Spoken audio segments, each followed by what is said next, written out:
All right, let's try this. We're on like attempt number 69.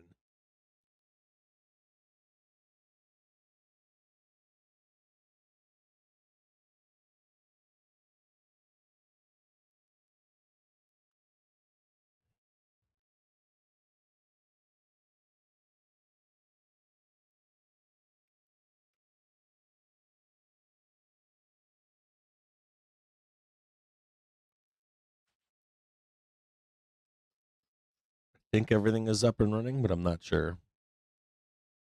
Let's check this one again. Close that. Close this.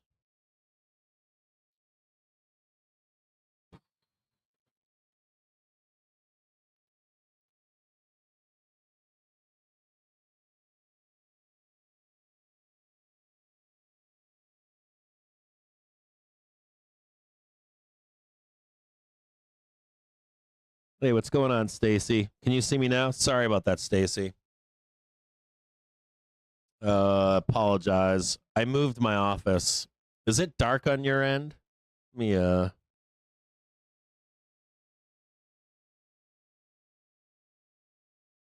Stacy. Can you see me now? Sorry about that, Stacy. Okay. All right. You can see me now on this one. And on this one. Everything's in a new place, too. Multi-stream the chat. It's a little dark on Twitch. Is it dark? Hold on here.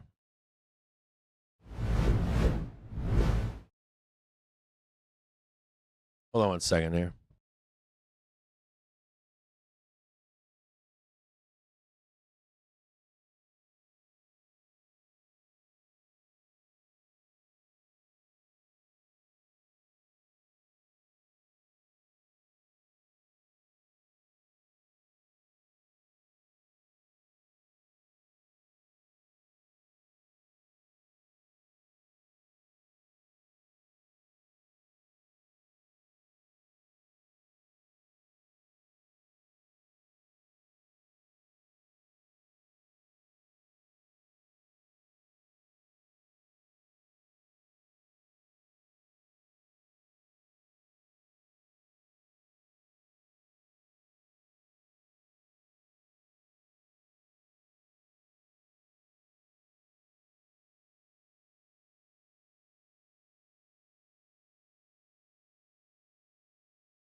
All right. Says it's dark here. Is that too dark? Well, no, I just changed. It's not actually soft light. It's actually bright as fuck here. It's the I think it's the ISO setting. it's I got like windows open, like bright sunshine coming in. It seems dark on this side. Does it seem dark? Looks kind of dark. It's bigger. This is actually a bigger space. Like huge. I got like 12 feet on that side over there. And I have an assistant here with me now too. It is a little bit dark. Saying it's a little bit dark. Okay. It's what it is for. All right, how about this? I'll deal with the darkness later. Let's can you see me here? Yeah, you guys can see me. And I'm looking at myself on different monitors right now. I think the monitor matters too. It's a big, beautiful. Yeah, we talk about that too because I didn't see it. Like, there's so much stuff I didn't see this past week. Like, or I like partially saw some of the stuff, but not all of it. Okay, so let's get back on track here. So we have one person. We have one person that went long FDX, Cosmo. He's the only person. Okay. So Cosmo is the only trader that went long FDX. Okay.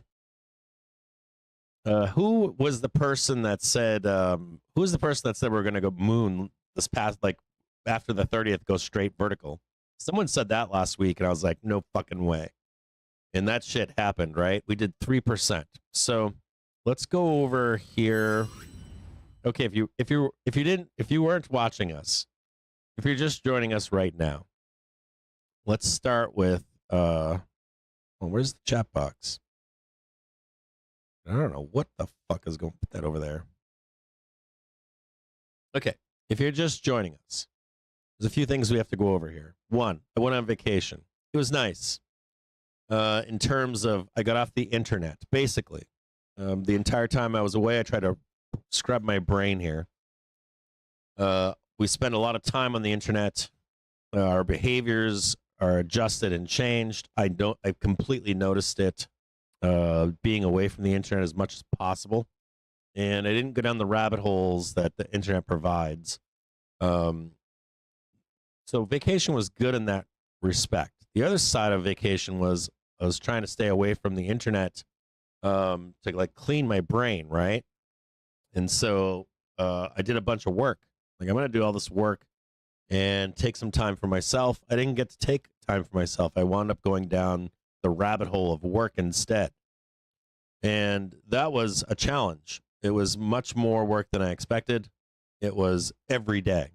Literally, I think I literally worked 7 or 8 or 9, somewhere in there, like 7 straight, maybe, no, not 9, 7 straight days. Worked of the 9 days, like 5 days, plus the other 4. I think I worked 7 of the 9. Took 2 days off for a friend of mine who was in my life for a very long time and no longer there. Met up and hung out with a bunch of old friends of mine, and it was wonderful. Great time to catch back up with people I haven't seen in a period of time. Now, when I was gone, I left on Friday, and I wanted to put a hedge on the market on this Friday right here.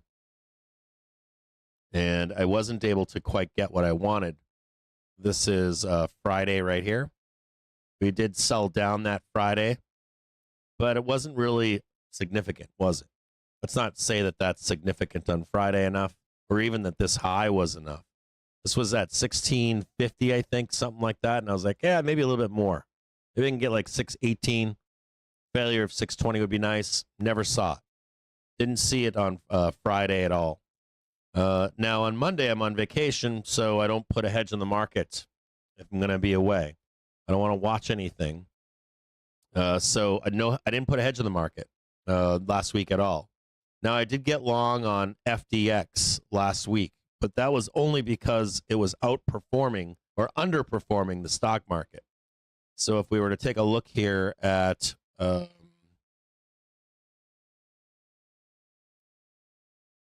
FDX.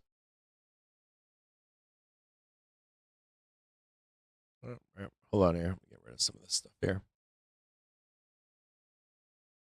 We just take a quick peek here at FDX versus SPY, right? We had a monster move down here on the 24th. We talked about FDX in the stream and said if we can get FDX down at like 220, 212, 215, anywhere in there, maybe even 209, you just keep adding down here. FDX outperformed S&P 500, put on basically 13%, where SPY only put on, I think, 3.2% or 2.9%, somewhere in there.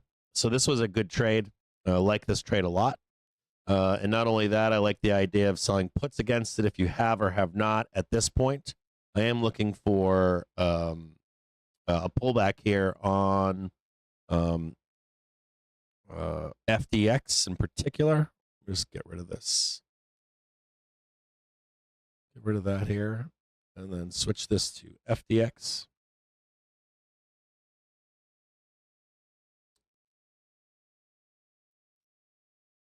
And now let's put this back on.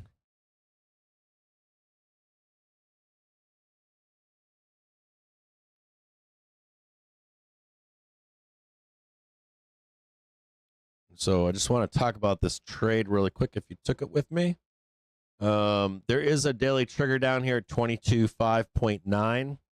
I wouldn't want to sell any more puts unless we can get down here in the next week or so. And during this week right here, I would love to sell some puts down here.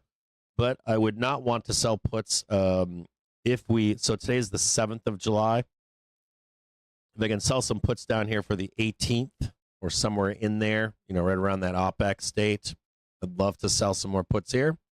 But as we get into end of July, August, I'm going to get sketchier and want to be selling calls above. The closer we get to like August, or by August, September, somewhere in there, start thinking about selling calls instead of puts on this stock at any rate. So that's just so you know where I am.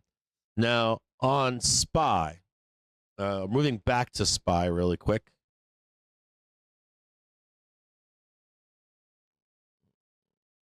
Oh yeah, it's already coming back down. So let's see where we left last week. Get rid of this. This is the Monday and Friday. So I just want to show you this right here. So this is the high from Friday, 12:33 in the afternoon when I left on vacation. I don't know why that keeps doing that. This would be 616.41. We're currently trading 622.03 on a Monday that I'm back here, right? So I'd be looking for somewhere down in there. That's another 0.86% lower. And I don't think I've lost anything. Matter of fact, I think we're up 13% on FTX. We outperformed S&P 500. I wish I had put on a hedge here this morning at 9:30. I didn't get a chance to do that. But there's also a reason for not putting a hedge here, and we're going to go into that right now. Which is why maybe we might be able to get like one more pump up here and then the hedge even higher. And I didn't get to, so I didn't put a hedge on this morning. I wanted to.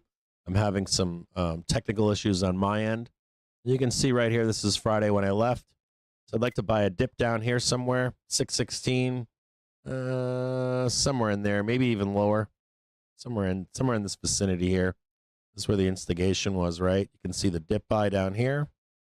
This is actually the best dip buy was down here with FTX.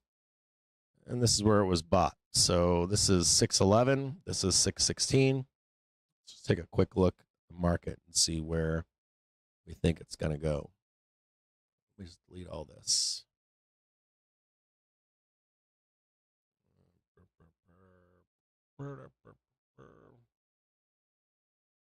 What am I looking for here? Economic calendar. Why is that not coming up? Why is none of my stuff coming up here? So it always feels fucking weird.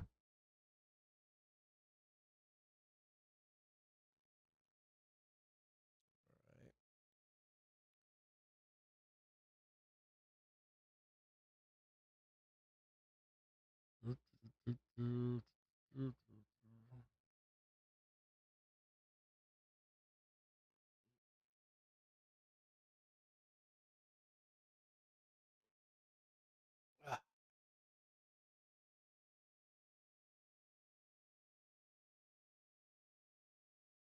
Dude, why does this thing happen? What is that? Like, what makes this happen? I don't like that.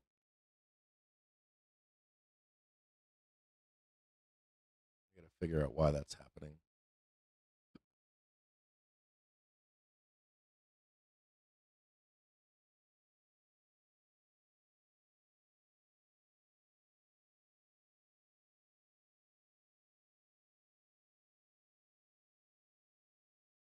I'm on the wrong thing here. That's why. Okay, SPY. Move 2 drawings. Let's go to a month.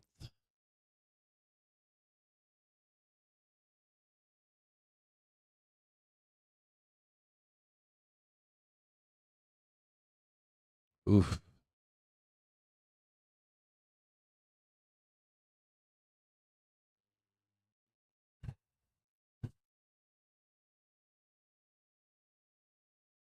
Week. There's your sweep low. There's your weekly low right there, 608.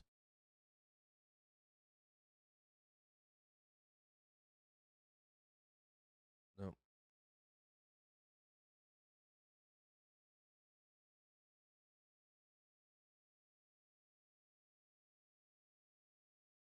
This is the big one right here. That's 592. I don't think we're going to get that low just yet.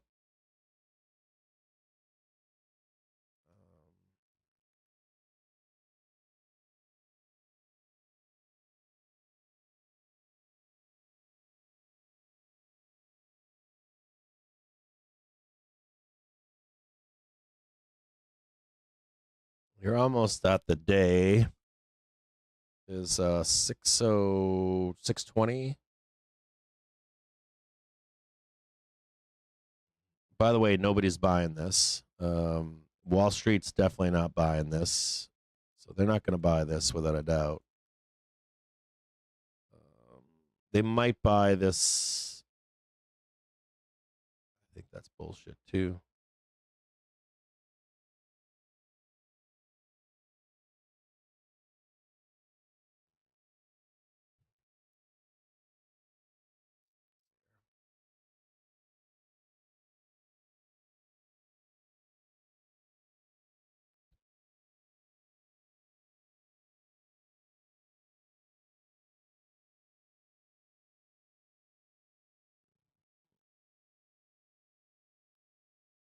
This is where the pain is, 603.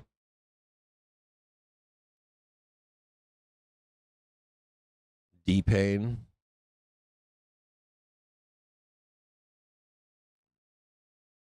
Let's look at the 30th. I think that's going to be the important.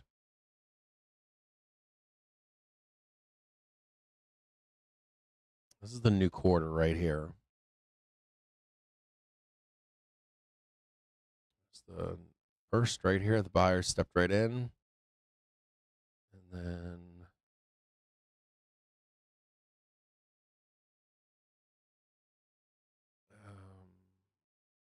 I just want to check one more thing here.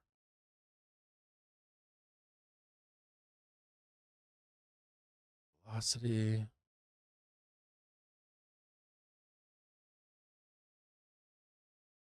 Daily looks like, why does the daily look like shit? Oh, just because of today? Weekly looks great. Hourly or monthly looks kind of sketchy. Velocity on a monthly basis. We need it. We need an up month. Like we need end of month to be higher. This quarter looks great, by the way. It's still not showing a new high, though. We're not going to show a new high. I don't think. The weekly looks fucking phenomenal right now. So let me see this. This is June, July.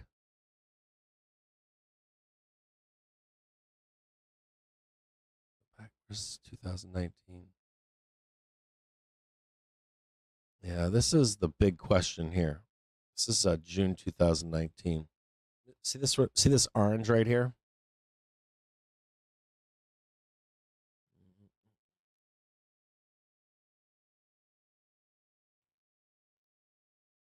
See this weekly went beast mode right here.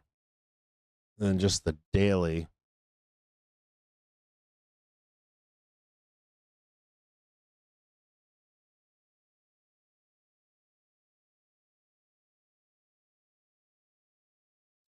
So this is July 26th. Do you see this right here? Well, follow along with me here. So I want to show you this here. So this is June 26th, 27th. This is July 1st. We melted up. But we topped out on the 26th of July, July 19th, we got shanked. What I want to show you about this here is, let me show you something else.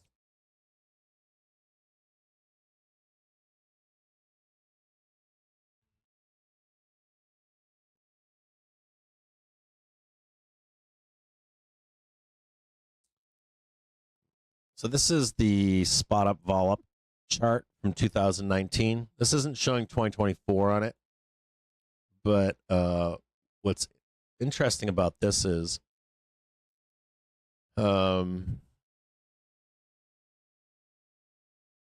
just get rid of this for a minute. So you can see this is where this started here.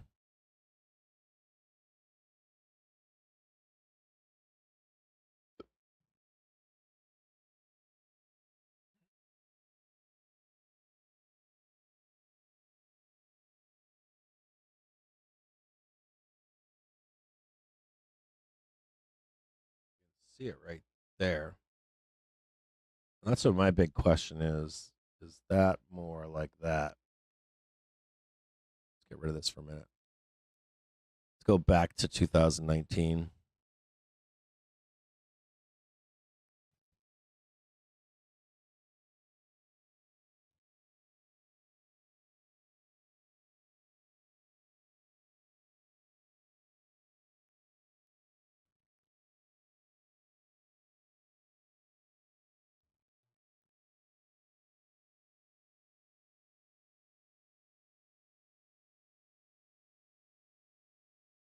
Not that it has to be exactly either. Here's the top right here. June 4th. Was that July 30th? 26th. Call it 26th.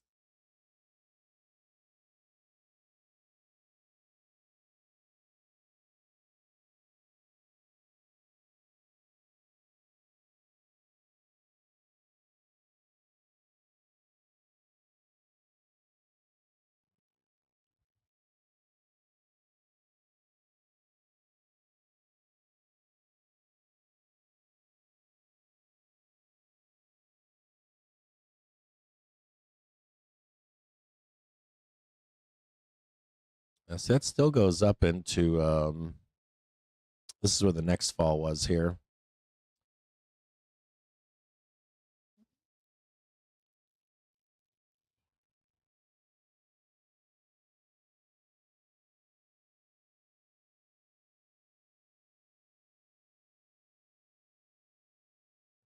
Just call that the top right there, or something like that.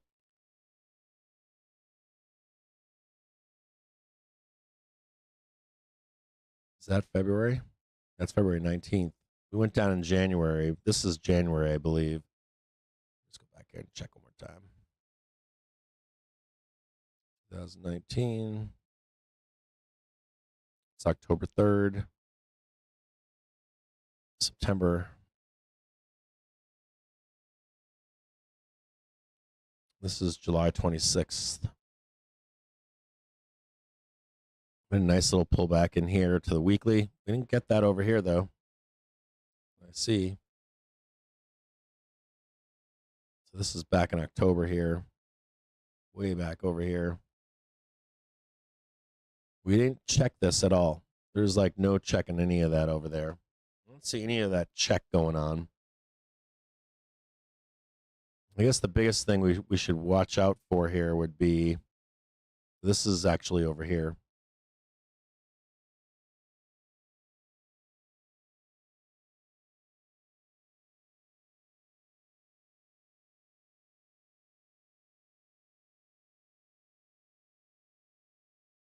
I don't know. I can't seem to get this thing to fucking sit here and do this right. Uh-oh.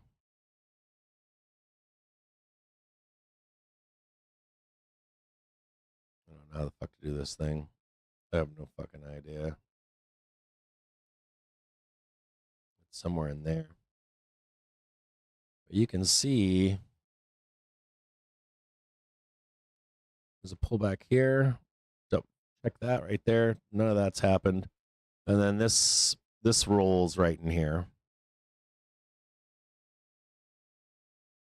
Now the big question becomes, is it July? That's the bigger question. Is it like the end of July, or is it up in September over here?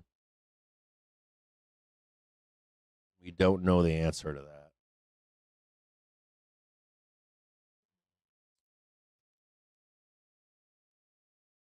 Go back over here and look.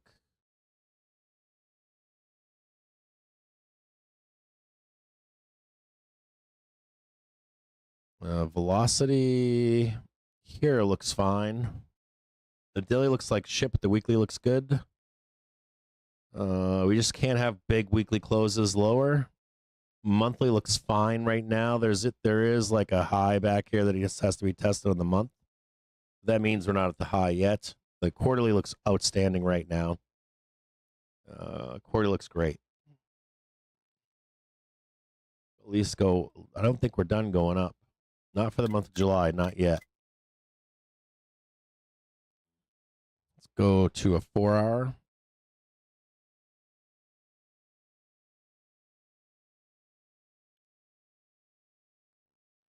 Let's just have a look here.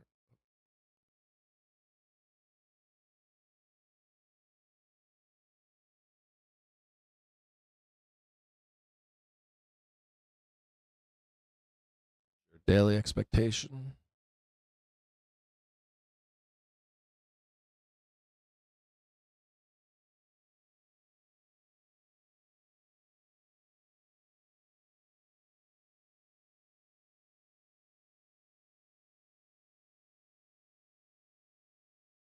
Definitely going to hit that one. You're hitting all this, I think. There's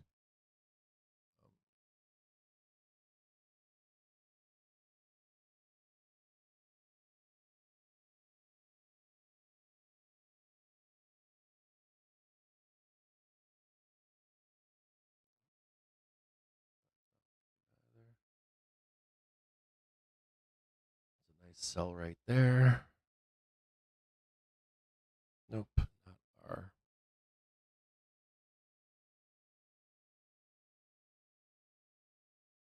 Nope. No. 4. Yellow.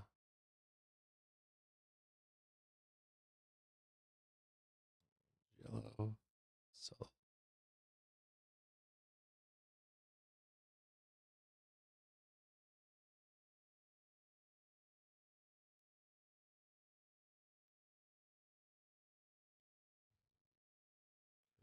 No, that doesn't matter.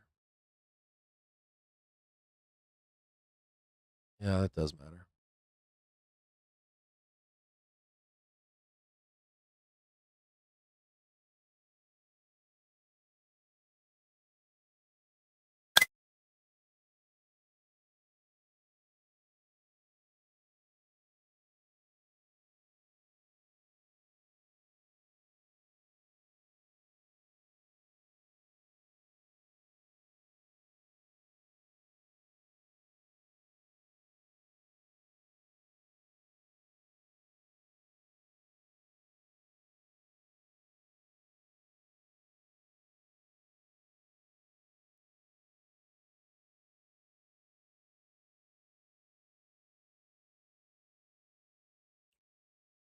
A 30-minute basis.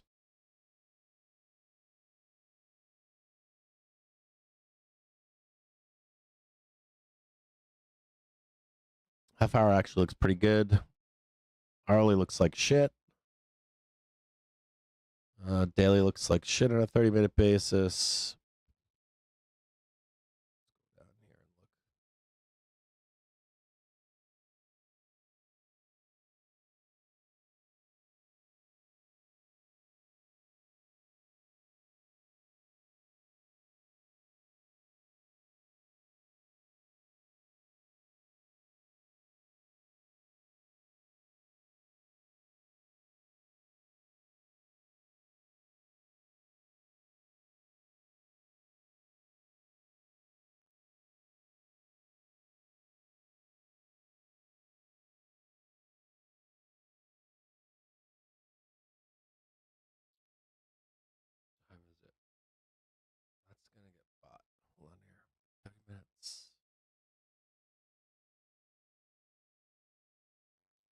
Okay, so they sold 10 a.m. 10. We got 1 o'clock over here. There.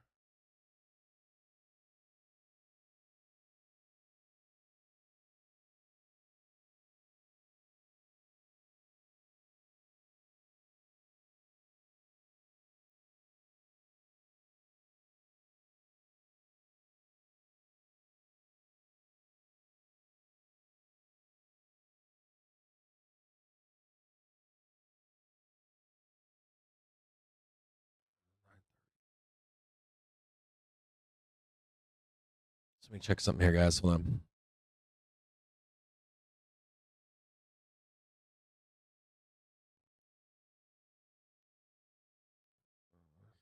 Bye.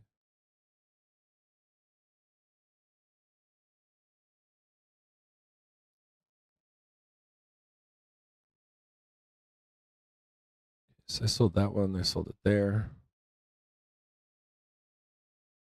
We got to close 613.77.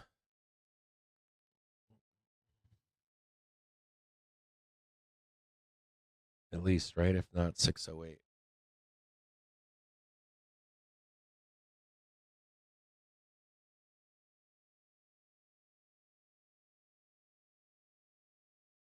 $620.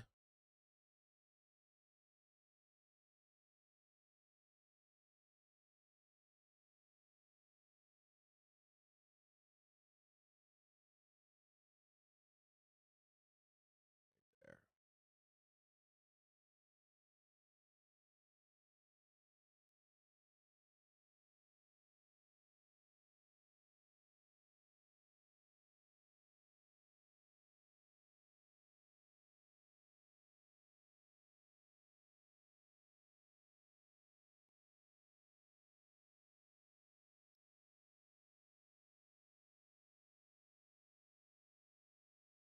That was 626.26.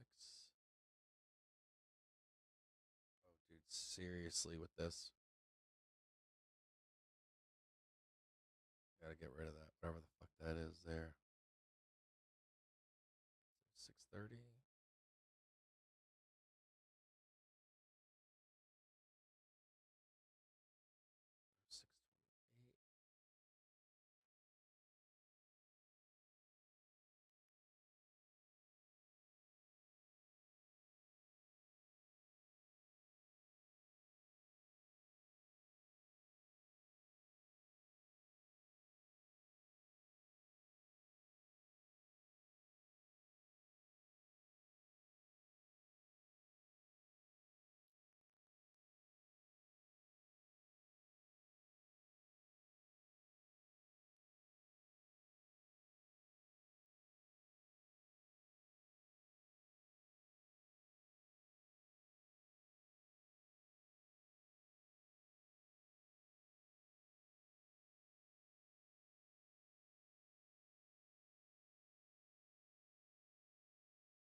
Those are way over there.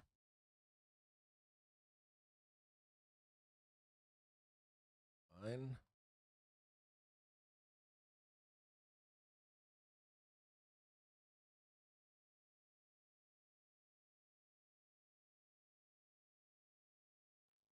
Way down there. That's your weekly right there.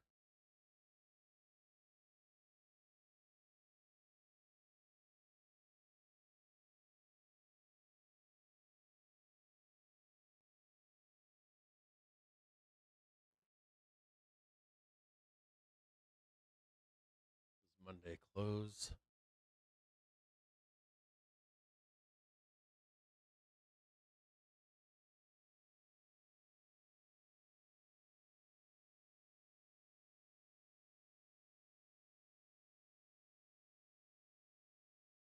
Betting.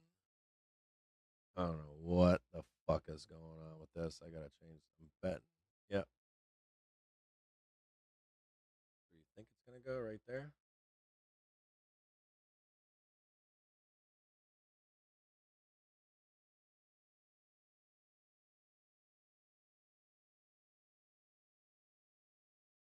wrong too. Right.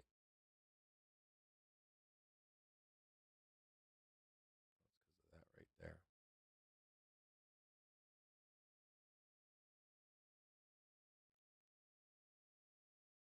We'll just call that a zone.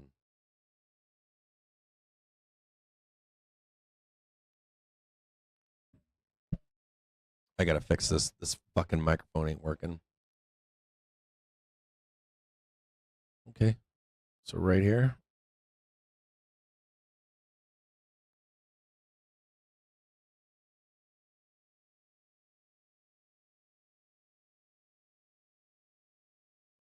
Fucking there.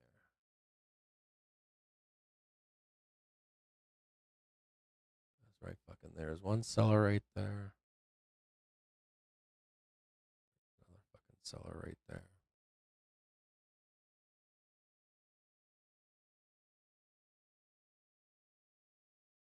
They want to hit. The target is 620.47 or 620.66. 620.65 before we can go higher. Let's look at it on a 1 minute basis. Let's see what we got going on here. All right. This is the sellers coming in at 10, right? 10, 10:30. The half hour looks good, but the hourly looks like dog shit. So you're going to see squeezing, but more down overall.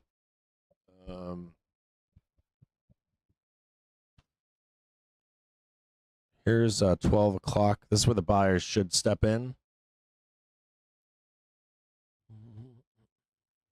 Or ish. This is 11:30. Here, you got a new high there. No, you got a new low below this, but I said your half hour looks good. Ish, right? But your hourly looks like shit. You blast it down below the hourly trigger. You got a 5-minute trigger coming down to cross to send us lower.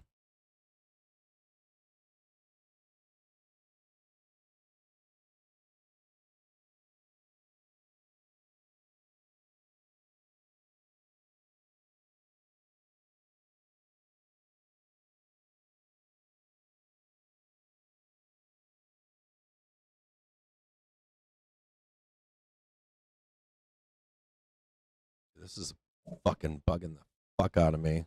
I don't know why that's bugging me, but or why that's showing up. Did I hit something wrong?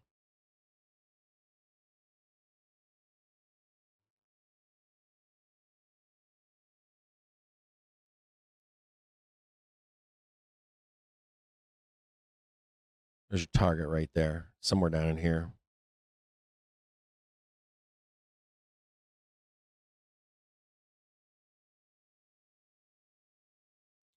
12:30. 1 p.m. I do like this 1 to 1:30, like it could take us. It could take us all day to get there. Hold on here.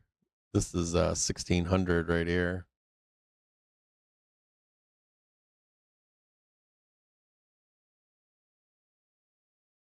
Let's leave that over there for now.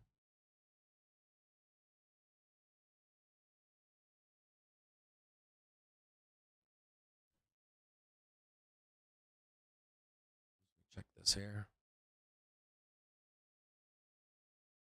1, 2, 3, 4, 5. Okay.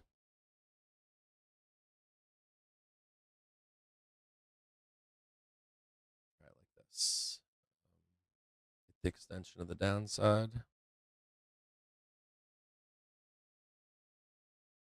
And try for that.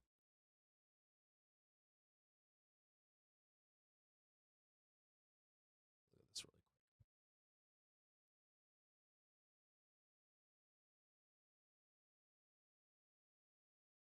1, 2, 3, 4, 5.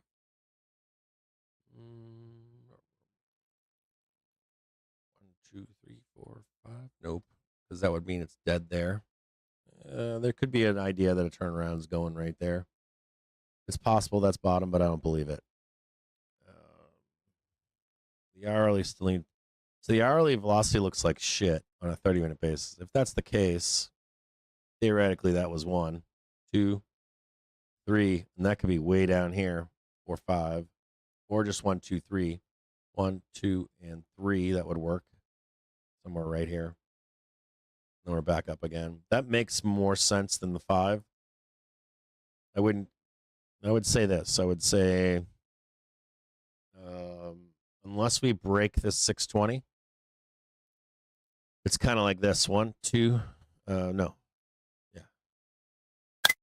1, something like that. So this is the 1, 2, 3, down. And then continuation up. So here's the deal. Okay, so for here we are. Okay. Unless I'm missing something here. Well, not really missing something. You want to see if we reject this to continue to the downside, which there's nothing saying that's going to happen just yet. But what you are looking for is at least a tag down here. Now, we'll pay attention to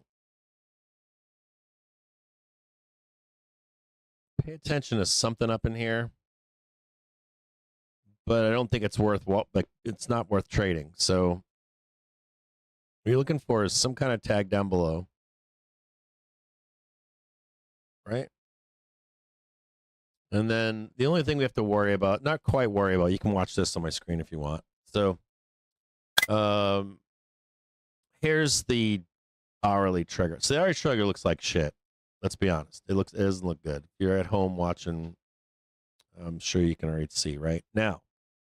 It doesn't mean we're going to have continuation of the down. So we get the 1 move here, 1, 2, and 3, right? Could be a little bit of like extra down here. The wick does the damage kind of stuff. But as long as we recover and regain the hourly trigger, we're back on course again.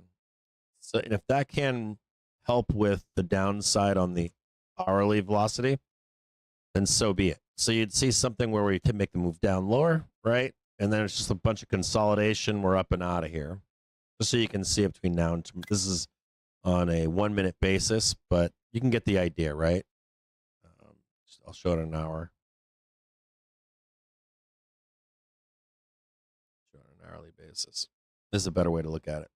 So what we want to do is this. We got the 1, 2, and the 3.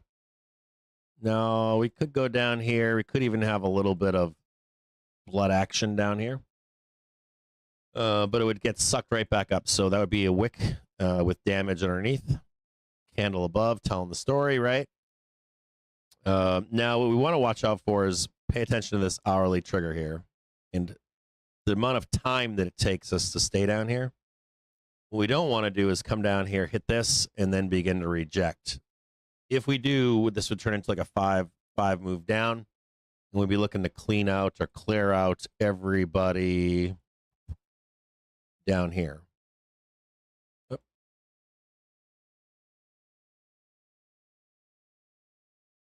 Start cleaning out some of this stuff down here, but we're not there yet. So there's no like, here's the pain trade down here, 603. Gap to close at 607, 608, 613, 615, but we're not there yet. So if you wanted to take this trade here, you wanted to take this portion of the trade. Okay, I'm bearish down here, Cappy. You still want to see like the down move and then the rejection first off of the hourly trigger with a new, whatever that low is going to be, with a new low. And then you could take this whole trade right here, more than likely. 607, 606. But I don't see that trade as being valid or legit in any way, shape, or form. So not at the moment. So as of right now, the way is higher. And the count is higher too. So as long as we hold 620, as long as we hold like 619.72, like we go down here, wicket, right back up again. off and running like nobody's business. We're out of here to the upside. So, and I don't think we're done here with July. So, any kind of pullback down here, get long. You'd only be looking for some kind of sell only if we reject this hourly trigger up here, which currently sits at 622.50. So the trade is higher still. Let's go back and look at this on a 1 minute basis.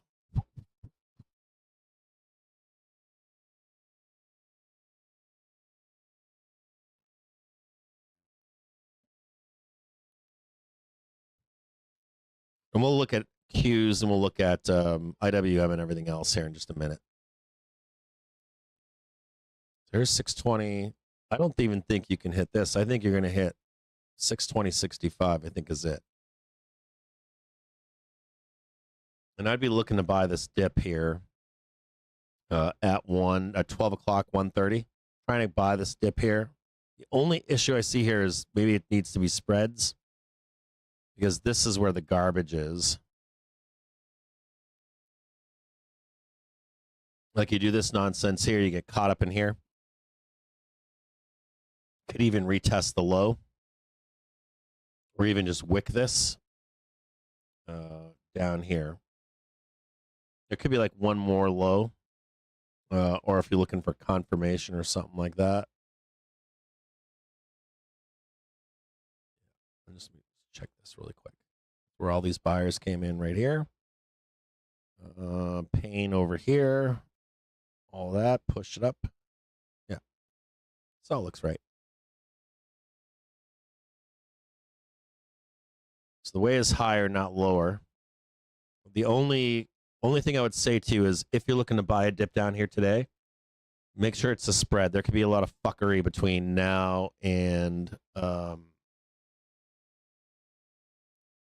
this Monday. Here's Tuesday. Check this again.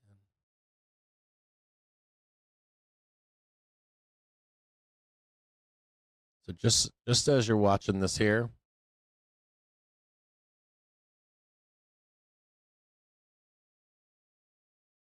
there's the one minute. Here's 8th right here. So yeah, so you come down here. I'm gonna try to fuck with you and tell you we're gonna crash on Wednesday. I'm assuming there's like gonna be talk of a crash on Wednesday open. The only thing that I would say to you on this, or is a couple notes here. This should all get bought. Should go higher into the end of the week. It could take a day or two of consolidation. That's today and tomorrow. Could see a low of 619.72 to go there. Okay. And if you're going to try to institute like a trade here, it's either going to be I would do a call spread. And you might get a better price tomorrow or whatever. The only concern or the only concerns that I have here would be if the hourly trigger is rejected at any point in a new low, whatever this low is. There's one other thing here, though, too. If you wanted to stay on the trigger gravy train, you would not buy this low, and you would wait for this whatever this high is, 622.50, something like that. The new high, the back test on the hourly trigger with the 1 and 5 minute underneath it, and we're back on track again. Everybody's happy. Which would be Tuesday, Wednesday. You could jump on this for a new high of 628.50, maybe 630. No, we got to talk about this here. We got to talk about why we think this is what we're going to do next. So put this over here. Where's Friday? Where's Thursday? Where's Thursday, 1600? There we go. Perfect. All right, get rid of that. We'll just leave that. We'll leave that on there. And this would be a move up into Friday. To trade 628.50. I would want to see like 51 possible. Now, can we trade like 630? 630 up here? I don't think so. I think we sell that like that's auto sell up here like 620, 628.50, 629, whatever that is. That all gets auto sold. Or yeah, volumes should come in on the weekend on this Friday or Monday. Now we do have more to talk about here, which would be 4-hour basis.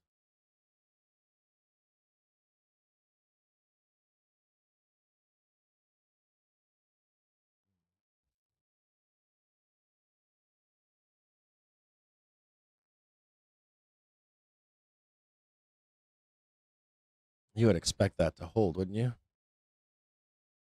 This would be your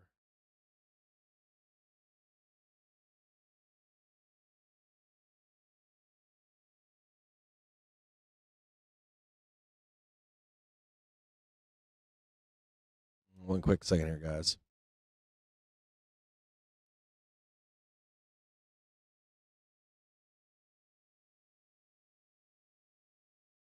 There's July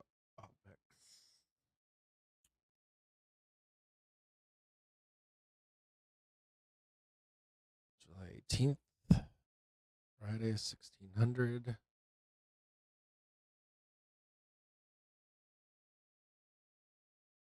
Right there.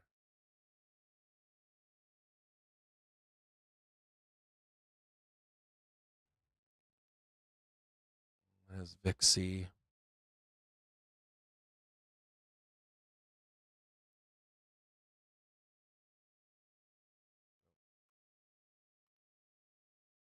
VIXY calendar.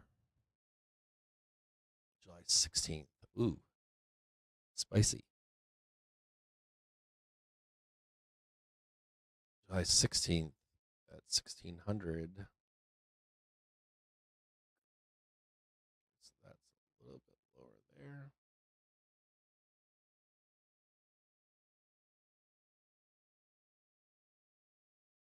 There it is right there. And this could come down up there too.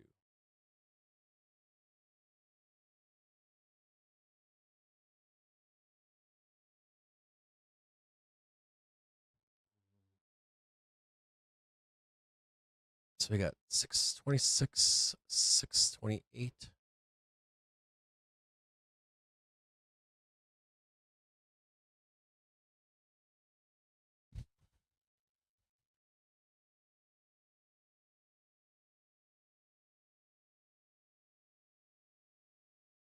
Here's my big question though is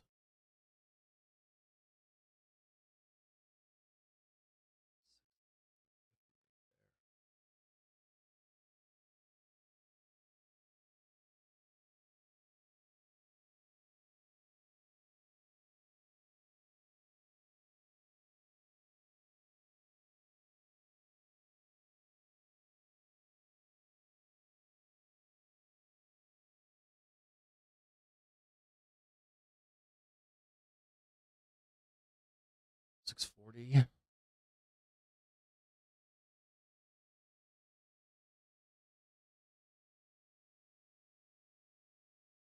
That's expiration OPEX. Month.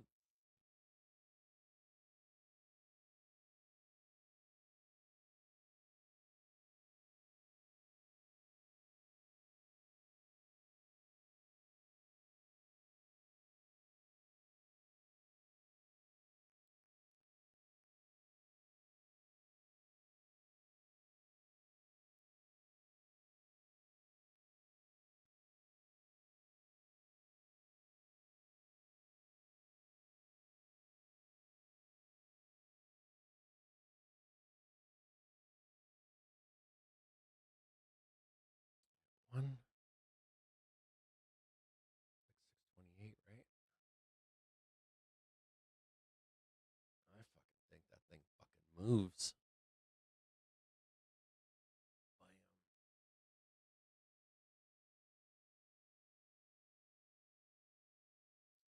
640.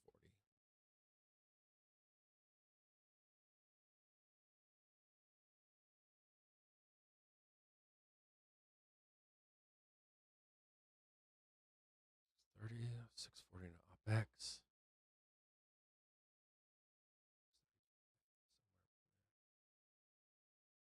Flush the fuck out of this.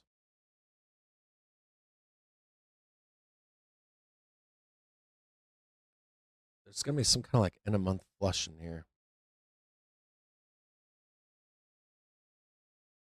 And the bigger question is, does it hold?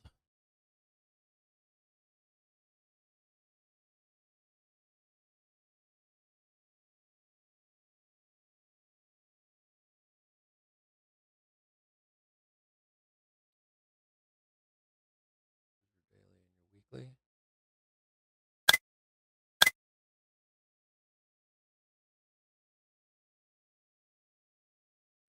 Look in there.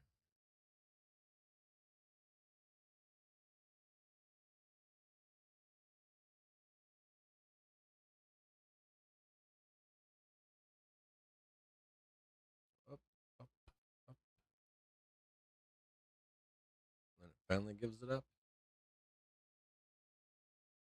Somewhere right there. This is 13th of August. When's August OPEX? 20th.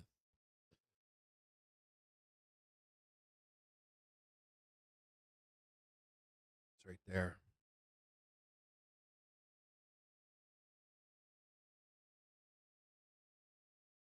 Up, up, up. There's your 32. Where's 30? 32 right there. Then one more. And then the roll into September. There's a couple places of interest here. This is going to be big down, though, I think.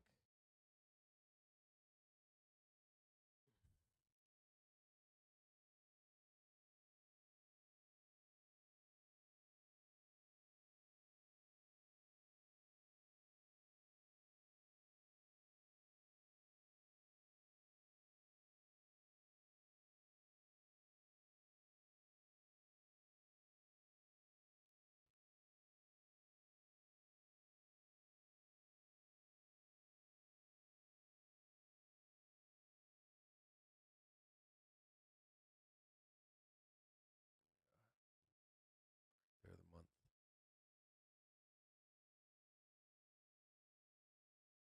That's October 1.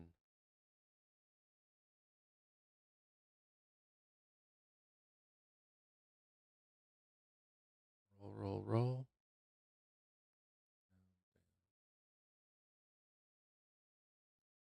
1, 2, 3, 4.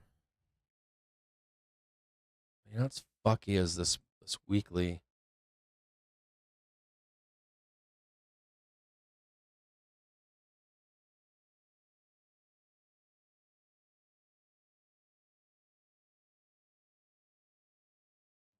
Daly's going to be right up there.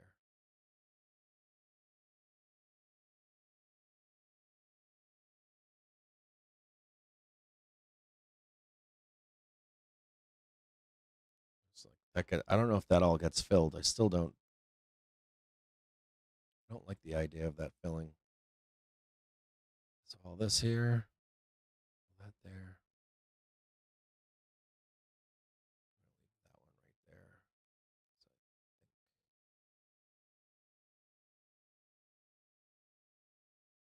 So it's unknown. This is where these fucking bears want that bullshit down there.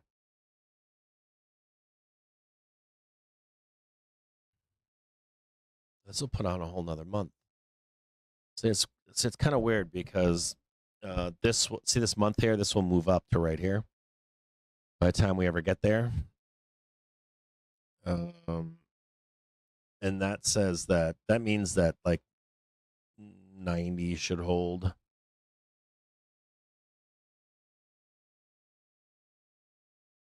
That should hold. 90 should be like the worst of it.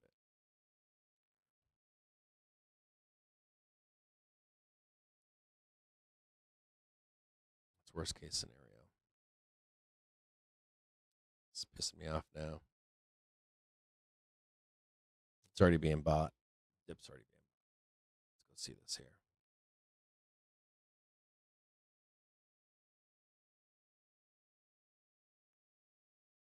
Already buying the dip. Motherfuckers. Don't even fucking care. Look at these savages.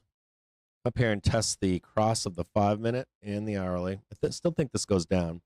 I think we're done going down here. Between today and tomorrow, look for a low of currently 620.66. And keep your eye on this.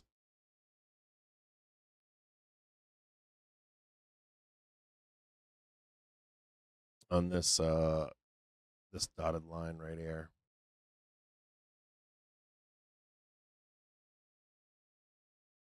Back over here. Hold on a second here.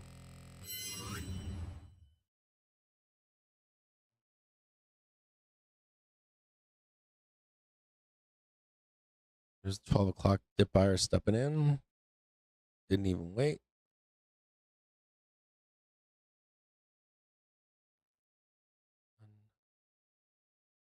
1, 2, 3.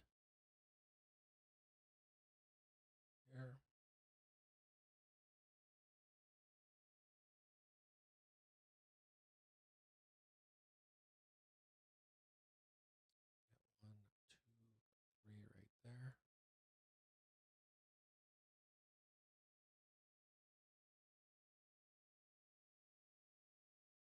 Nope. That was.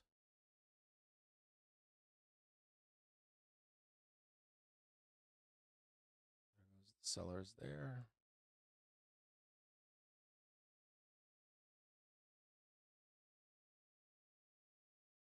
You guys see all this?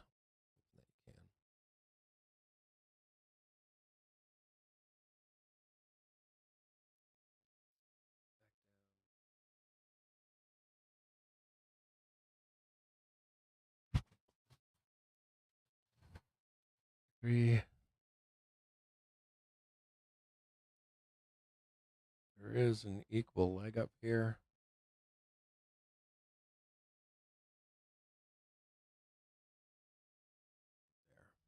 This is all we know right now. You could make an argument that we're going to go up here, but I don't know, man. I don't think so. I think we're going to roll back down.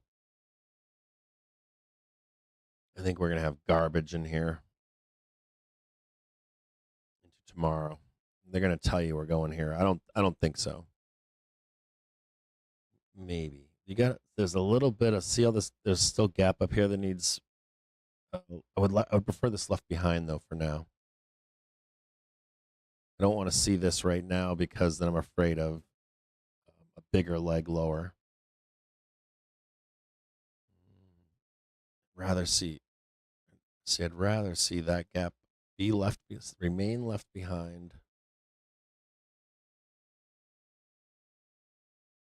So 1, 2, 3, and then back down here, grind all that shit out, and then come back up, take that, come back, take that gap out over there, Tuesday and be gone.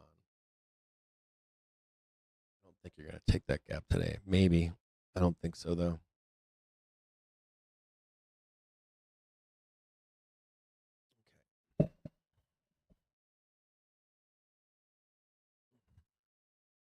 What am I expecting? It's in. Did I put a brief out this morning? Didn't I?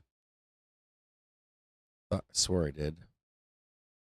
This all matches up to the brief I put out this morning. I could have sworn I did. Let me just check. Yeah, I think I got this right. I got a low here today of 621.14. I don't think we're done going down just yet. Low side target. It's so close, dude. It's like super fucking close. And this is 621.17. I would stay with this. I would say this could be low right here. Let me go to the trigger screen. like to a penny. Is this low? Probably not. You do like 1, 2, 3, and then grind down here. I'd like to see a little bit lower, or we're just like grinding, and then eventually a lift to the upside. So any kind of like back test down here. Call spread on the week. I'll put one on with you guys. I got to put a hedge on here too, though. So there's a couple notes about this. So if you look, I didn't catch the high to put. I didn't catch the 620 to put a hedge on here.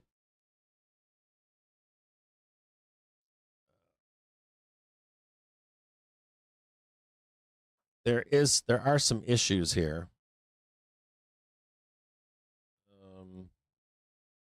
Can we trade 640? I don't know.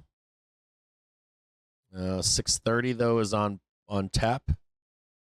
And then just looking at, I gotta put a hedge on.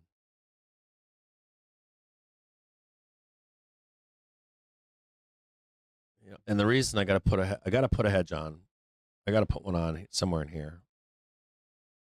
And the reason I gotta put a hedge on is because I can't. If we end the run early in July, they'll run it down here. So that would be, fuck you, your summertime party is over, or even if it lasts later to 640, it ain't gonna matter. Now the bigger question here is, how do we close out the month? How do we close out July? If the summer run ends early,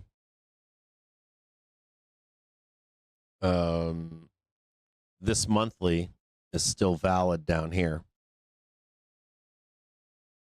This would still be a valid trade early. If we end on the higher note, where this gets held and we go up, this gets canceled. This doesn't become, or this one gets canceled, excuse me. This one becomes a monthly. That would mean 590 would be bottom. So this is going to matter. However we close July is going to matter to where monthly is. Is it here or here? If we can close above here, then this moves up.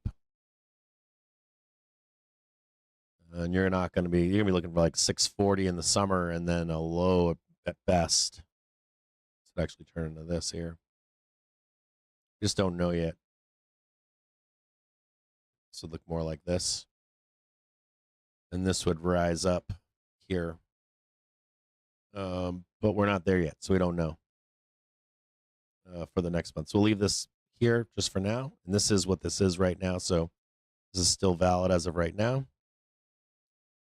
And we don't know what happens in here. But they are going to try to sell this. 6. Let's just look at this right here. Now the only question here is,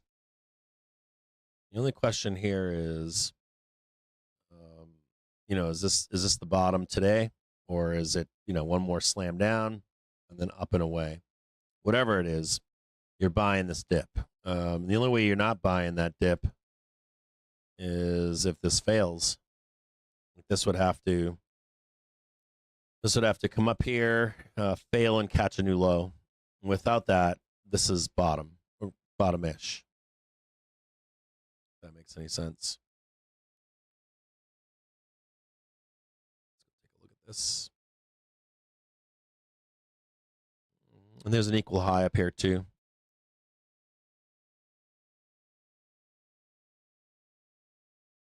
Like, even so, though, like, does this get sold down? Like, it doesn't matter if it goes up here or even up here. Does it come back down for one more leg before on Tuesday? Just be careful this Tuesday thing down here. I think horseshoes, hand grenades doesn't really matter. Then what bothers me about it is the 30-minute velo, just so you can see why I'm concerned. Show it to you.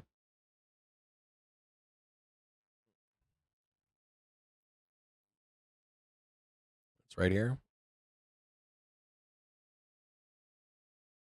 So this half hour looks great-ish. I can see this half hour velo down here. Getting negative. gives you a little push higher. But this hourly, I'd like to see a little bit more down. Maybe like this, up and down. And like a little bit of negativity here. Would like to see that down, which is still tomorrow. So unless I'm missing something, it's possible. And this is only here because the reason why this is here, the reason why that's here is to see if there's rejection up here. That's it.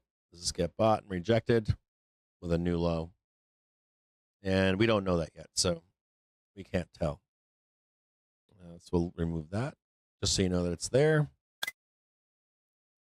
If it was me, when I'm going to buy this dip, I want to buy 2065, maybe slightly lower, 619.72. Today or tomorrow. There was a nice low right here at 621. That could be bottom. It's possible that's bottom. If I don't get the low down here to go higher, the only other thing I would be looking for would be a new high and a back test and buy off the hourly trigger. That would mean that we trade up here, whatever that is, and we hold successfully. And I would jump on that trade right here. So it's either lower here or a successful back test here with a new high off of 622.50. So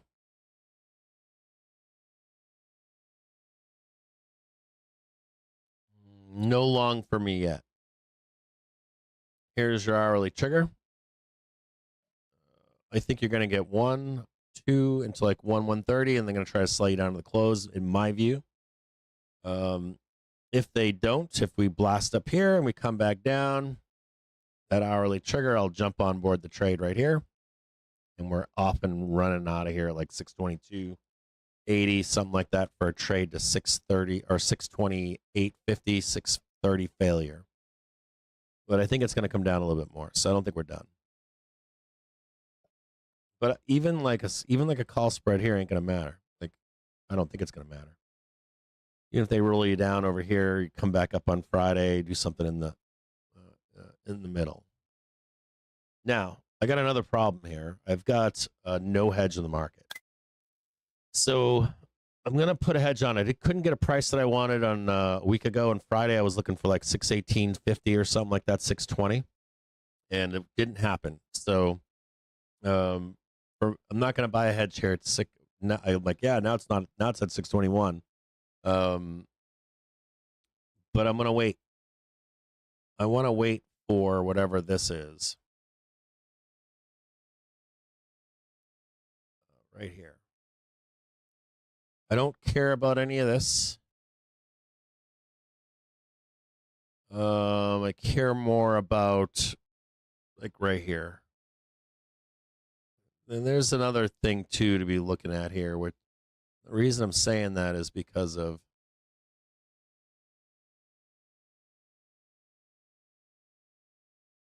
that would definitely go lower right there. Fucking go right there, there, and there. 1,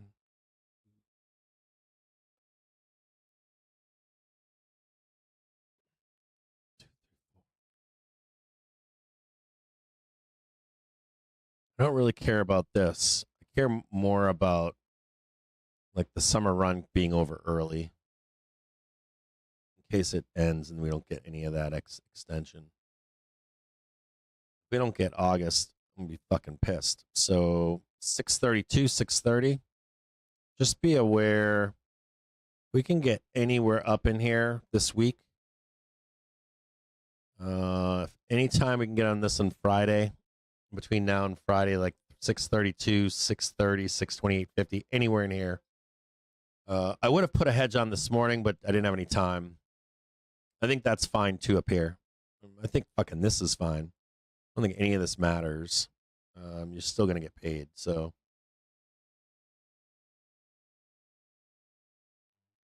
let's go back and look. looking for two things: looking for a hedge and looking for a long. So, 619, 619.70 and 620.65. 620, 620.66. The last one would be 619.71. 620, somewhere down in here.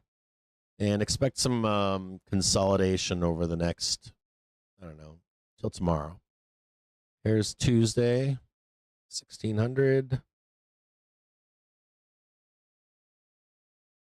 About there. Oh, yeah. Oh, fuck yeah. Oh, yeah. Oh, yeah. Oh, pound. Oh, yes. Oh, yeah. Get down there. Oh, yes. Oh, wait a minute. Oh, yeah. There you go. Well, hold on here. Hold on. Come down more.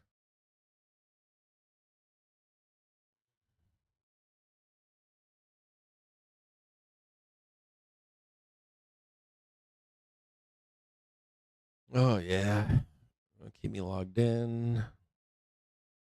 Yeah, I trust this device. Was this because I moved? Check my phone. Oh, yeah. Oh, yeah. Fucking pound it. Die.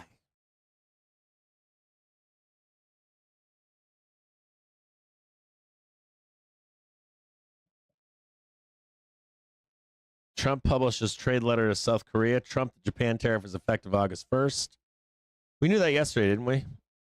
None of this is none of this. So yesterday we knew that he pushed tariffs off to August 1st yesterday, I believe. Oh God. Probing the let's go over here. This is where I want to be. Look at that doom right there. Oof.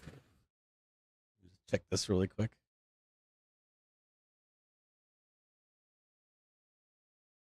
Hold on, I gotta hold on, I gotta put a trade on here. Hold on. Well, yes.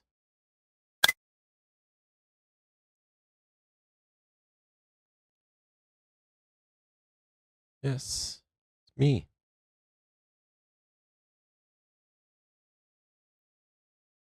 What? No. All right. Nope. No.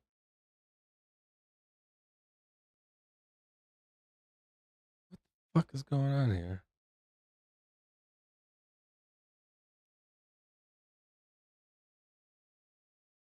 No number?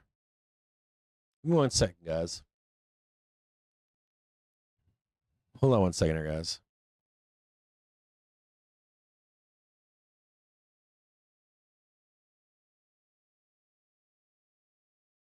Give me 1 quick second here.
Here I go. Hold on. I'm coming right back here.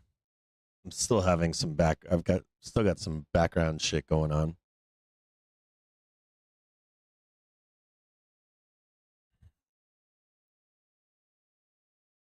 This house doesn't trust me. Like, is this really you? Like this 2FA shit. Well, it can tell everything. Oof. I wonder who that took out. Everybody?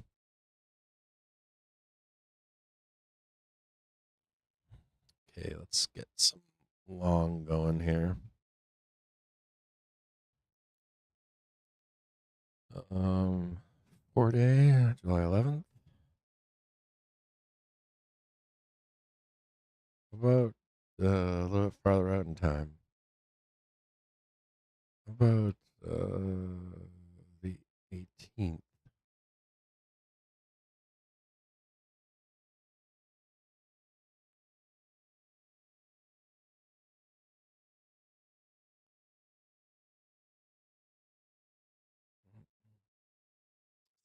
That really quick.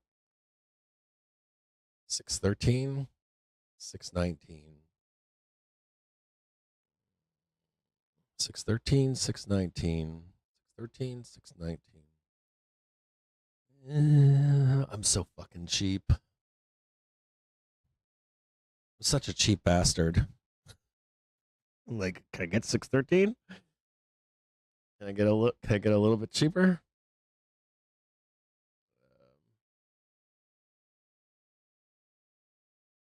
What does this thing do? I don't know what that means.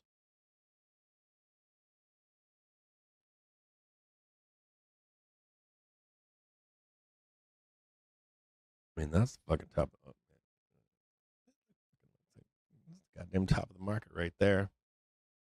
There ain't shit under there, dude. To 613. Let's hang out here for a minute and watch. Am I buying? Am I reading? Am I buying? Not yet. Oh, well, I was trying to get in my brokerage and I couldn't get my brokerage. It was like, where are you? This isn't you. So I had to do like 2 or 3 different login attempts.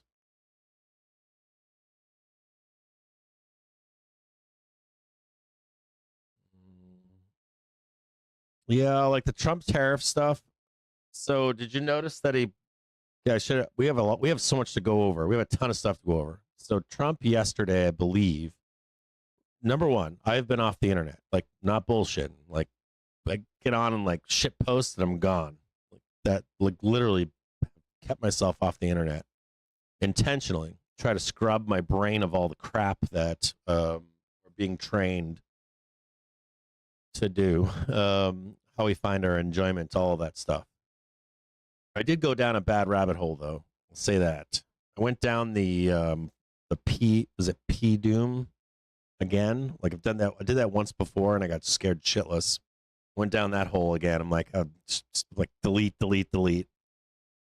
Now, am I scaling in? No, I've got FedEx. I've got a hedge that I still have not put on. I wish I'd put the hedge on the open this morning. I'm having technical difficulties. I will attempt to put a hedge on, though, this week. Still have not put one on. It hasn't been to my timing or my liking. It hasn't been the price that I wanted at, the time that I was willing to put it on and watch it, and I was going on vacation. So the only long that I have is FDX. That's it. It's up a bunch. So I'm happy. But that was an outside the range move, too, on its earnings. It probably, for me at least, had the best. Like I was like, yeah, this ain't going down no more. Maybe if it does, it'll go like 209, 210, something like that, 208. But it's outperformed since I went on vacation. So I'm happy with that trade. It's all good. Hedge not on. Long from here. I want to execute one right at this moment. But I haven't yet because I'm like, are we going to grind for 2 days? And my other question is, do we trade 213, which I don't think we do. I think this is bottom. I think this is it. This is the bottom for the week right here. I think your weekly low is in. but I still haven't executed the trade. Just now, I was like, yeah, maybe we can bounce around for like a day or two, and I can catch 613. But I think I might be being greedy here. Possible that I'm being greedy here. It's definitely possible. I like this low though. So I was looking for a trade for Friday, and I'm like, yeah. I'm like, what about the 18th? Because that's OpEx for June. The expiration is the 16th. For not June, for July, excuse me.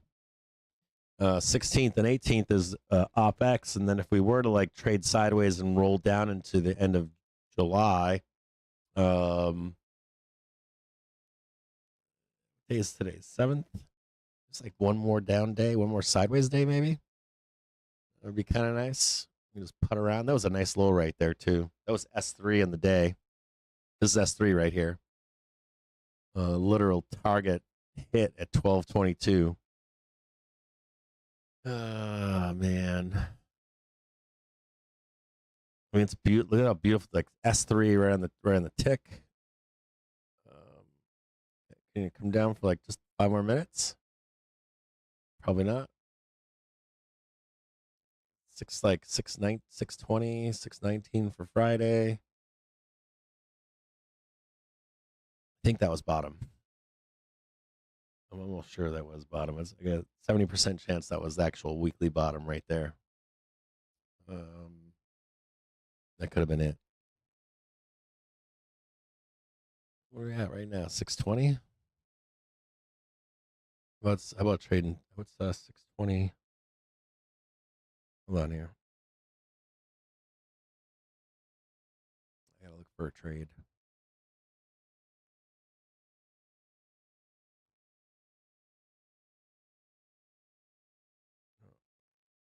Yep. How about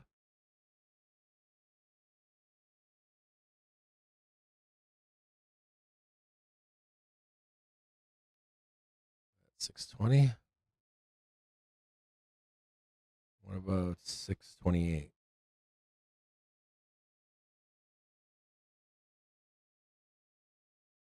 I gotta be above 625. I gotta be above 628 too, don't I? It's not that good of a trade.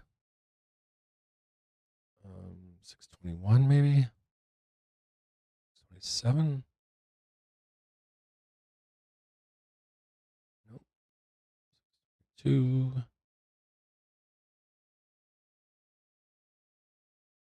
That's not bad. 622 to 627 is pretty good.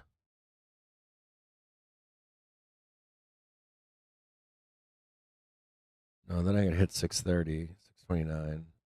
27, I only gotta hit 627.41.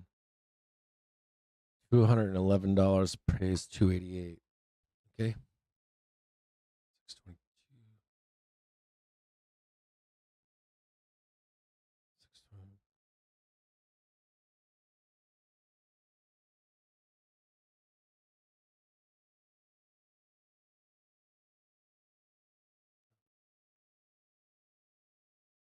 622, 627, C Friday.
might have been the weekly low right there.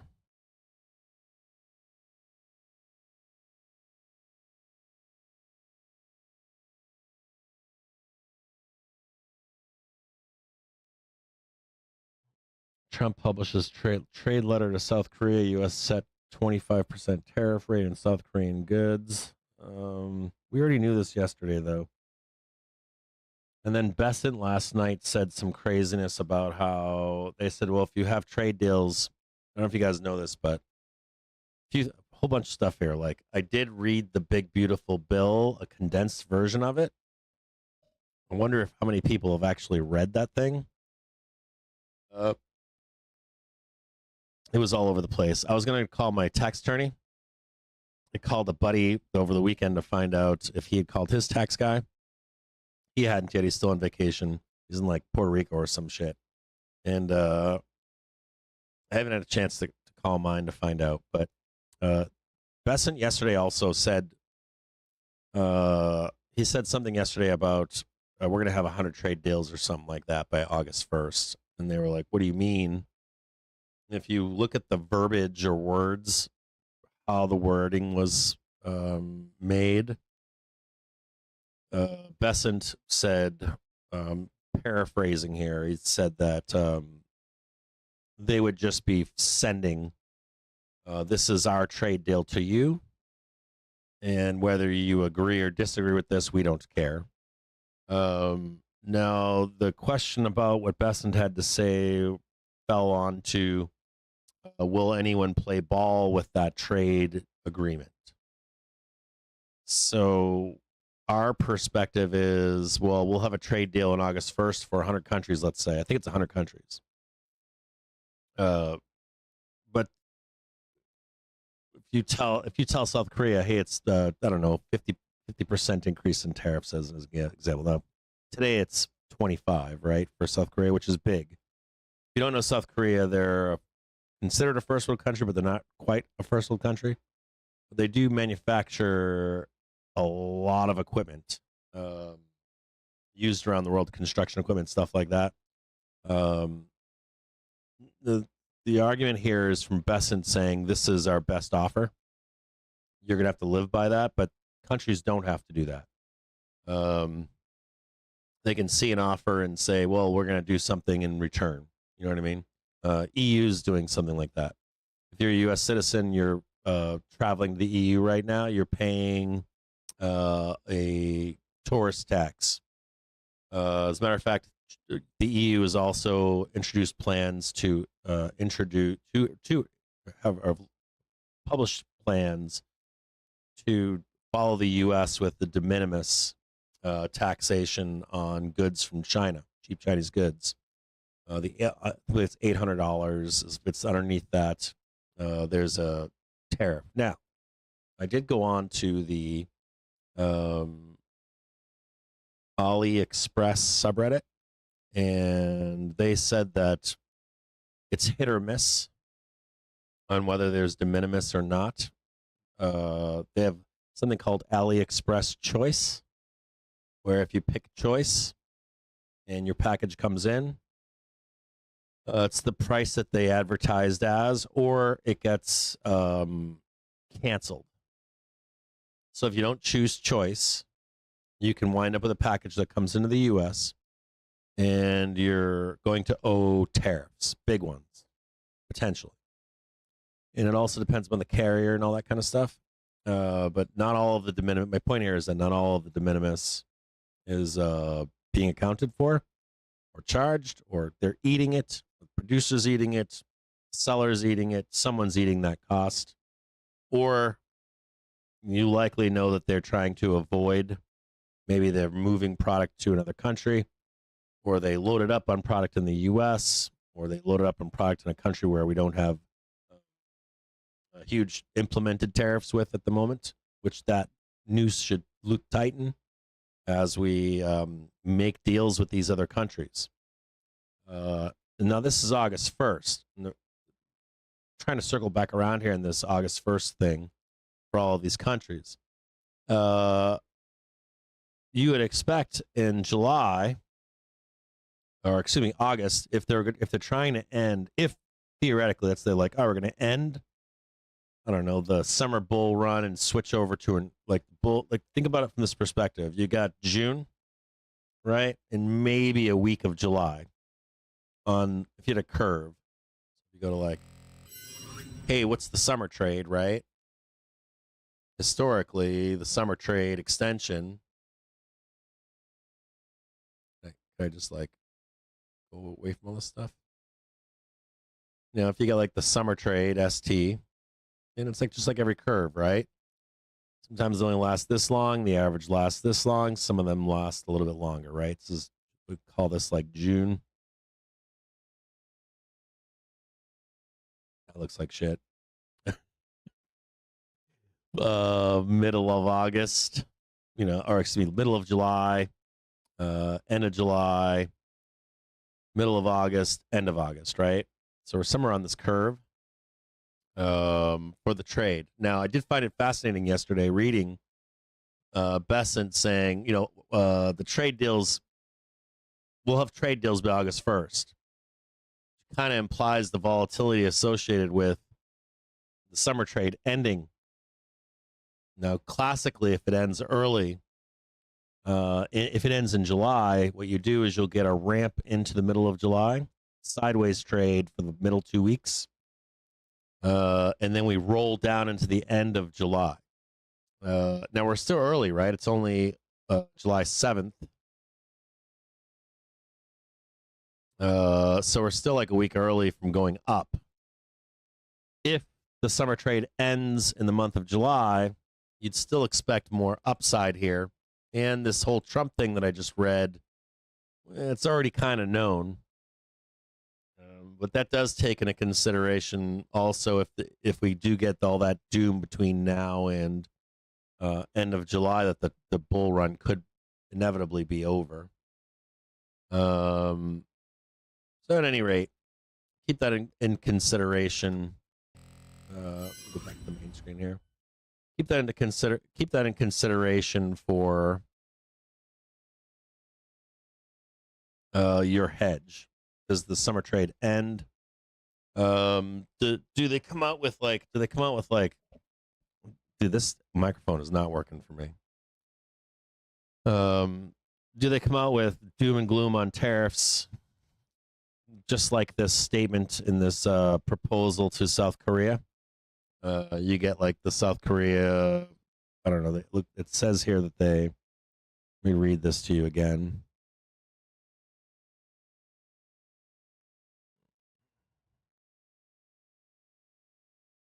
Trump's advisor Navarro rips Apple's Tim Cook, saying he's not moving production out of China fast enough. Blah, blah, blah. Trump, I will impose a 25% tariff on Japan starting August 1st on Truth Social. The Japan tariff is effective August 1st. Still more taco shit, though, right? Like, they're telling you August 1st. We started tariffs months and months ago. And there's still no guarantee that they get implemented on the 1st, right? You'll have, like, Japan saying yes, no, or whatever. Or, I mean, he says this shit every 2 or 3 weeks, let's be honest. But I don't like this. Trump publishes the trade letter to South Korea. I'll try to find that trade letter and read it to you guys, or I'll read it myself. If Japan raises tariffs, Trump. Hold on a second. Let me get this right. Japan tariff is effective August 1st. He publishes the trade letter to South Korea, put a 25% on there. And then Trump goes on to say the 25% tariff on South Korea goods is effective August 1st. Same shit. And then he says if Japan raises tariffs, they will be added to the 25% levy.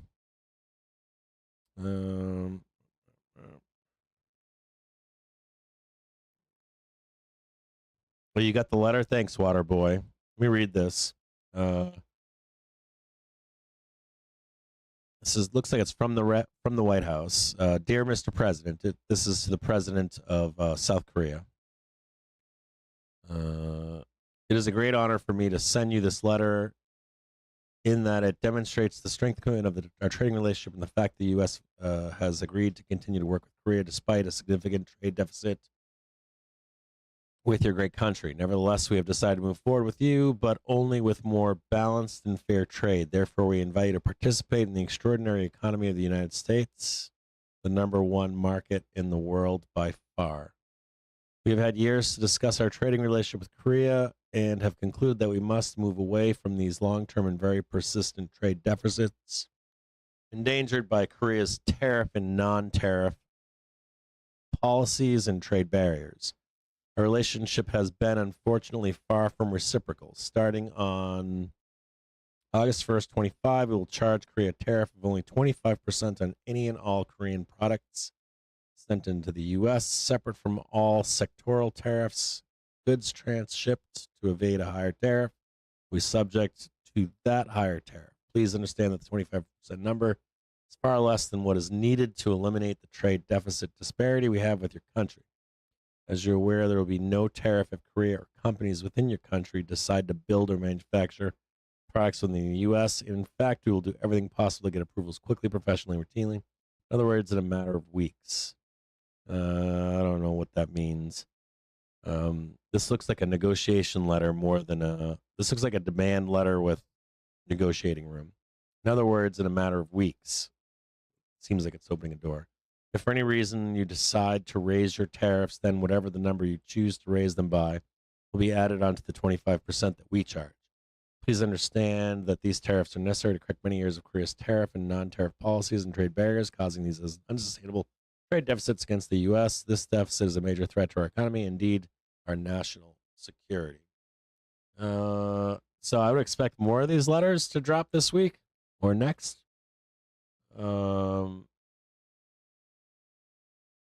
Yeah, this still looks like taco shit. Thanks for the letter, water boy.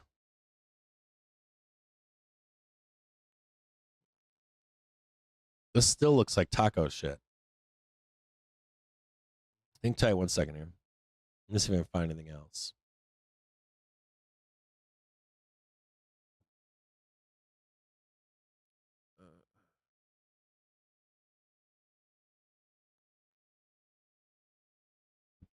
It says de-risking ahead of Wednesday's tariff deadline. They came out yesterday and said something else here.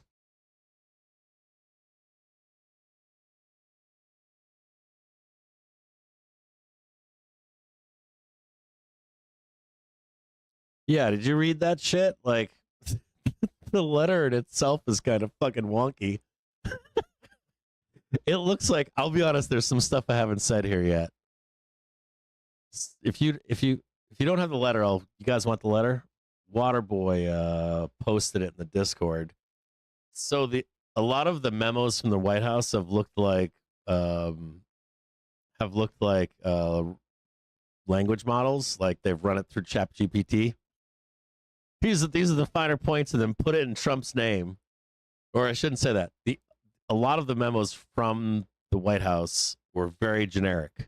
You could tell they were written by a fucking language model, an LLM. And this letter here, I kid you not, it looks like they ran it through ChatGPT that said put it in Donald Trump's language. If any of you worked with a LLM at this point, you can run like, this is my thesis, these are my arguments, give me some counterpoints and write me an essay. And then once you do that, you can say, all right, now write the essay like I'm in 3rd grade. And now I want you to make it sound like it's from, I don't know, Biden or Trump or AOC or whoever. And it'll then write that letter in their voice. This looks still like an LLM, but from the perspective of Trump, how it's written. And it does look like bullshit to me. It looks like it really does. It looks like it's not bullshit, but it looks like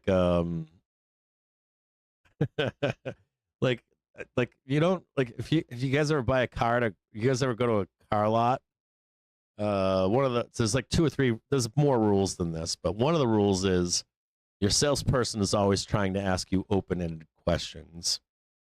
Open-ended question meaning I ask you a question that you have to answer with more than yes or no. Does that make sense? So I want you to keep you talking. The more talking you do, the better off you are. One of the second rules of being in, especially like a used car salesperson, car sales, any of that kind of stuff, right? Any kind of like sales, specifically like that though.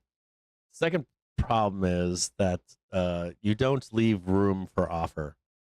This is what I'm offering you, and then you shut up. Basically, this doesn't give a shut up. This letter here that I'm reading gives a doorway to negotiation. And the end of the letter in particular mentions, if you do this, then we're going to do that. But it also says like, in other words, in a matter of weeks. He finishes, they should have deleted that last sentence. Says, I'll take it, put it back into context. It says, as you're aware, there will be no tariff if Korea or companies within your country decide to build or manufacture product within the U.S. And in fact, we will do everything possible to get approvals quickly, professional, and routinely. I don't know what that means. We're going to sign a deal. There's no details worked out. We had one of these before. You know that, right? We had an energy park or something in Minnesota. They like signed up a big deal, and it was like $80 million to build a chip park or something, and none of it happened. They like built the park. It turned into zero. That's what it was. It ended up costing a bunch of money. More than likely because the details weren't worked out. So the end of the first paragraph, the last few sentences, looks like taco time again. Me. And it does sound like it was a written language model of some kind with like Trump's voice. I would rate this letter as better than a lot of the memos that I saw in the beginning of the presidency. This one looks a lot better. This one looks like they're attempting to make it seem like a human wrote it. It's still definitely, that would not pass muster in my book, at least, that it didn't get run through some kind of a model. But it's much better. I'm giving it a thumbs up. It still looks like it was written by a model of some kind. Now, the crazy part about this is the last few sentences, which means it's horseshit. Now, what else is fascinating is I'm reading another piece here that says, this is from UBS. They're saying semis leads the U.S. equities lower. The S&P 500 is down 70 basis points amid a quiet catalyst calendar to start the week. Underlying rotation points to cautious de-risking ahead of Wednesday's tariff deadline. Tariff deadline is not Wednesday. It's August 1st. And Besson has already said this. It's August 1st. But we do have other tariff deadlines on Wednesday. Defensives lead cyclicals, whilst quality up 1.1%, outperforms volatility, down 1.6% on a factor level. All the AI winners are down today, dragged by semis. With UBS today initiating GE Vernova with a buy, seeing 20% upside further, as well as position to benefit from higher electricity demand power longs. GE Vernova is a long. Hold on here. Most of the post-Liberation Day gains in the S&P 500 occurred in U.S. trading hours, suggesting a predominantly domestic buy into the U.S. story, while ROW sits more on the sidelines.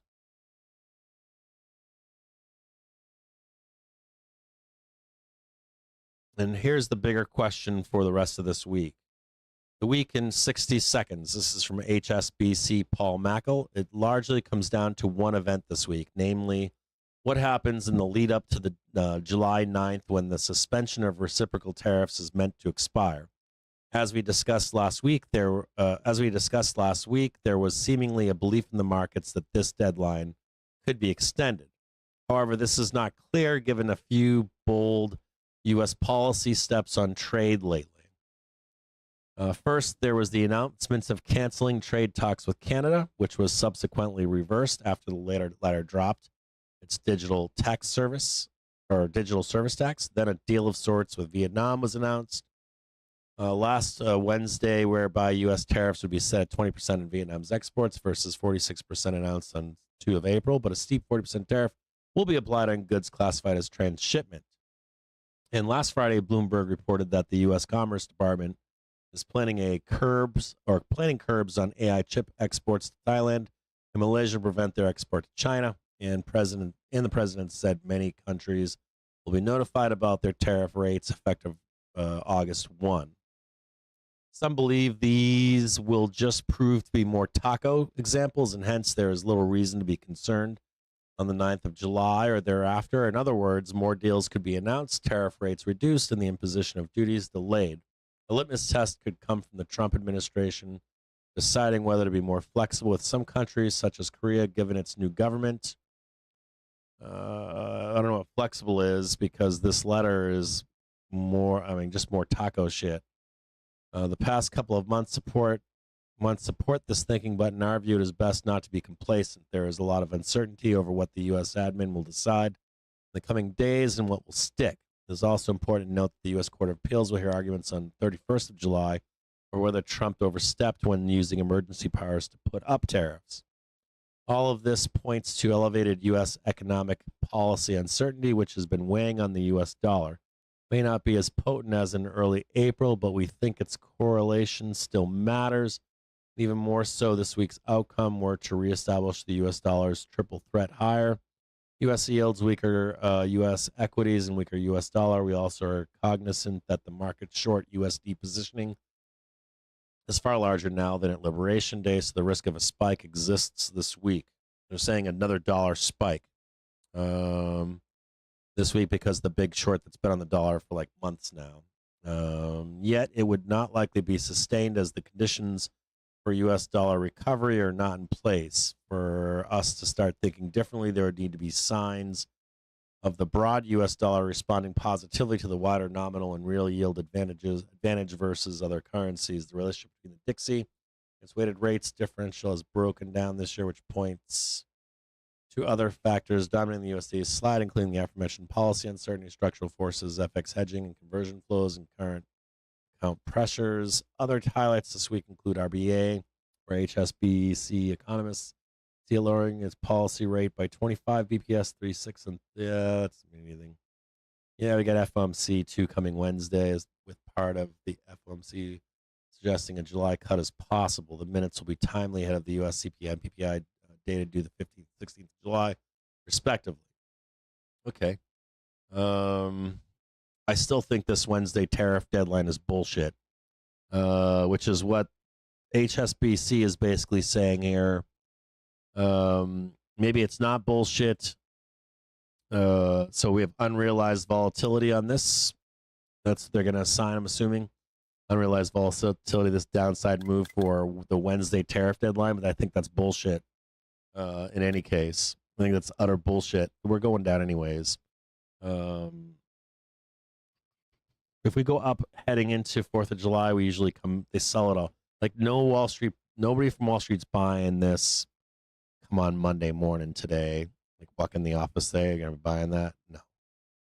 You buying this? Nope. Buying this seems better. 619 looks good. If we could get one more down day, maybe to 613, but I don't think so, man. Maybe one more day down day to 613, but we are right on. This is real support here, so let me just check this 30-minute again.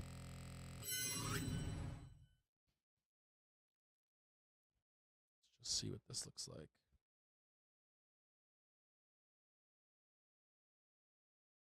This would clean out everybody from last week, right? This is Wednesday, Thursday, Tuesday. There's Monday. There's where the real buyers are over here. Fucking somewhere over here.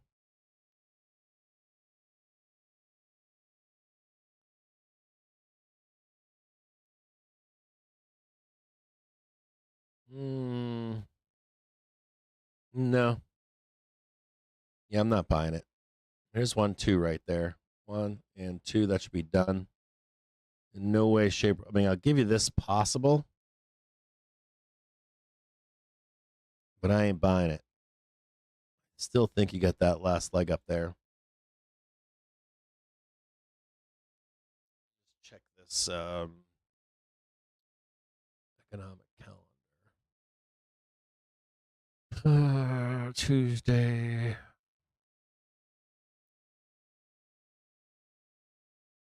Consumer inflation expectations. Wednesday. Yeah, we get the minutes. 10-year note auction at 1. CPI on Tuesday of next week. I ain't buying it. Not yet, at least. This is the mark. This is Tuesday. So this is when I was gone, right? There's Friday. That was Monday. That's that 613 right there. This is the Monday. See right here?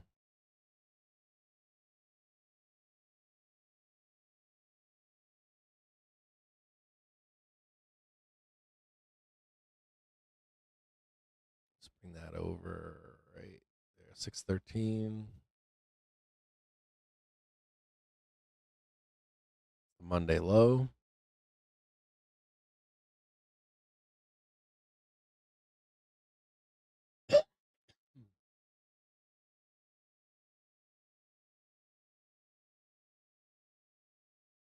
$613.27.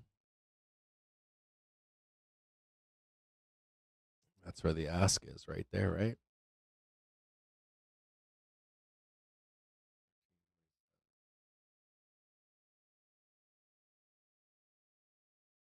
There.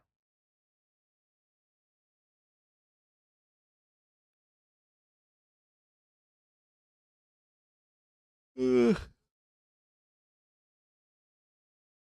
It's a big ass down there, isn't it?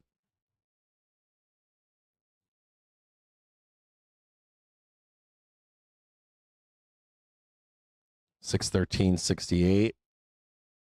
$613.23.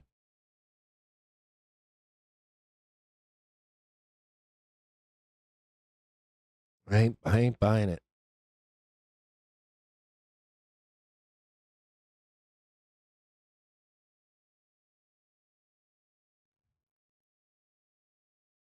Jesus Christ.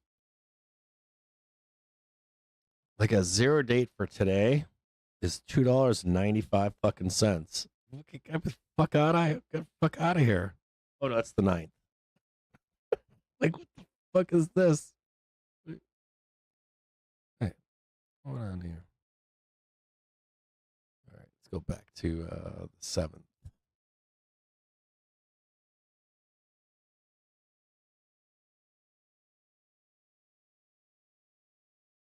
Sorry, I was trying to open up a call spread for Friday.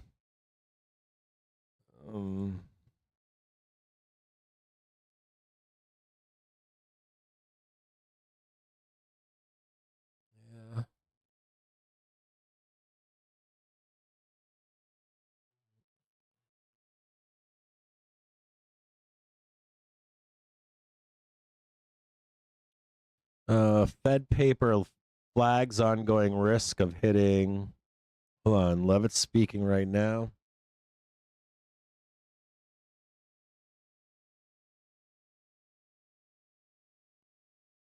Fed paper flags ongoing risk of hitting zero rates amid uncertain outlook. The possibility of the Fed once again setting its short-term interest rate target at near zero levels at some point in the coming year remains real, despite current relatively high levels of short-term borrowing costs.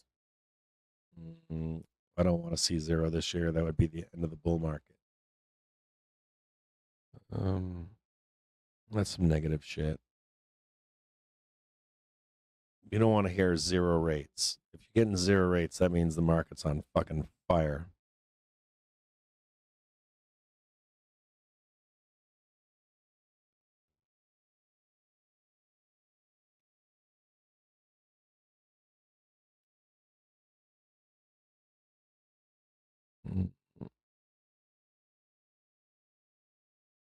Hang tighter, guys.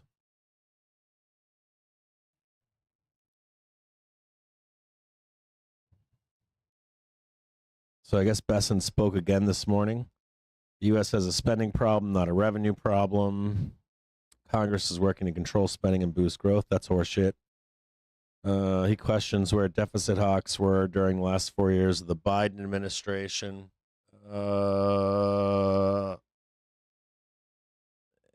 I'm not a deficit hawk. Hold on here. I'm reading through a bunch of this shit here.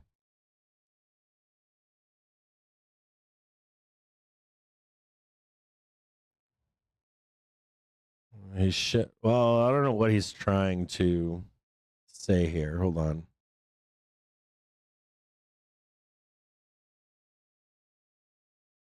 He doesn't know where the Fed was the last 4 years. I looked at this recently. Yeah, I don't know. I'm trying to see what he's trying to come away with here.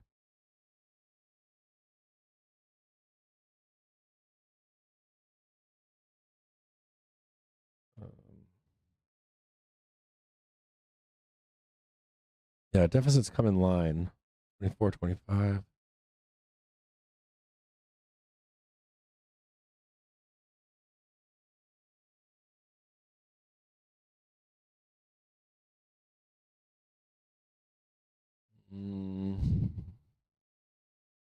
I mean, I'm looking at a deficit tracker right now. We are escaping. You guys want to see this? I'm trying to figure out what he's saying here. Besson saying in this interview this morning, U.S. has a spending problem, not a revenue problem. Congress is working to control spending and boost growth. That's false. Spending is higher than it was in 23 and 24.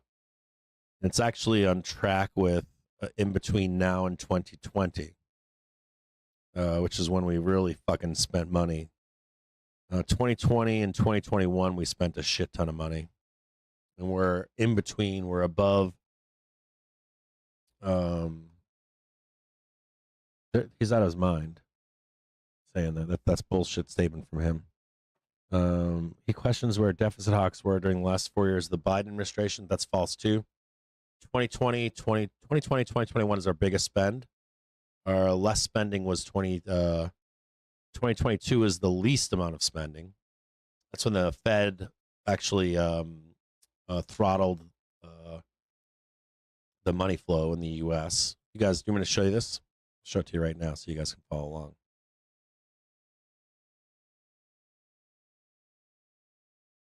It's just fucking plain false.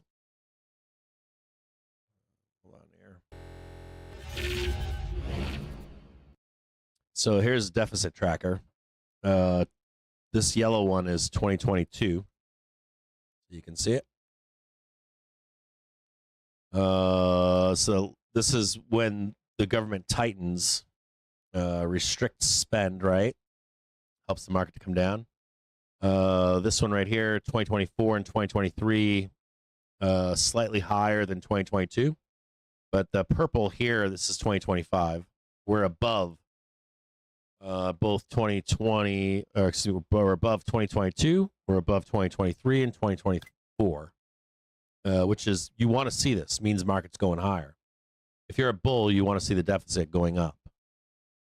Now, this purple, this is 2020, this is the big spend. and this is 2021. This is both Trump. I don't understand where he's coming from. So like, I mean, I know a lot of this has to do with. So this is Biden. This is Biden. This is Biden. This is Trump. That's Trump. That's Trump. And that one's Trump. All three higher. This is actually good. Well, if you're a bull, it's good. So I don't know where Besson's coming from here. Hold on here. Just get rid of this shit. I don't know where Bessent is coming. Hold on a second here, guys. Bessent saying he questions where deficit hawks were during the last 4 years of the Biden administration. Deficit was lowered or attempting to. It's going higher. Don't let anyone tell you otherwise. No matter what your politics are, there's a fuck ton of spending. Trillions and trillions. And the deficit was raised, or the debt ceiling was raised in this bill to $4 to $5 trillion. So this is good if you're a bull. Now he's saying, goes on to say, he expects several announcements on trade within the next 48 hours.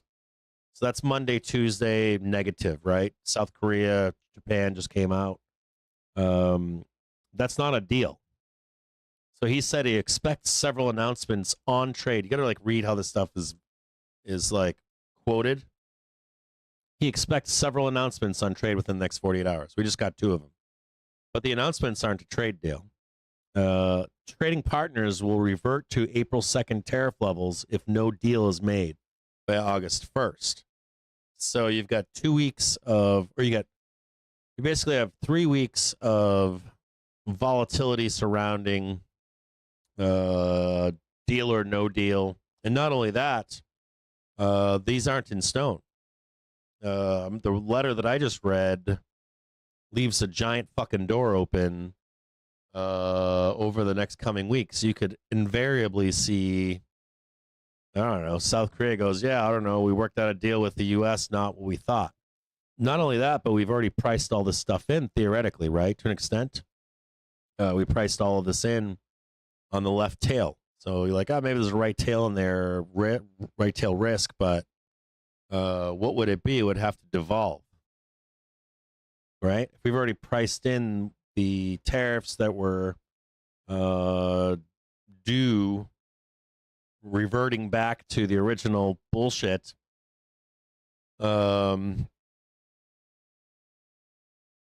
Liberation Day, then we're done. You would need to see, outside of unrealized or like unrealized volatility around this argument, unless trade relations devolved from there, would you get realized, I think, volatility.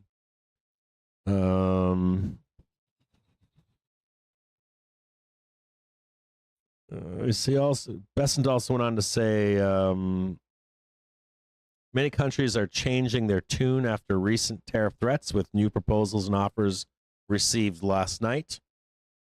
So that would, it's all taco shit still. I'm not seeing anything definitive here. The Vietnam tariff is 20% total, not added to other tariffs. Those who wrongly predicted a slowing economy and rising inflation have tariff derangement syndrome. Predicted a slowing economy and rising inflation of tariff derangement syndrome. That's not true. We don't have tariffs yet. We do, but we don't. We don't know. That's a false statement too. Like, you don't have fucking deals done anywhere, literally anywhere. There's no deals done. So that can't be quantified at this point. And then not only that, we're not controlling the deficit. Like, I'm not for controlling the deficit, but you raised, if you didn't raise the debt ceiling, if you literally like started paying down a bunch of the nonsense, yeah, the market would be down. You fucking know that. This guy's lying his ass off right here. On the Fed chair role, he says he will do what President Trump wants. I agree with that. He has Jay Powell has breakfast with, or he said he has breakfast with Bessent once a week. I think they do play. I think Biden and Bessent and Trump are all playing ball. I think there's politics right now going on. You have Bessent and Treasury doing like a stealth QE right now on the market, and Bessent already knows this. So I'm fine with that. That's all normal. Currency fluctuations are not unusual. He will meet with his Chinese counterpart in the coming weeks.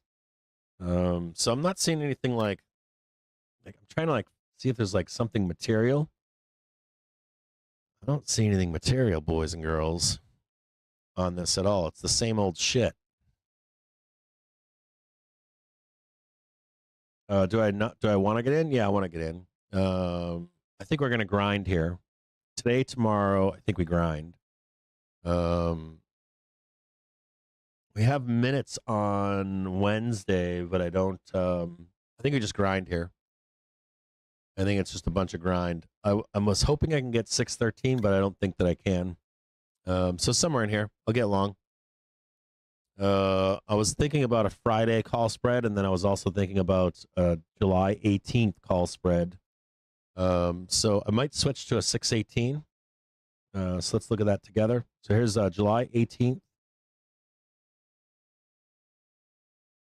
It's not that good. 622. Where are we at right now? 620? 620. 620. Where do I need to hit? What is that right there? 628.32. Max profit. It's not that good. It's only 395 to trade 405. It's not that good of a trade. About 622. 280 for 320. That's a convex trade. 24. 26. 82 to nope. That's not doesn't print that well either. 22. 627. 200. Like 622, 626 for the 18th is cheap as fuck. And you only have to hit 625. No, I'm not ready yet. Not quite ready yet.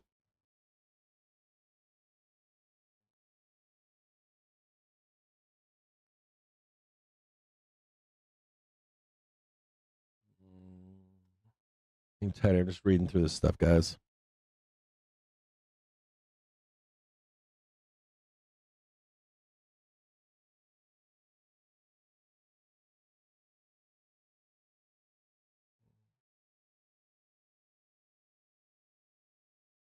Yeah, we also have Elon Musk announced a new political party. Forgot about that.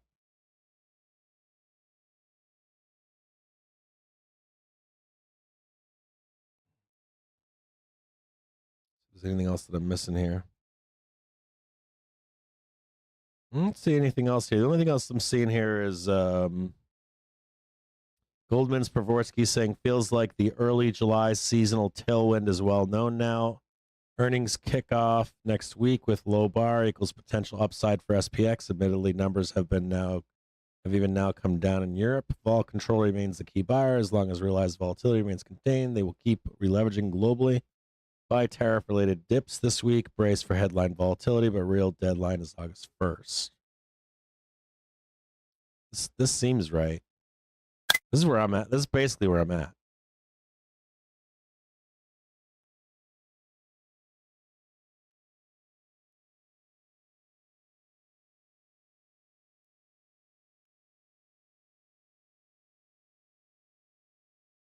I'm with Pravorsky here.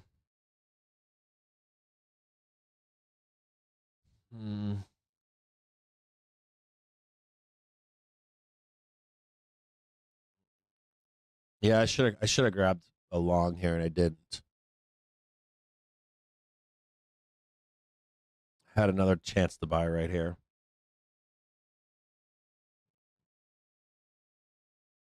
See if I can catch any of this downside here. Maybe I jump in here on this trade right here. Just get some fucking calls. I don't want to get calls though. And I think I want the trade to the 18th or maybe even the 30th. I don't want to do the 30th. I want to sell by the 18th. I want to sell by the 15th if possible.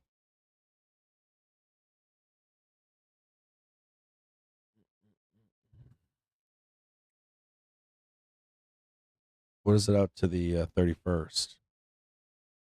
Not that I think we're going to be up there the 31st, but where's the break even on that fucker? Dude, even more time's cheap.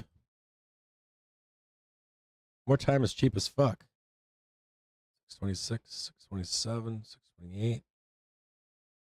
More time is dirt cheap here.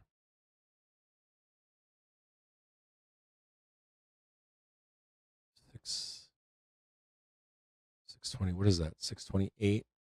628.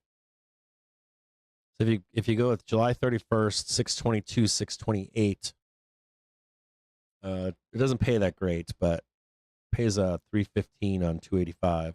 But it gives you the whole fucking month to trade 628. 80 points. Like I'm like really wanting this fucking 613 now. Like really want it.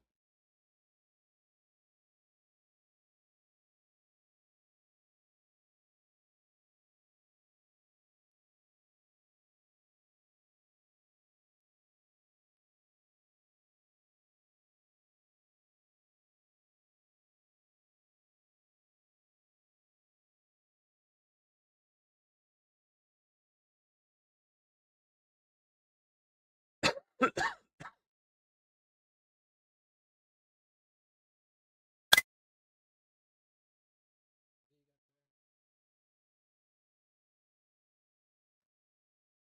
are you posting there?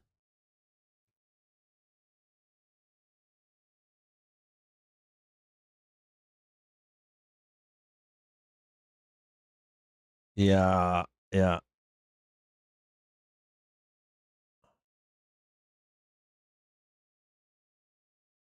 Man, look at that shit just hold.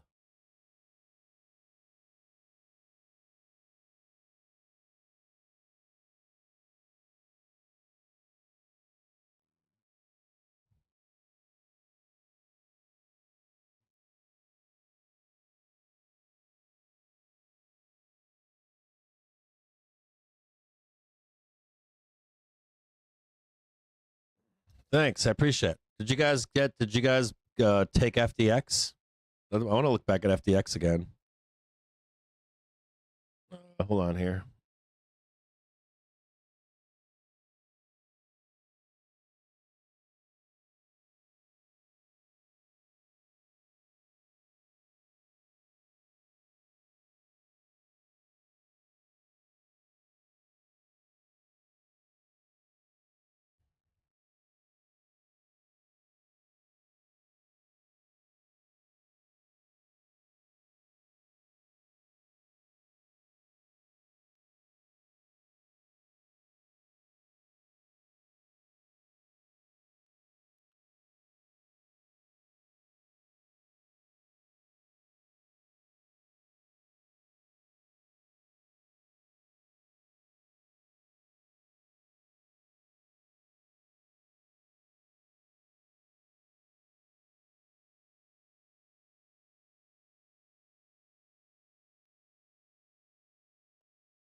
Maybe this would be better.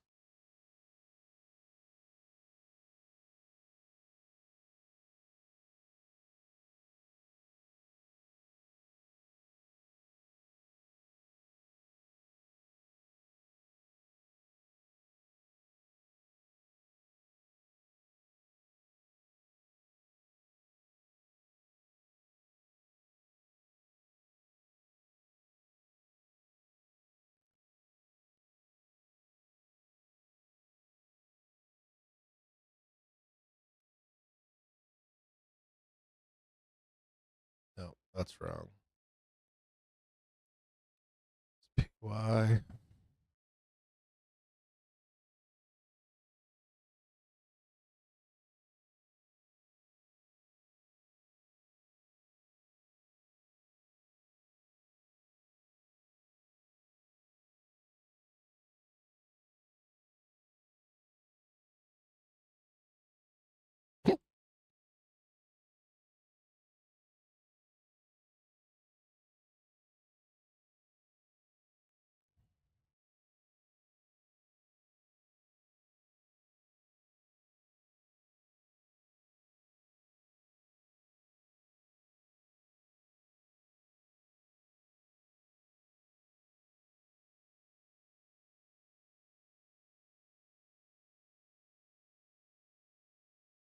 No.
236, 220,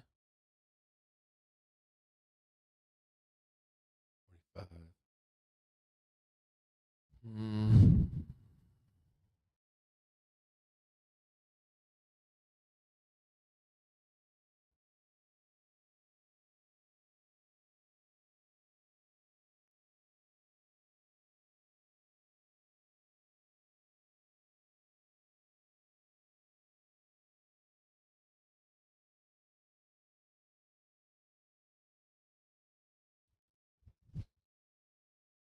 I'm like looking at FDX right now, and I'm like, that shit could come down to 222, no problem.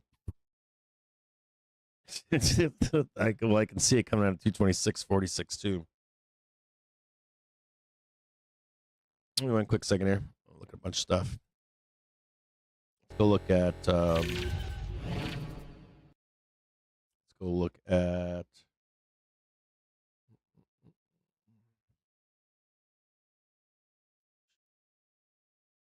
We're fucking parked right on the hourly trigger on SPX. Tight air.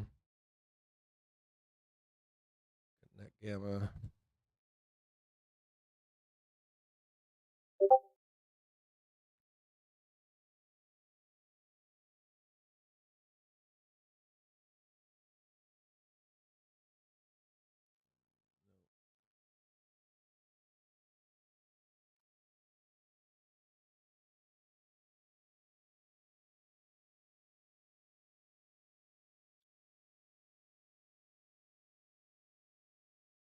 Just a quick second here, guys.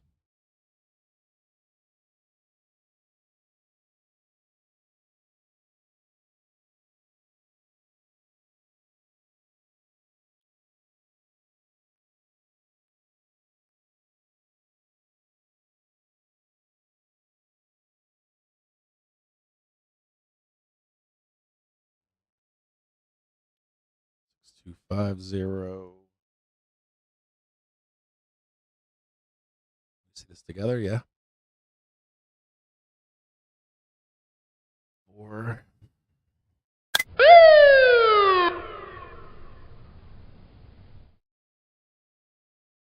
6250. That is top right now.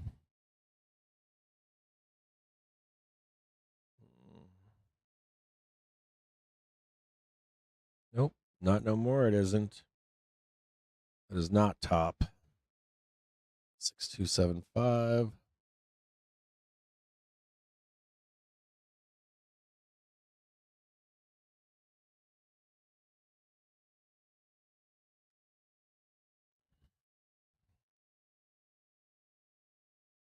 6,300.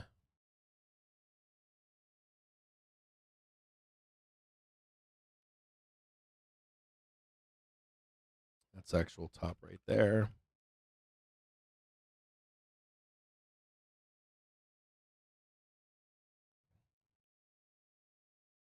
$6,225.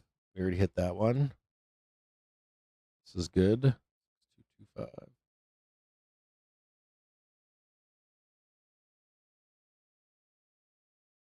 This is theoretically this is bottom.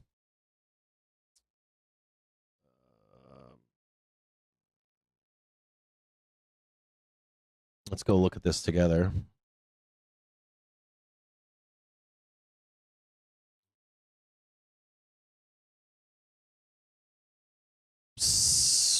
What's good to see is 6,250.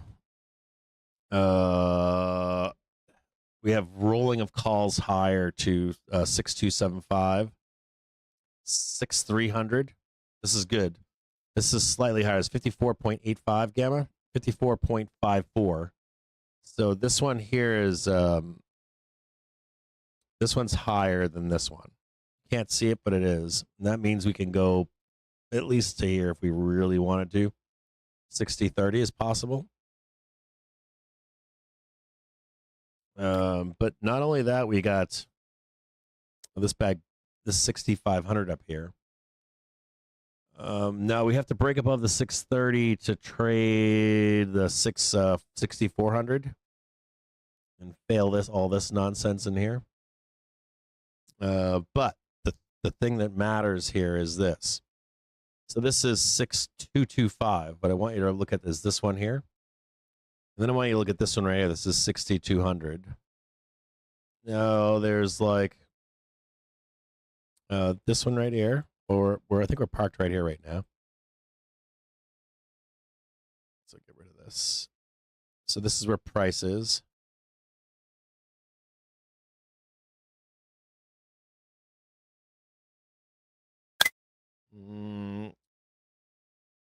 I mean, theoretically, you can kind of swoop down here. Swoop down here. Or even just right here.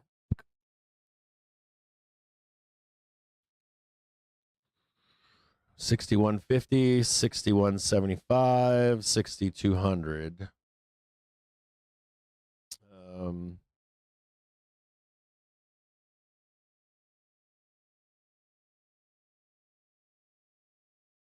This is 6,200. And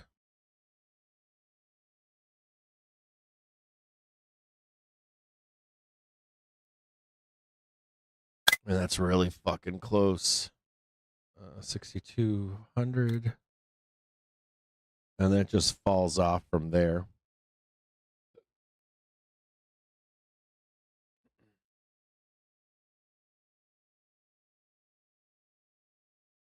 Like here's your 6,000.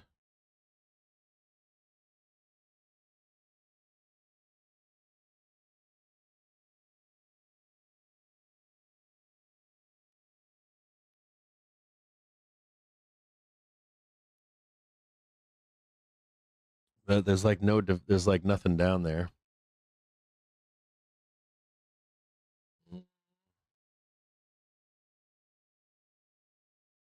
$61.25. There's nothing down here either.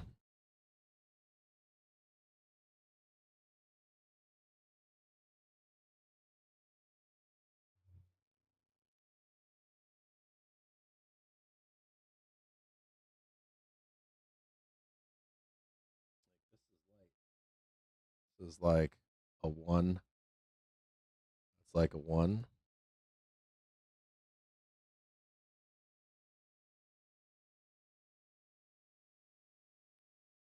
6,100.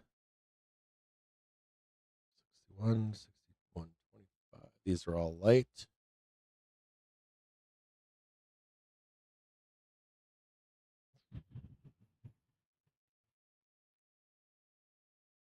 There's like no gamma down here.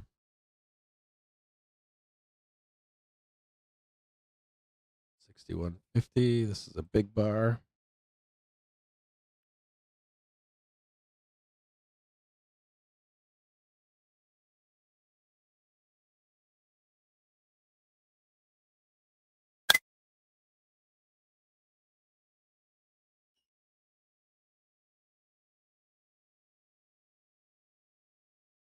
Ain't nothing down here.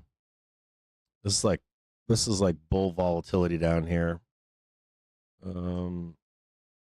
6,200. We get that's the big boy right there. 61.75. I don't know, man.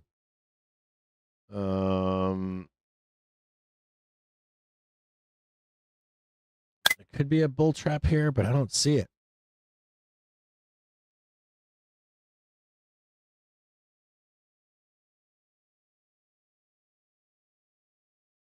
These are kind of weak here. Make that a 2 maybe. Make that a 2.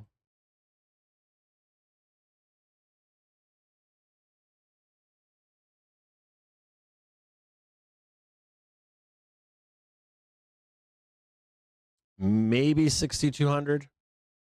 Maybe.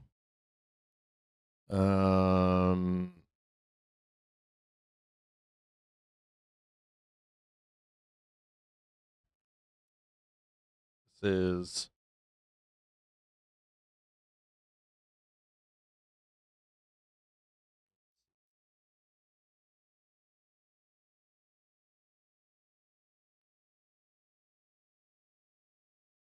$61.91.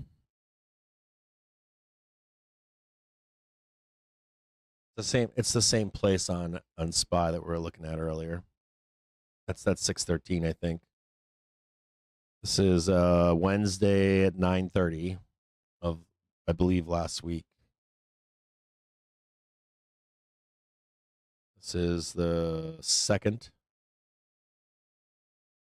of July.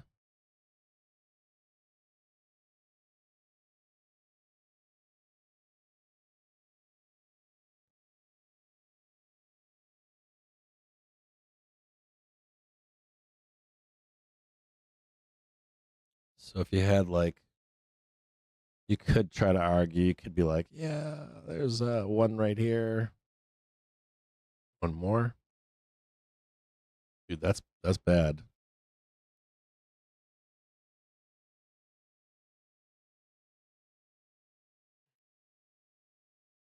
Just check this one more time.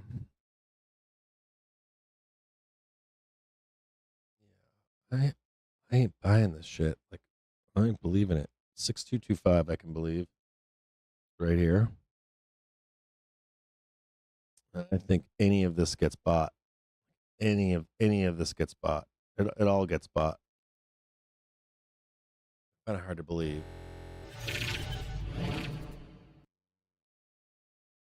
Gamma's not saying anything lower. Just, I think I said this earlier. The target was right here, 619.72 or 67, whatever the fuck it was. We are on S3 right now.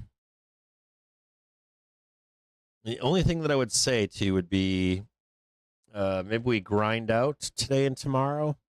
Possibly we get down underneath in the overnight.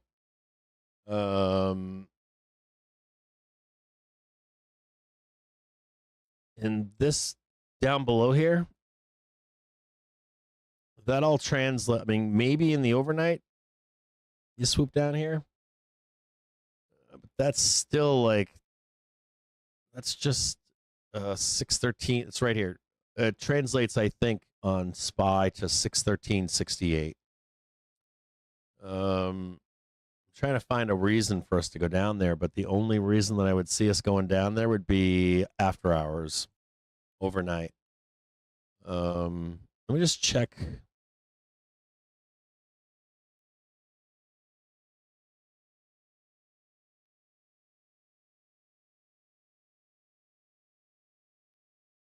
What am I missing here?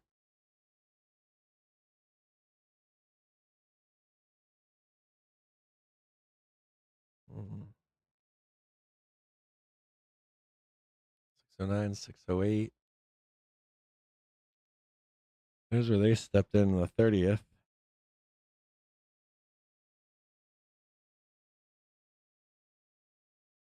Where's 613 at?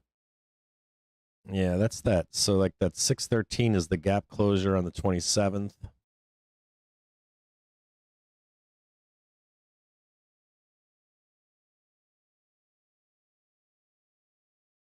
$613.96.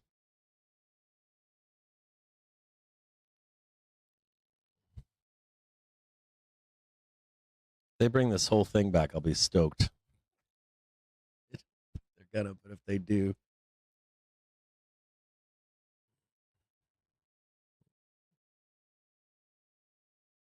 Well, there's still like the 617 down here. There ain't shit down here.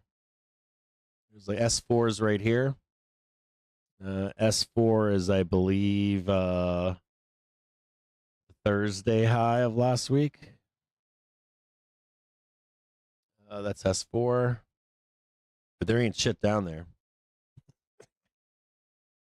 Still no trade for me. Still no trade. Still no trade.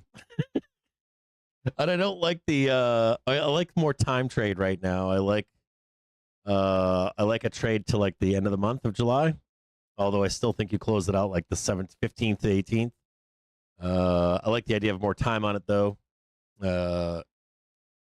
To capture that trade. But it doesn't matter if you buy a call spread right now for a week, 2 weeks, or end of month. They're all pretty much paying the same. There's a little bit more layouts, money layouts, but I think it might be being cheap here.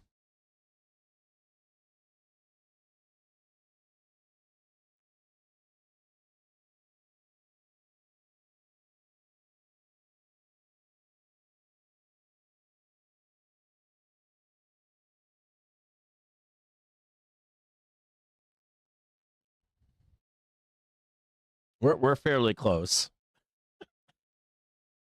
Oh, the only thing I can think, I'm trying to look for a trap here, and I'm like, the only trap that I could come up with here would be after hours trading, overnight trading. I'm trying to look at where the buyers are in Asia and in London. There could be an argument made that they're going to swoop in and buy then. There's also banks saying that Europe and Asia have not participated. That's bullshit too. That's 100% horseshit. They've been actually the buyers. No, I shouldn't say that. There's a nice dip buy here the 27th in the cash, U.S. cash. Big dip buy in the 30th in U.S. cash. Big dip buy here, but they're still buying. Like I'm looking at the after hours, and they're in there buying too. It's like the U.S. cash is buying, but then they bought it here in Asia on the 27th. They bought the dip in cash market, but they came fucking right back in and bought Asia. They bought Euro early morning on the 1st. Sent it up. The Euros bought again on the 2nd of July. This looks like I kid you not, this all looks like Euro buyers. So the last U.S. real buying is 615.51, 612.30. So like split the difference, close the gap. Put you like just at 614. So if you're like looking at Euro and Asia buyers, U.S. buyers, there could be an argument made that the U.S. buyers aren't back in market yet. It looks like they left. Like they're saying the U.S. was buyers, but the last week looks like Euro buying. This looks like Europeans trading the last week. Maybe I'm wrong. I don't think so, though. They're trying to claim that it's all U.S. buying. I see the U.S. dip buy in cash market, but I also see the Euros buying along the way, particularly this past week. They were trading the market. You can see that they were.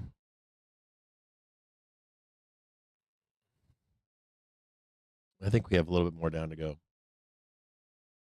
And I don't like this half hour. Let me just check this SPX 30-minute really quick. And just see what this, I want to see what SPX is saying here.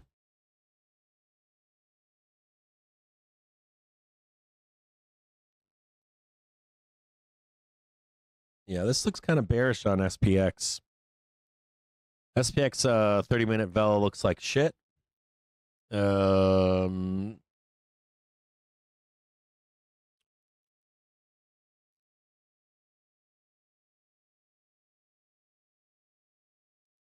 ES 30 minutes, got more down to go. Don't be buying a dip here. We're not ready yet, in my view. I don't think they'll get it done in cash market, particularly. But I do think that you might be able to get it done overnight or in after hours would be the only time I think you can get it done.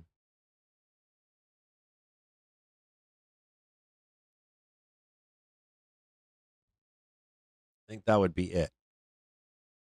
The only way that I see a new low, like if to sweep that low, would have to be like some kind of an announcement, some kind of bullshit announcement and bullshit price. It's still a bullshit price, even if it goes down there. Like trade 613 is fake. Fugazi. It's not a real cash market price in my view. Like, oh, that's a real price though, Cap. Nope. Nope. Bullshit.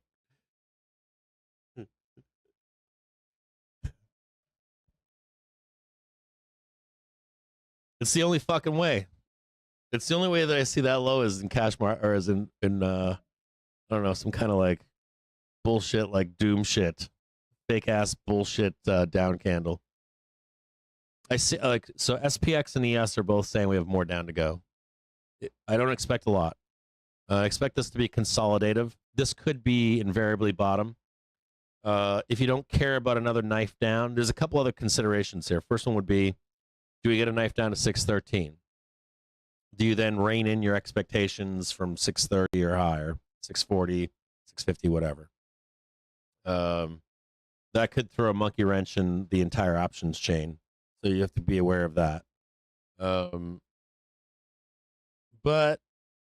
you know, if you do like 628, 622 end of month, if you get the print on Friday or you get the print on the 18th or some high in the middle weeks of the month. So if we start trading sideways middle of the month and you get a high one of those days, just get out, take the money and run. I don't think you're going to be on a high at the end of the month. I don't think anybody does. Thinks that maybe. And this is all good to see. Like this is all nice up down action. Maybe. I'm going to just wait here and be patient.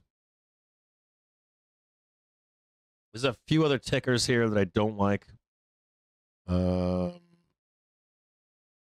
a few other tickers I don't like. I don't like that they haven't come down enough yet. This looks like rotation to me. So we're waiting on market rotation. It has to be. I'm waiting for 613. I don't know if I can get it. All right, so I have it. So a few things, just briefly. So let's do a little slow down for a minute. So I don't get any time off. I have to be honest with you guys. I get no time off. Like I get none. Like I need a break from the market too. Now I used to be of the mind that you watch market even when you're on break or vacation or whatever. And I used to feel like that, but I spend so much time around the market now, I need a break. So I took a break. So I'm catching up right now, is my point behind that. I'm not mad or anything. I'm just saying I'm catching up.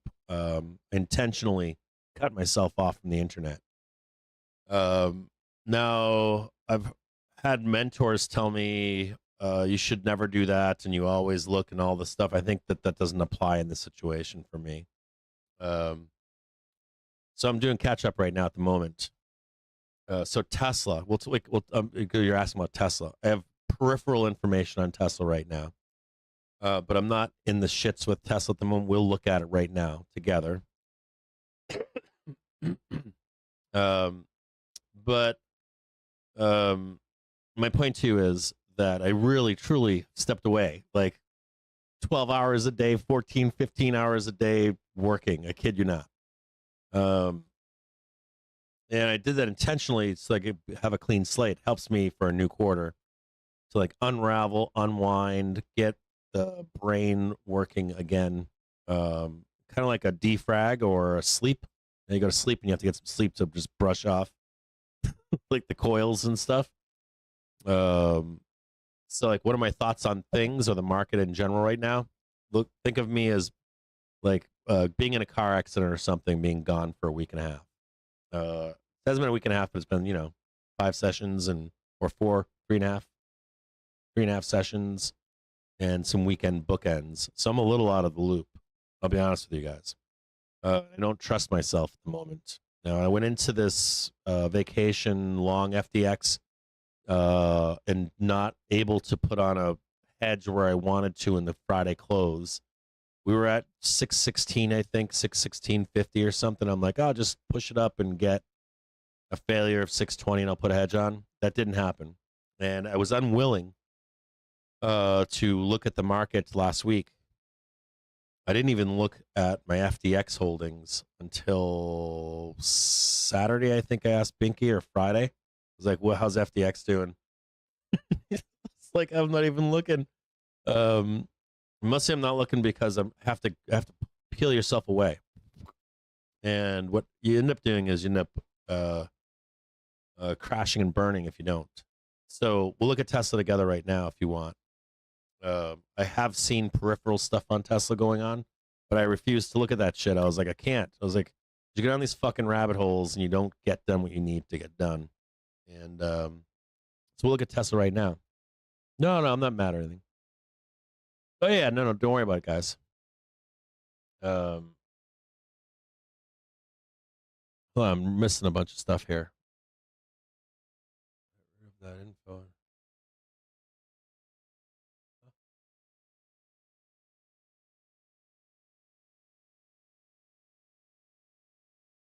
What am I doing wrong here?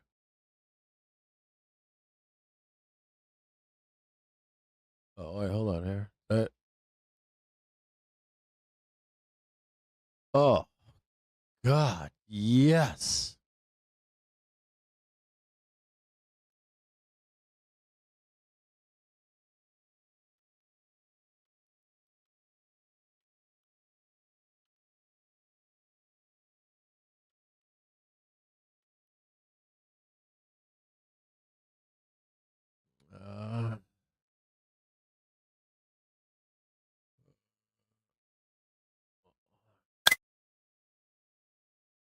I thought it's favorite psycho stock Tesla. No, I haven't covered Tesla. I've been charting it, but I haven't looked at it. I haven't looked at it in depth. And so I think I feel like, I mean, not quite out of pocket, but I feel like I'm missing information. I don't want to feel like I'm missing information. I did see information on Tesla this week. I saw stuff on Robotaxi.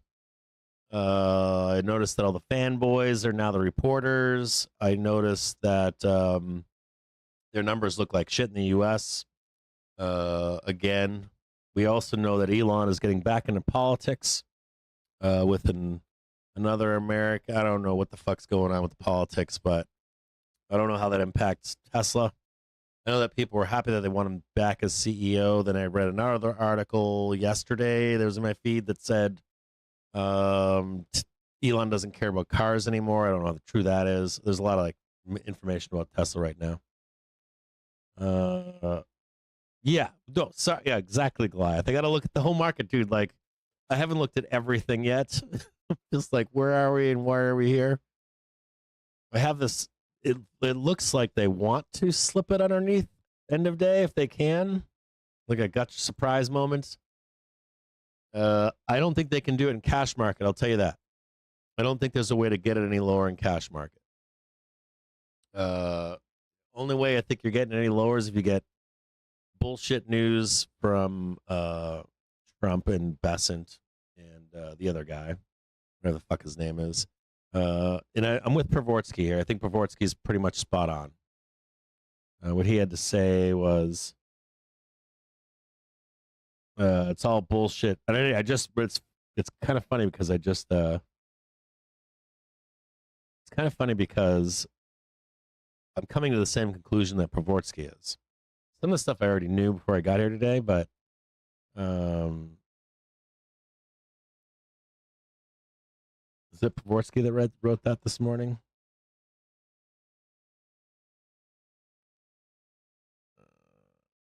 Yeah, like Trump threatened an additional levy on countries aligning with BRICS. According to the Wall Street Journal, okay, no big deal. Any country aligning themselves with the anti-American policies of BRICS will be charged an additional 10% tariff. Rock on. I got no problems with that. Goldman's Malavi saying positioning has been a tailwind with the two anchors of the market bid in 2025 being corporate buybacks, retail buying, and buy the dip mentality. Those features have seen a third horseman arrive in the form of regrossing, beta chase, and nets and institutions and hedge funds have displayed due to the stop-in effect, benchmark performance, and growing comfort around left tails. I have more comfort with left tails. The only like right tail danger that I see would be trade war ladder escalation from all this stuff. It's kind of crazy. Like looking at this on a macro level, from the perspective of someone else. If you are like the initial, like, you got like what you think Trump's going to do in the beginning, then what Trump's going to do in his second half of his presidency, right? Then we get more aggressive Trump first half of his presidency. We get punitive damage done to the market. We get the damage done to the market, which should have been 13 to 15%, wrap up tariffs. No. We got Trump 2.0 or 2.5 and 2.0 in 2.0. So we got early, more aggressive Trump. And we got more punitive damage for that. We went down almost 20%, or if not 20. Instead of like 13 to 15, we got punitive damage, and it was also assigned to unknown unknowns and all that stuff. Is there still right tail less risk? The only way there is would be if there is tit for tat. That would be not priced in, although I think that is fucking priced into a 20% down move. For right now. Not later, but for right now at this moment. So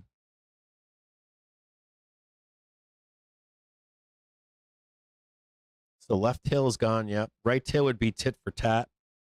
I don't think there's any more left tail problem here. Those features have seen a third horseman arrive in the form of regrossing, beta chase, and nets as institutions, hedge funds have deployed due to the stop-in effect, benchmark performance, and growing comfort around left tails. Okay, that makes sense. So you're saying you're longer, or you're long for longer now.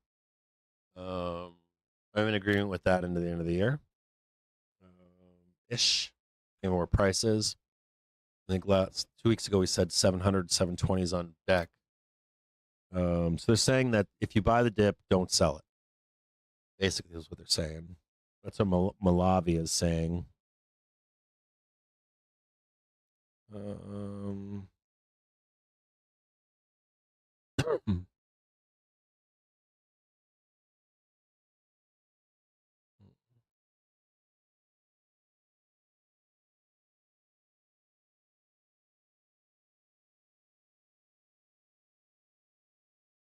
Yeah, I don't see anything here.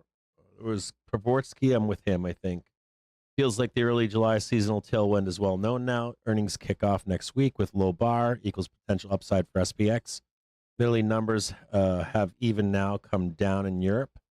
Vol control remains a key buyer. As long as realized vol remains contained, they will keep releveraging globally. Buy tariff-related dips this week.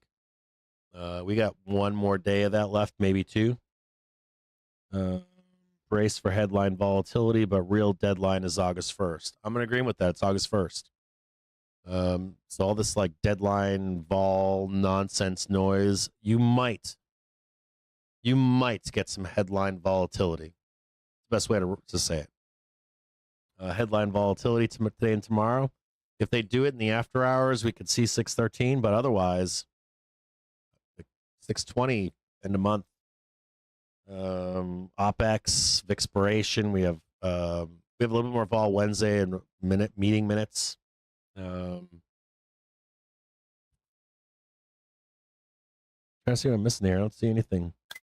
JPM remains tactfully bullish. This week will be in focus for a flurry of trade deals, but headlines suggest that Trump has already rolled back the deadline from July 9th to August 1st. Right? July 9th to August 1st. More taco time. So you have some negative news pieces today and tomorrow, but well, we got July 9th is now off the fucking table. That's taco time, man. I don't see anything, even in the way that it's said from Besant, the way that it's said from Trump, the way that it's written. I see taco time. That's all I see. So you see more taco time. Even the August 1st deadline is taco time for right now. And I find it fascinating that they're even calling out August 1st. Because that's saying that it's like playing with the stock market. It's fucking playing with seasonality. I mean, it's kind of fucking, it's a comedy at this point. Yeah. What else do we have here? Hold on here. Earnings preview. Let me post some of this stuff. JPM earnings preview. Revenue growth is expected to be 4.2%, down from 4.9 in Q1 of 2025. Q1 sucked, though. Yeah, like this. The 5-year average is 7.7%, and the 10-year average is 5.4%. 10 of 11 sectors expected to deliver positive rev growth, led by tech, 12.3, healthcare, 7.8. The estimated earnings growth rate for the quarter is 5.0, down from 13.3. Wow. And the lowest earnings growth since Q4 of 2023. Yeah, they're always wrong, though. JPM a little bit more dour on this earnings season. President Trump's trade advisor Navarro calls for the Fed board to intervene against Powell's stance, says Powell is causing lost revenue and higher interest rate payments. Americans are feeling acute financial pain. That's not true. That's false. They're not in acute financial pain yet.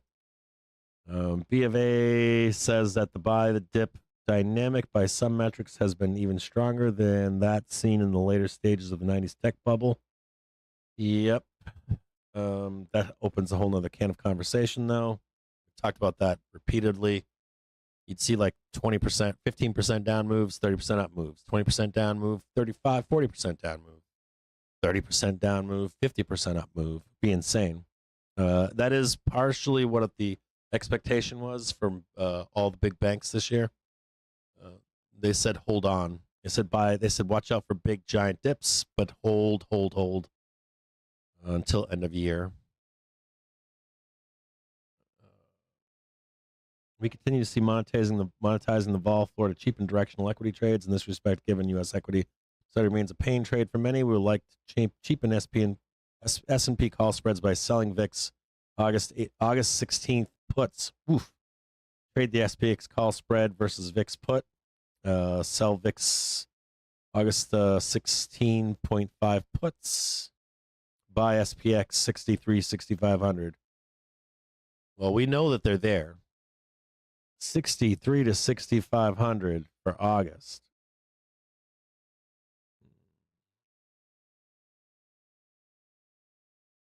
White House Press Secretary Leavitt saying approximately 12 other countries will get tariff letters from President Trump today, and letters will get posted to his social. President Trump will sign executive order today, officially delaying the July 9th deadline to August 1st. So we got 12 other countries will get tariff letters today.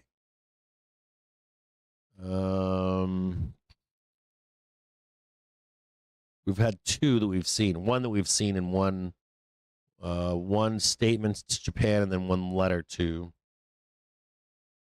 So Levitt taking some of the vol off of that announcement. Goldman said the Fed may cut policy rate in September, and only Fed cut on soft tariff impacts and disinflation. And we have some argument going on of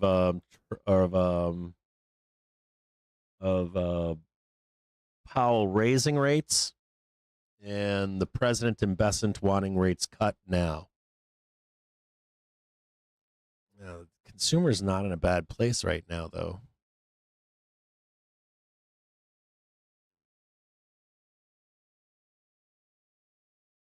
Still no trade for me.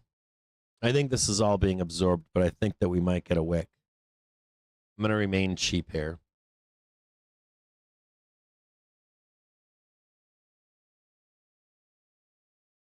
I'm going to stay cheap. I'm going to remain patient.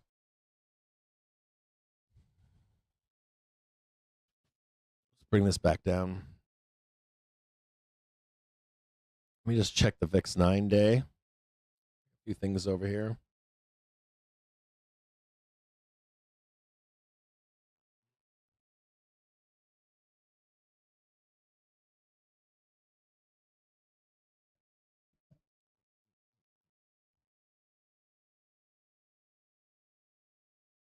Yeah, I don't know, man. VIX 9-day is recovering.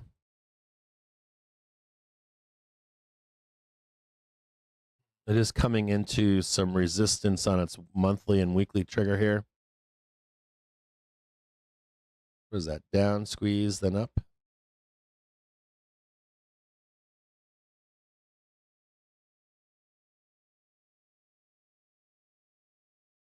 just looks like volatility.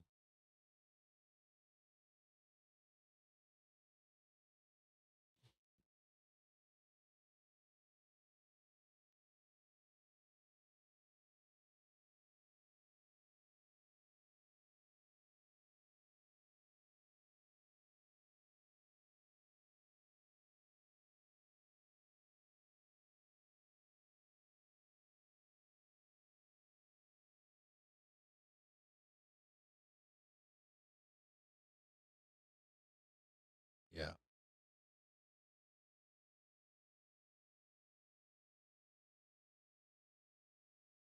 go look at this together.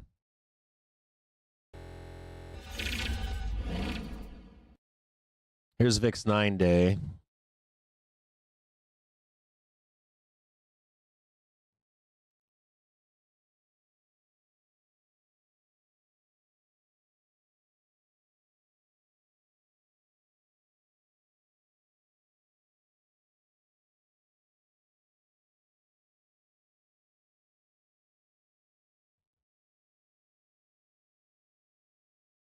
This hourly velo's coming up right here too. A little bit of bump down here, then up. So squeeze into the bell. And then what? Squeeze into the bell. Blood. The overnight.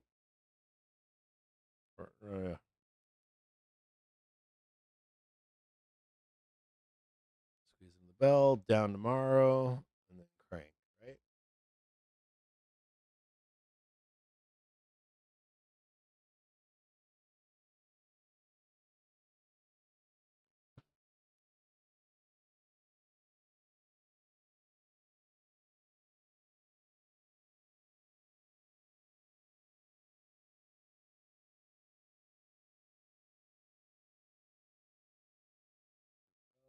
Blood overnight.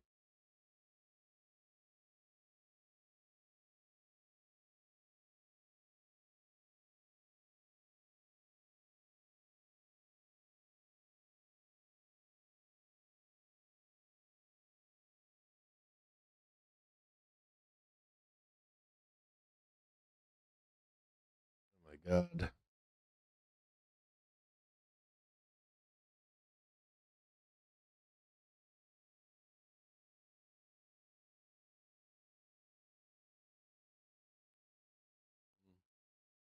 There's a little more right here of uppies.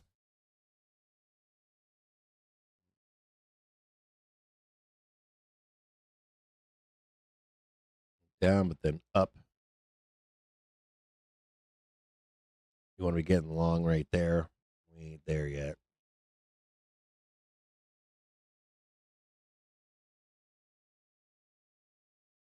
See it right there.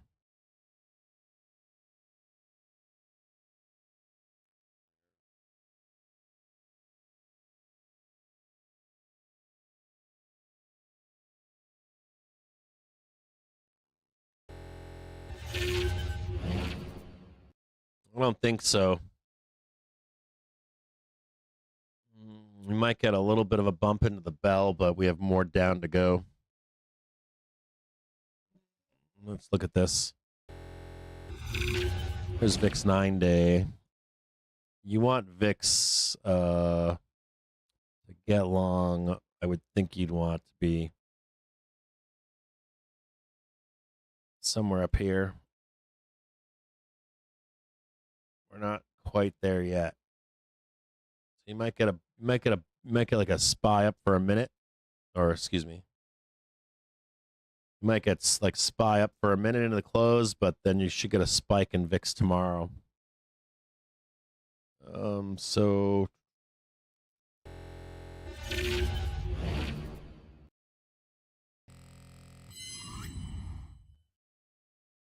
just on an hourly basis here. I guess bigger question here. So we know we're going up, right? The only question here would be, do we get a ramp up here and then like a VIX spike overnight, and then you're back up and running? It's the only thing left to look at here. I think there's 613. I'm assuming this is what people want, is they want like get the ramp up into the close, right? Get your next leg down into Tuesday. This would be 1, 2, 3.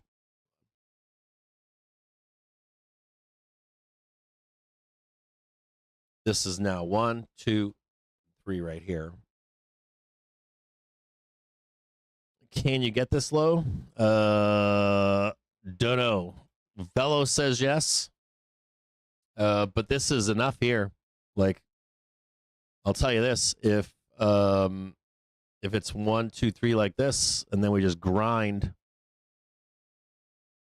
and then of course the only thing I can see here would be, after hours bullshit, euros buying down here, that this is all going to get bought more than likely. So you might never see this in cash, is my point. Like, you might never see the price action down here.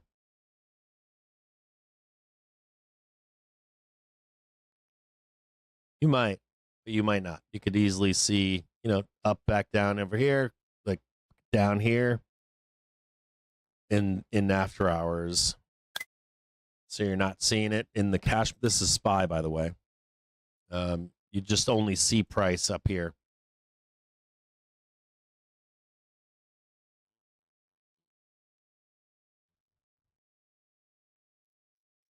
I would say be patient. I would say wait until I'm not anti-buying this here. Vic wanted to own SPY. Sure. I can see owning SPY and not worrying about more downside to come. What I would suggest, though, is between now and tomorrow, maybe possibly Wednesday, look for like just some like, oops, we went down 613, woke up and we're down there. Look at that. Had a nice little intraday low right there.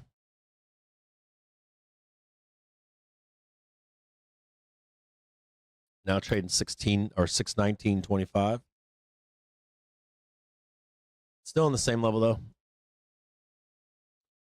Give me some of that cheap after hours price action. No, I haven't gone over Tesla. All right, I'm about to do it right now. But do it right now. Okay, so Tesla. Let's look at Tesla.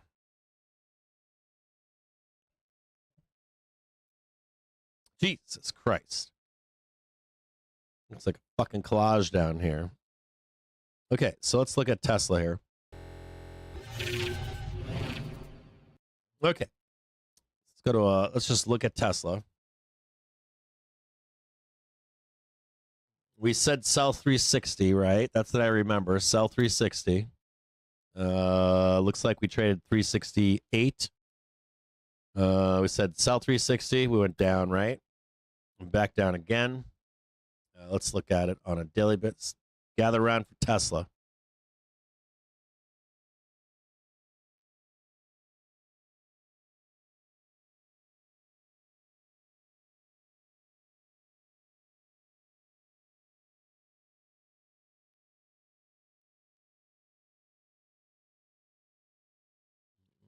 All right, hold on here. Hang tight here, guys. I'm having some issues here.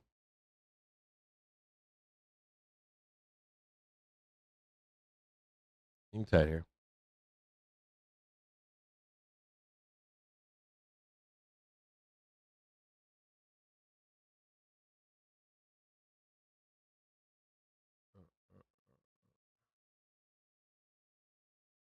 One quick second.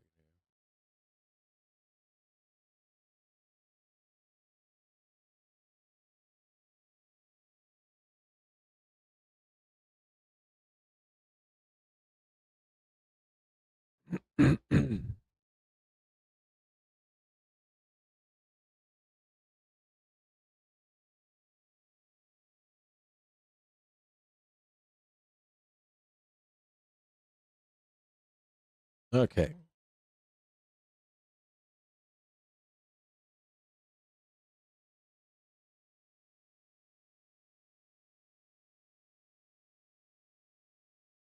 So look at it. Hold on here.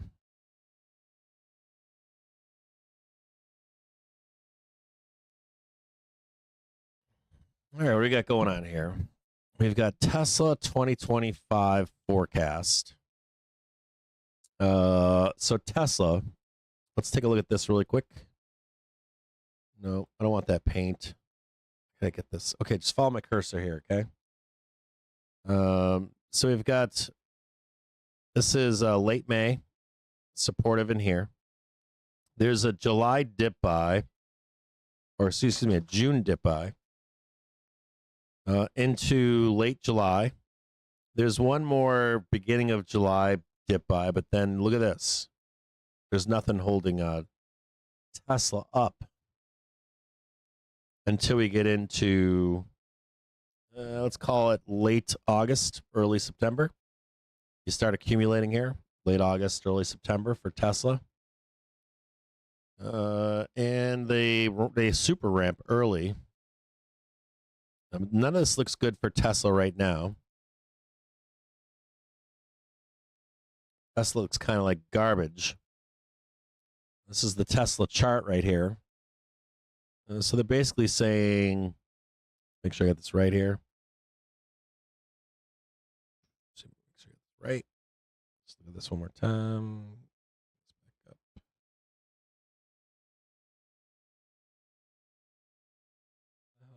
Where the hell did that thing go?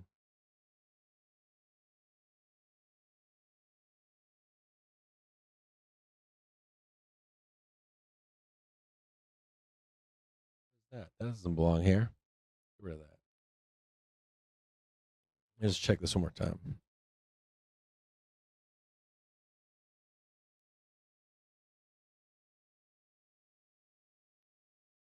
Ooh, look at Spoos getting annihilated right here. Thankfully, I didn't add anything there. Yeah, baby.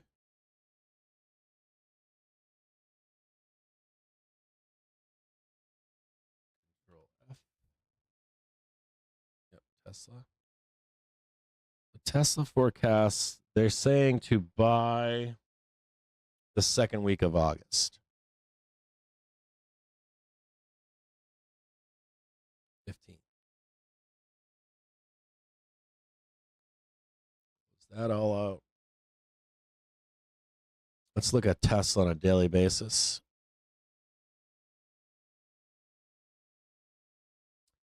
Okay, so Tesla looks like dog shit on its daily.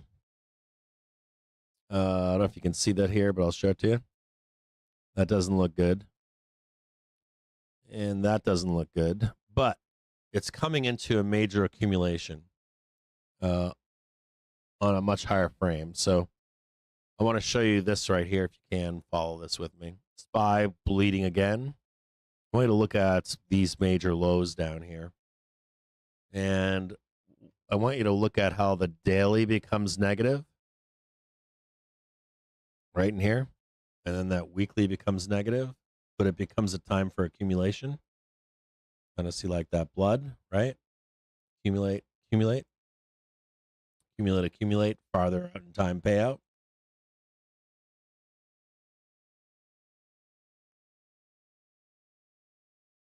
We're starting that cycle right now. I could be bearish here on Tesla. I could be talking being bearish here. Now the monthly accumulation looks great, which is good. So it does resolve to the upside. Now the bigger question becomes: does Tesla not participate with the rest of the market, or does it start to go down early? Would be a bigger question. So if you get like some weakness in Tesla, right, and we get that like a little bit more bump up here. So this is July, right? And then we get this like bloodbath down here. Does that make sense? Participates, but not like boom, boom, moonshot. No break. I don't see a breakout here for Tesla. So I'll say this to you.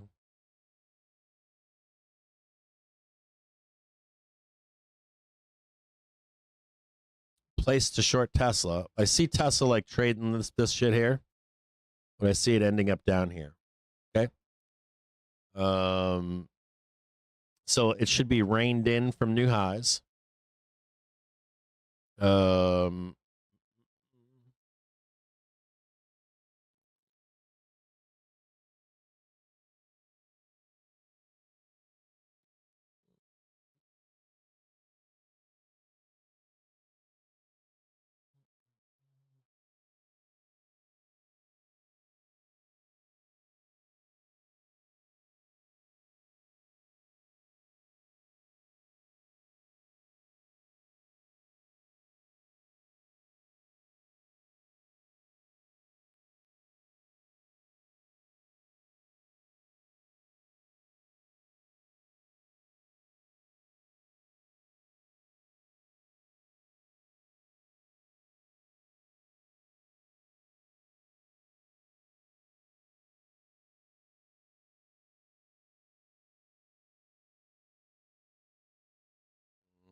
If you beat that one, it's gonna be bad.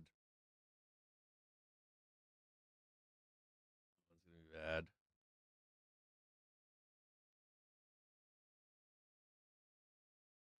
I'll lose that one.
Man, this like October, November.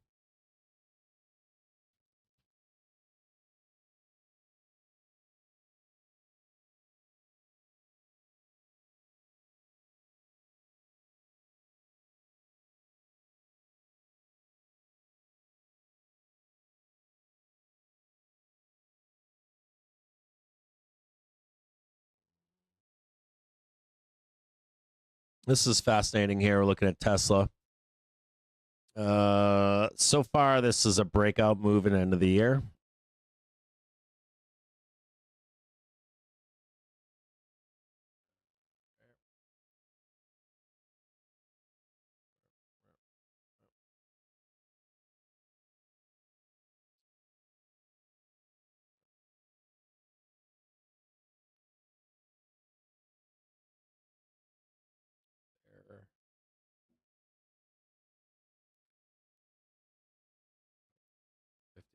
Oh, it must be 350. Yeah, right there. That one there. Top of the world, ma. The only big question here is, does everything devolve? This would be I don't see this as being.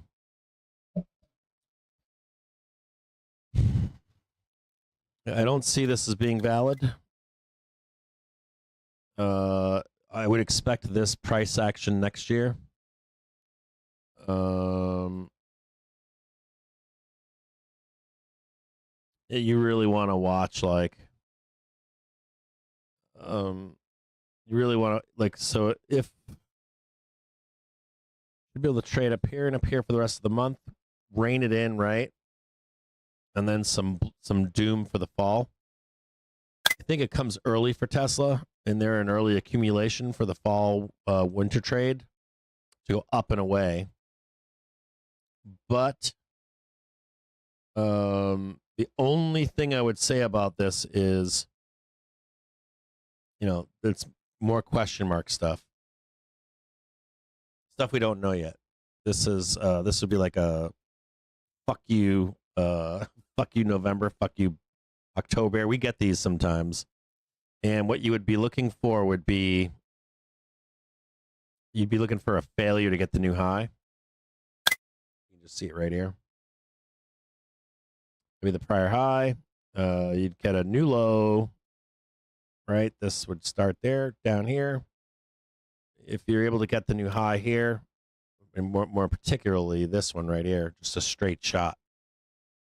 You'd beat these two, might even be double. Be like this, and then down and up. One right there. Back test. As long as all that holds, good to go. G.I. Joe, everything is awesome. You come into like September, October, you start seeing that kind of shit, like rejection, fuck you, no, ripcord all the way down, depth sell. But I don't see that right now. I don't think that's valid right now. And I don't think it's anything we can even project right now. I wouldn't be trying to project that. So look for a buy on 270.59 today or tomorrow. Look for a dip buy. Trade it up into the end of the month, into the middle of the month. Rein in expectations. 320 would be nice round number. 321, 322. But if you want to trade at the top of the key, I understand that too. I can't say that we're not going to go up here. When is their ER? Tesla ER.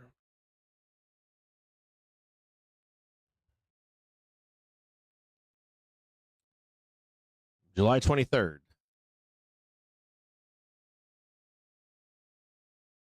Hey, look at that. Almost perfect. There you go. There you go. Shocker, within like a day or two. Ready? More down for Tesla. Be trying to buy like 260, 260-ish for a run on their ER. Sell it before you get there, though. Get out before we ever get to their ER, and we're gonna sell the fucking news on that ER. I don't know if they can squeeze this up, but if they squeeze it up before, just get out. And you know, if they leave it, like if they leave some bullshit here for this, that would be my expectation. They're gonna like run it down, right? Get your ER trade, park your ass right here, make you live and die by the sword.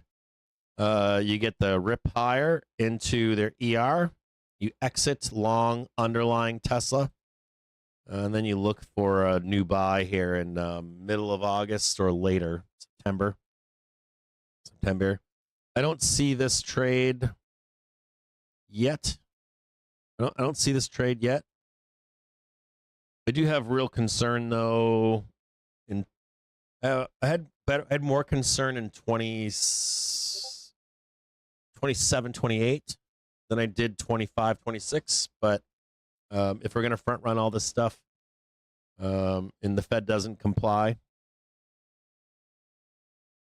we're doing this early, right? So if we're going to do this early, then you know, I'd expect this like big baller end of year move, new all-time high, and then you would expect the counter to this trade next year. You would expect, you know, the extra leg down, failures to regain all-time highs. As a matter of fact, Tesla is probably in trouble, whatever that is right there, 500. Tesla could be in trouble next year, not now. Blow off top in here.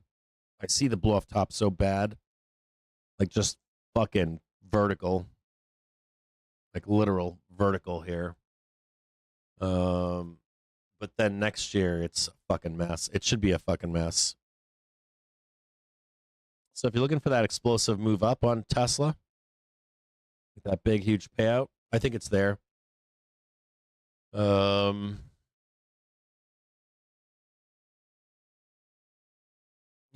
Yeah, I think it's there. And what is the high on this? It could go straight vertical. Whatever this last leg is right here. Here's your really got one right here. This would be 2. And that would be 3. It could be like a monster, like just fucking 1, 2, 3.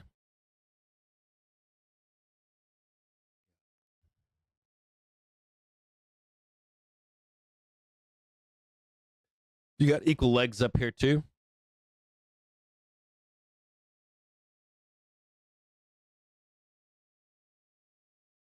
And the key is this right here. That's the key. So let's look at that, right? You don't quite get it here. You get the built-in ER, come down for the fall. Hold that right there, and you're off and running.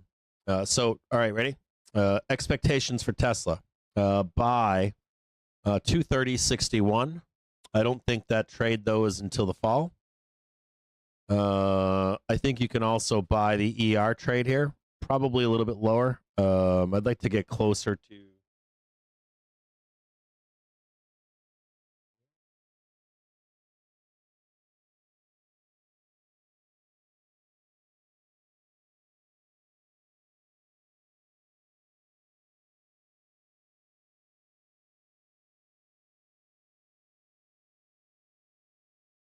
Okay, ready? For Tesla, you've got 2 more bull trades. One is at 283.76. 283, 284 flat for an ER trade to the upside. It's going to sell on their ER in my viewpoint. We're going to blast the fuck down. Somewhere it could take a week or 2, you know, but it's down. The key point here would be expect Tesla to move higher earlier in the fall than other stocks in my view. I don't see this trade. I don't like fundamentally see a reason for this trade to like come down here, reject all this stuff, get the hourly or the daily and the weekly. It's always there. It's possible.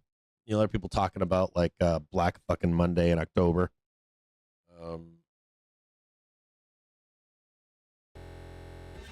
I don't see it just yet. Like I see it, but I don't see it today. We've had to adjust to White House policy throughout this whole process. You see the Fed doing the same thing. Saw Jerome come out a couple weeks ago on CNBC to admit that because of tariff uncertainty, we're just floating around now, by the way. Tariff uncertain, sitting 6,200, baby. This might be it. Should have bought that dip there. Should have bought that fucking dip. Damn it. All right. I'm not going to dick around anymore. So, on tariffs, White House policy, all these different things. We'll go back at some point. So if you, I want to follow up with this too. You're getting an addendum. I believe today you're getting an addendum. It's like 3/4 of the way down. I'm looking for a little bit more input here. But you're getting an addendum to Q3 outlook. That's going to show you the outlook for all of Mag 7, all the majors on higher frames. Now, like if you look back on the outlooks from all the banks back in November and December of 2024 for the year 2025, we have front ran a bunch of crap that was expected the second half of Trump presidency. We're front running it. Now, if Harris had won, I think we would have been in a recession already. Okay? As a baseline. Or been in the recession trade at this point. With Trump as president, I wasn't expecting, and nobody else, they're expecting like, hey, he can front run all this stuff. But the baseline was not, hey, we're going to front run the second half of his presidency in the first half, which he did. So we get we get a more aggressive punitive damage to the markets early due to that, which is kind of good. But at the same time, if you're expecting this move from the White House the second half of his presidency and you get it in the first half, there's a big gamble. And the gamble is, do we slip into recession or not? Theoretically, we would have had this the second half of his presidency, and we would have ran into death and destruction in the marketplace. We would have ran into that punitiveness, this like 2027, and then likely fallen into some kind of recession thereafter, major recession. 1928, 1930, if you look back on those years, there's like a 2-year period there. Now, if we're front running that now, in the front half of his presidency, it does bring up, like we had a punitive move in 28, but then we blew off top in 29 before a major recession thereafter, which kind of pushes off like it's not that we're not in a recession at that point. It's that the price of the market doesn't express it exactly. So what you would see is you'd see an all-time high. Putting this all together would mean you'd see an all-time high or likely near it in some stocks.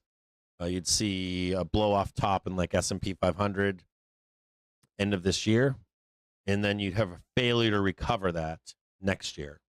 So you get your summer trade would fail to get above 720 or whatever, and then you'd see the market give it up the second half of the year. So you'd be like, oh shit, we didn't get a new all-time high this year. This is now 26, right? Oh shit, we didn't get a new all-time high in the summer trade. And then people panic into the fall trade. So I'm showing you the Tesla downside move early. That's what you would expect next year. You would expect like the recovery for the fall. You walk into the fall and you're like, holy shit, let's start cutting all of our losses for taxes and all this other stuff. We're never getting an all-time highs at the end of the year. So you see people start cutting. And so we start to roll into 2027. You know, we're kind of in a recession at that point already, but the market doesn't show it. We're not going to be in a declared recession or anything like that. You wouldn't expect that to be declared until 27, 28. But the market would front run it in 26. So you'd start to front run that recession beginning of 2026. The summer of 26, end of 2026, you start getting panicky. And then we enter that, today's version of depression.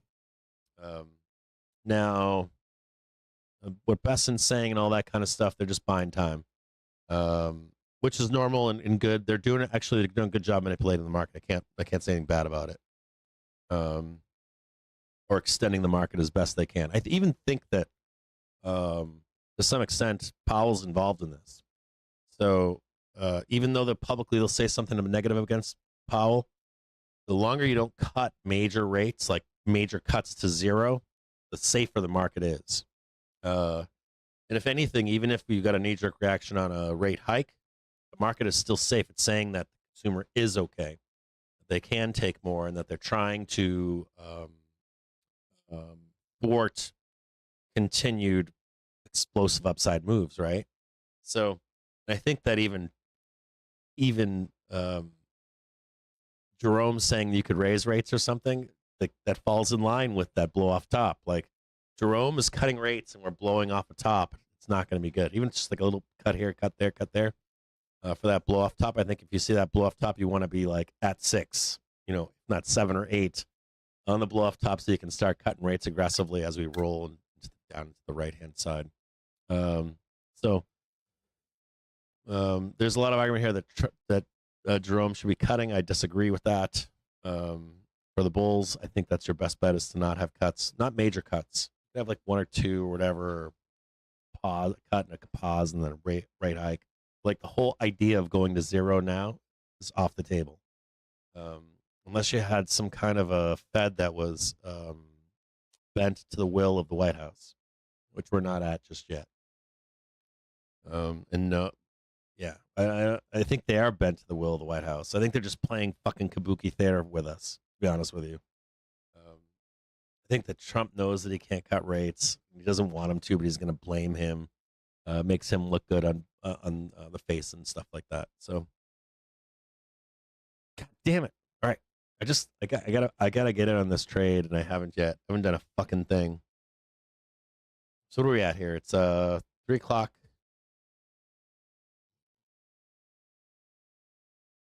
Still no trade for me.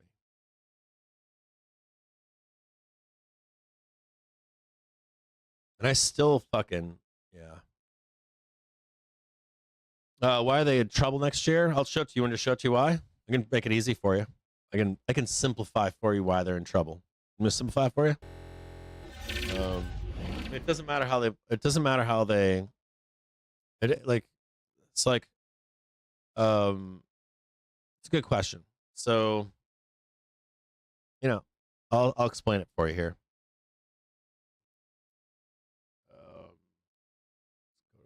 Who's this one? Do this one right here. What's this other delete one? FDX. We'll do this one. Okay. I'll explain to you why here. So here's SPY. It's fairly simple. We don't go over this as much as we used to.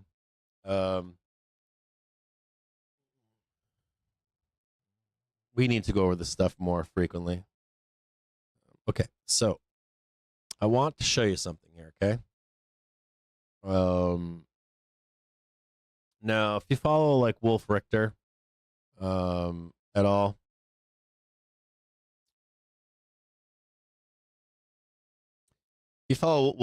all, like,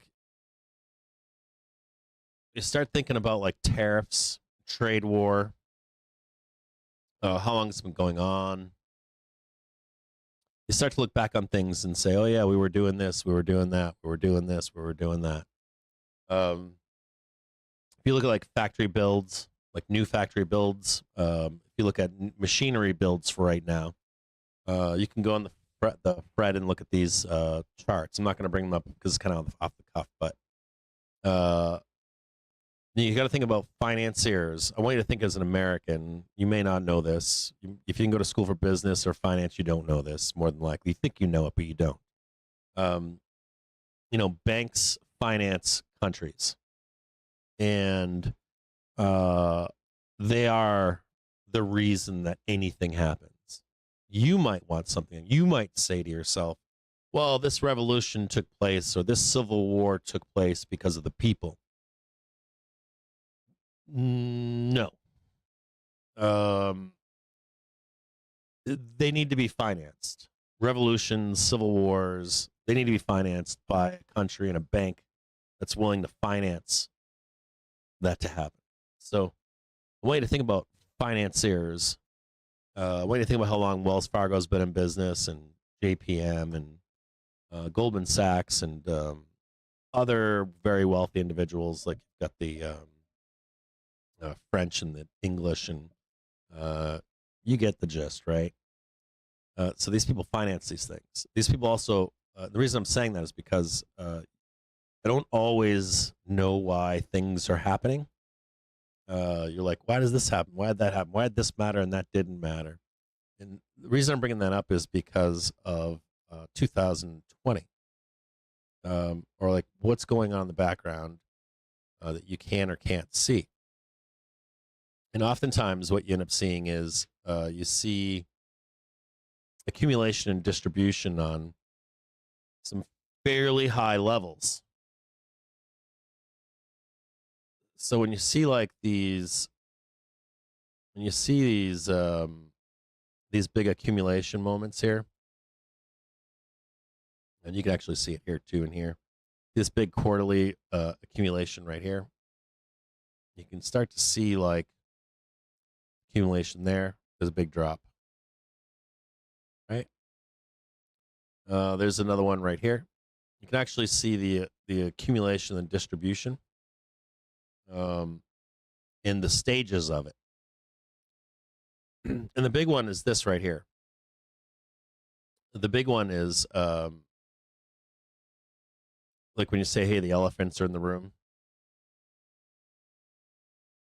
And on much higher frames, my point is like they're accumulating for all these. This is like 2015 right here. Like this big accumulation, this big distribution on a higher frame, okay? And you see on smaller frames, you see different layers of accumulation and distribution, right? Kind of see that, right? Big one right there, right? Big one right there, big one right there, right? Kind of like see bigger curves, right? And the reason I bring that up is because we were in a fairly significant high in here on a weekly basis. This is COVID, right? We had like a bunch of like distribution on a daily basis, even though prices were going higher. Prices going higher. We see accumulation though on the weekly basis. That's been good to see, but we're at a prior high right here, and this is like screaming divergence that we're gonna sell. So prices going higher in a daily velo, but daily velo lowering, though prices are going higher. The weekly accumulation is huge. And then there's like a bag holder moment. This is why you want to be watching your weekly accumulation in a major way. When you're in this like big positive up here, we tend to sell. And you really want to see where we are on a monthly and on a quarterly basis. You can see this is just continued distribution. You could say that the real distribution took place from January of 2018 through 2019, and then the big boy in 2020. Big distribution here. And then you're talking about, well, was COVID real? It was assigned to it as being real. It was assigned to it as being real, but it's kind of already there. It's kind of already known it was going to happen. And a lot of you knew that too. We were looking for, and you see that big blow off top right there. So, anyways, the reason I'm bringing all that up is because when you look back down here again, we're almost there again. We're not quite there, but we're almost there. You can see this buying, right? Bunch of rebuying, right? We kind of want to see this. See, I said, oh, this is pretty bullish here, right? Kind of want to see that, like, you see that it's like, you see that like ramp accumulation here.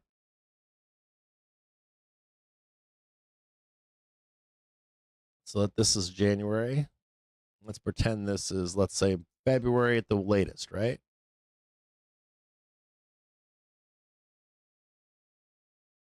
Right in there. So if you were to say on a daily basis, doesn't really matter as much, but you know, series of higher or lower highs on a daily basis, right? But your weekly accumulation comes up. Big weekly accumulations, right? You know, you see this over here. Simplify it right up here. And I want you to start to think about, like, what is that right there? What is this big boy back here in 2018? Right? Back to 2018 again, right? We're like somewhere up in here, right? And you start to see same bullshit over here. Right? Accumulations, right? Something like that. Maybe get a little bit lower over here in the summer months. Starts to degross again, right? Now the only difference right now is the only difference that I want to show you here would be this last little bit. This is like your down, down, down, right? See right here? Kind of like stagnant. A little bit of a squeeze up here and down. So if you're looking for, like, what does 2026 bring us? Probably, we've already drawn this out, but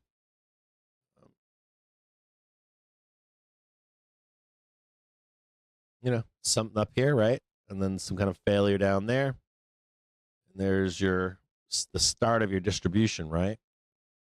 You got like distribution 1, distribution 2, and then distribution 3 farther in line. If that makes any sense. Just big, long distribution that's taking place that elephants, these guys over here need time to get out. Does that look like an elephant, I guess? This fat bastard over here.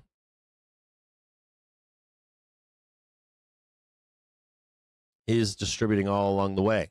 He already started right here. There's one. He'll look for another one over here and maybe one more here or lower.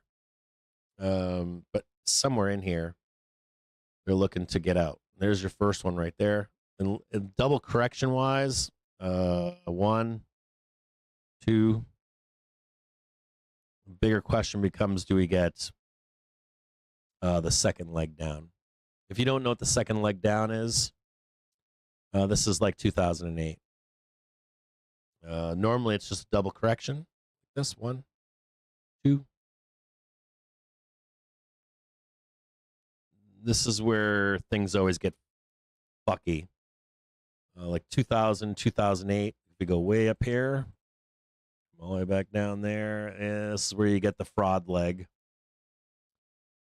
This would also coincide with, like, we had the tech overvaluation, not fraud, but like tech overvaluation in 2000, right? Crank it up there. Now the tech overvaluation would be like if we have an AI incident. It would be like that. That was only in 2000 and 2008. Now, the one thing that people are suggesting that you're not getting just the double correction is that you're going to get the fraud leg, mostly due to war with China, tariff implications down the road, AI problem with AI of some kind. That's the thesis on the, if you get the second leg down, the major, like, World War III bullshit. Taiwan invasion.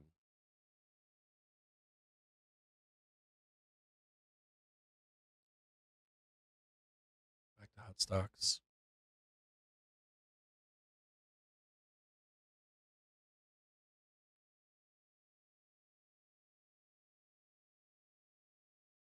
Where am I at here? Oh, that's Tesla.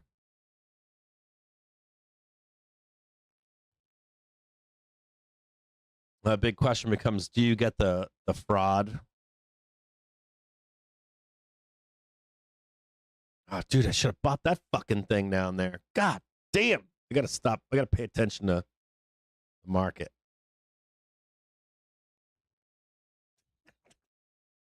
Fuck. That was goddamn beautiful too, right there. Look at that big giant green bar off 6,200. Fuck. All right, just scissor it down one more time. I promise I'll jump on board this time. I won't do it again.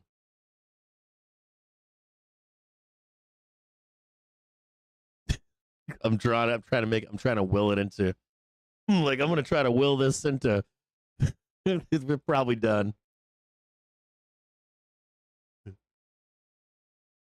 Then we get a cross coming up of the half-hour trigger here.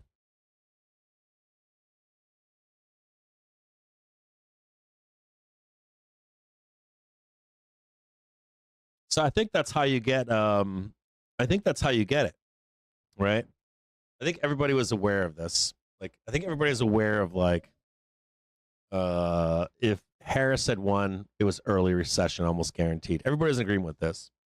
And then Trump would postpone it. And, you know, like, I got to be honest with you guys. There's a lot of, like, not trying to bring politics into the stock market, but you got to remember that your, like, Main Street hat on what who Trump is or whatever. You got to throw that shit out the window and look at the actual impacts of what he's doing. And he's not conservative. No matter what he's telling you, he's not. None of his policies are it's raping and pillaging. That's what it is. There's like there's no responsibility. I'm sorry. So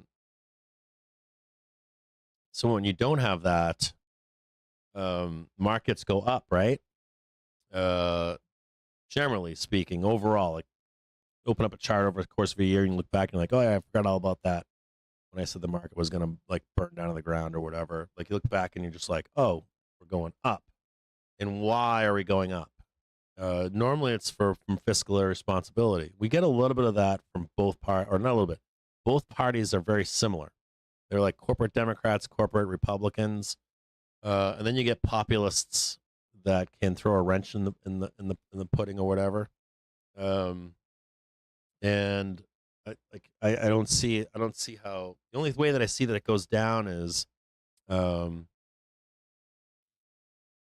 that you have policies that eventually do enough destruction or do enough damage that there's nothing you can do to stop that destruction. I think that's part of why they're asking Jerome to cut now, because of all of these changes. But I think the gamble of doing that now is imprudent. I think you want to see the policy changes come into effect and then apply easing where you can. Like, even just, I'm trying to argue this in my brain, and I'm like, you don't cut rates and the market's still fine, or the economy is still fine, then you didn't need to cut rates anyways. So I don't see any logic here. I'm trying to find any kind of logic where you'd be cutting now. And when you see Trump even saying, like, I want Jerome to cut, they want him to cut because there's damage being done, like it or not. Like, Besson's talking out of two sides of his mouth. He's like, well, we haven't seen any persistence in inflation or unemployment rate, which I don't think you will either, because the consumer is good. Not until the consumer is not good. Does that make sense to you guys? Like, if I'm a consumer and 10 is great and 1 is bad and 5 is average. If I'm a 10 and you hit me, punch me once, right? Take a loose tooth, punch me again, dislocated jaw, I'm still fighting, right? Hit me again, I get knocked down on one knee, but I get back up to fight again. Now I'm like a 6 or a 5 or whatever. I'm getting, like, tooths fucked up, jaws dislocated, nose broken, but I'm still standing. Jerome's not going to cut until you take a knee. You're like, oh shit, man, my knee hurts now. My liver hurts. My kidneys hurt. I'm on the ground. I'm sitting on my knee, and I need help. So is what they're doing negative? Yes, that's why they're saying give us a cut. Because what we're doing is we're punching the consumer. Make sense? So that's happening now. Saying all of that, if it doesn't persist and the tariffs are blow off and all that kind of stuff, there should be no reason to cut, should there? Should be no reason, right? And they're spending like crazy right now. Like that's what they're doing. That's why Jerome's not cutting either. Like you've got degradation, or you've got negative impacts on the consumer, and you've got free money being spent. Like that doesn't tell him he should cut, right? So it's like you got one negative over here, and then you got more spending going on. Like or if you had like negative policy from the White House and you had no spending, lower deficit, I'd be more inclined to cut. So one doesn't wash the other, I guess, from the Fed's perspective. So we wind up getting stuck in these cycles anyways, don't we? Whether we want to be stuck in them or not, or whether they're extended or they're manipulated, or they're extended or whatever. We don't know until we get different presidents, right? We don't know different Congress, different Senate, different Fed. And this brings me back to the taco time shit with the, or circling back to the taco time with all these other countries and our quote unquote trade deals and extensions and talking about a deal. We got a deal, all bullshit. It all still is kind of bullshit. And you got to think about what these other countries are doing. No, not just what we're doing, but what they're doing. So, if I was another country, what would I do? I'd buy time, right? That's what they've all done, right? Let's be honest. There are very few deals. You have threats and, I don't know, whatever their version of a deal is being pushed, and then they somewhat, to some extent, get ignored, right? You know that it's fake, that there's no high-level meetings going on. There are not hundreds of negotiating teams around the world meeting with every other country. It's not happening. And they've even admitted that. So if you were a foreign nation, what would you do? I would run psyops on the U.S. to change sentiment. Tariffs are bad. I would get whoever I could repeating that. Tariffs are bad, tariffs are bad, tariffs are bad. End of the United States of America. And then I would wait for the midterms. And invariably, I would try to destroy Trump's reputation. And I would give my own deadline. I would say midterms, and then our hard red line is 4 years from when he became president. And so as a foreign country, I would be betting on that. I would, whether it worked for me or not. It's my negotiating room. So if I can't compete with the U.S. I can't compete with the dollar. I'm going to bide my time and create trade warfare wherever I can to have regime change and rolling back of some of this stuff, which I don't think happens. I think that narrative is false.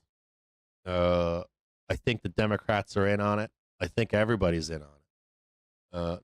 I don't think it's necessarily a bad thing either.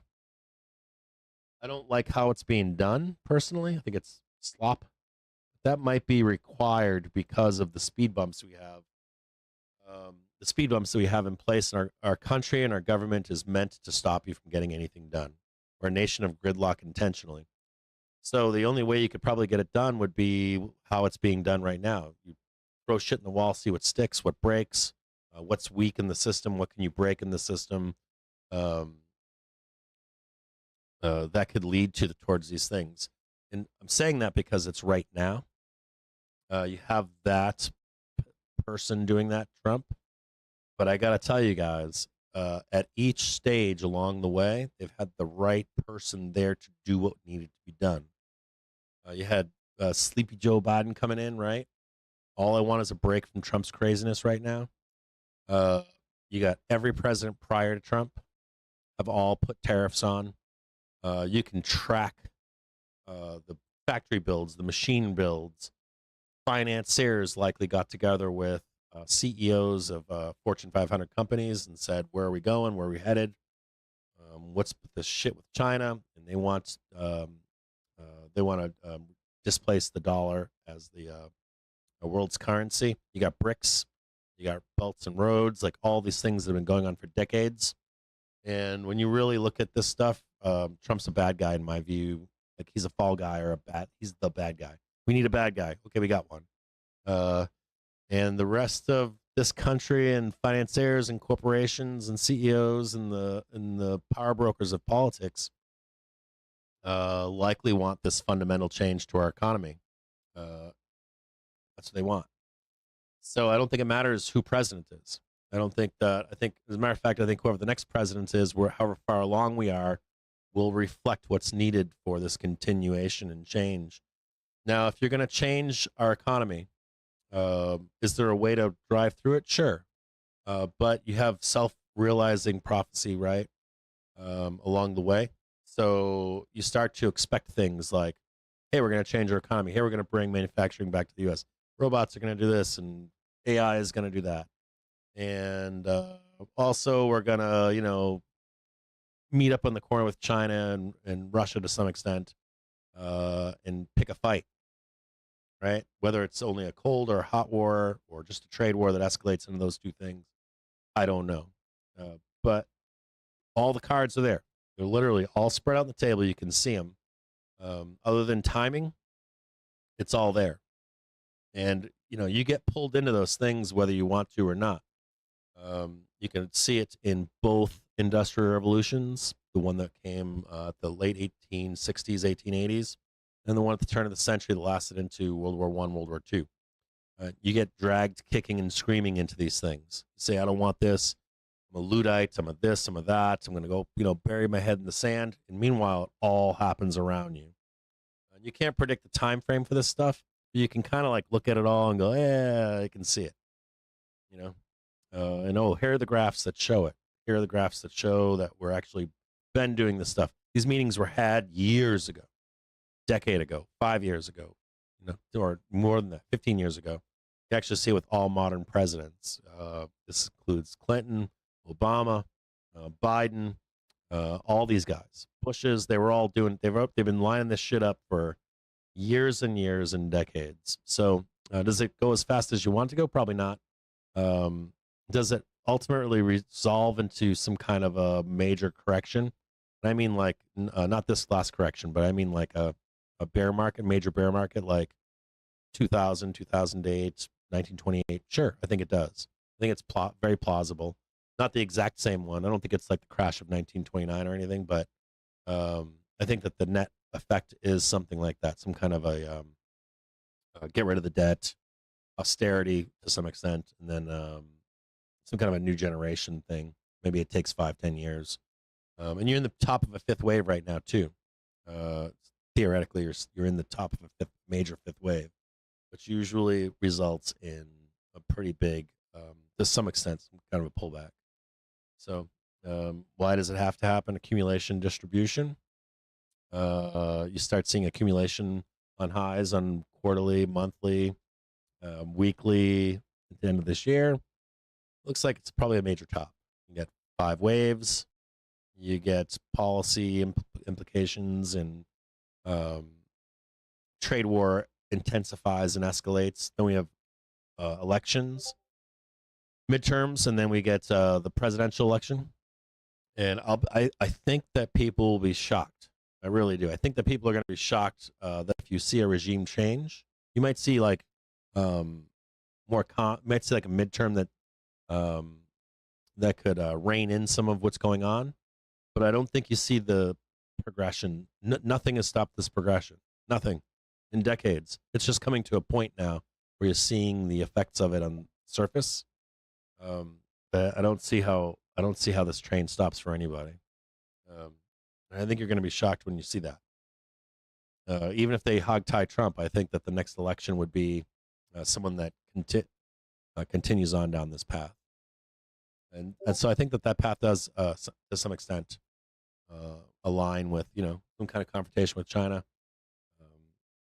You see, like Europe is now being requested to increase their spend, their GDP now 5%, 5% of GDP towards military spending. Like it's 3.5%. It goes from the EU is asked to go from 2.5% to 3.5%, and on hard military spending, on GDP military spending, and then soft military spend, the 1.5%. Do you guys understand the logic of that, or the implication of that? Are you from Europe or the U.S.?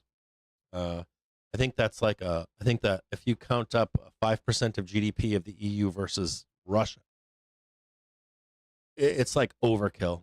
It's classic U.S. It's like I couldn't even believe right now if you were Putin and you just heard that. The EU is going to spend 5% of GDP on their military spend. That means that you're like 10 times as strong, literally, not even exaggerating here. You're like 10, maybe 8 or 10 times as strong, more spend than Russia in just Europe. What does that mean? You know what that means, right? It means that you're telling or asking Europe to be able to steamroll Russia on their own without the U.S. involvement. Why? It's so that you can't have Russia invading EU countries or NATO countries, and diverting attention from the U.S. there while China invades Taiwan. That's what it means. So they're gearing up for war. Does it mean they go to cold or a hot war or a nuclear war? I don't know. No one will ever know that. Likely it stays more like laddered trade war, Cold War, and proxy wars. But you don't know that. And when you're seeing those numbers, those numbers are scary as fuck. 5% of GDP in Europe committed towards mil spend. That's fucking huge. There's only one reason you do that. You're like spinning up. You're getting ready. I don't know how that de-escalates. I really don't. And the EU is agreeing to this stuff. So maybe you just see a nicer face, reformed continuation of this until you get sick of, or until you get guys like you're sick of that or whatever.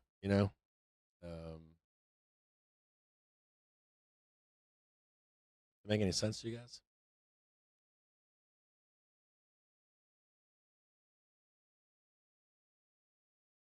No, I didn't. I should have bought it here, and I didn't. I was just too busy. I'm gonna try to get one more. I'm not gonna forget this time. If we go down like now, close or open tomorrow, I'll be in with you guys. I should have bought this at 618. I'm kind of greedy, looking for 613 right now.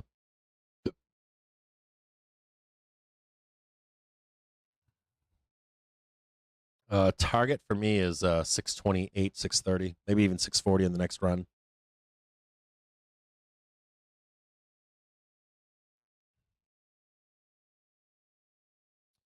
Someone texted, fuck this 5 minute. I want you to note something. We are in positive gamma, and we're not on spot up, fall up either. So hold on, I will respond to you.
You shouldn't see big upside moves. There should be no upside moves. Your VIX is trading, VIX 9 days trading 1583. So there shouldn't be any, we're in positive gamma. There shouldn't be any big ripper, like upside rippers. It should just be a slow grind higher. So if you see any lows in this environment, you buy them with a spread.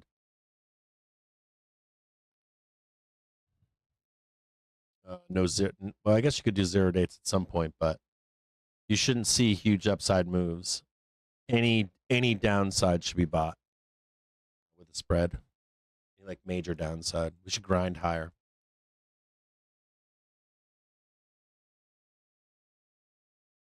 Should be a slog. That's real. You guys think I'm kidding about the 5%?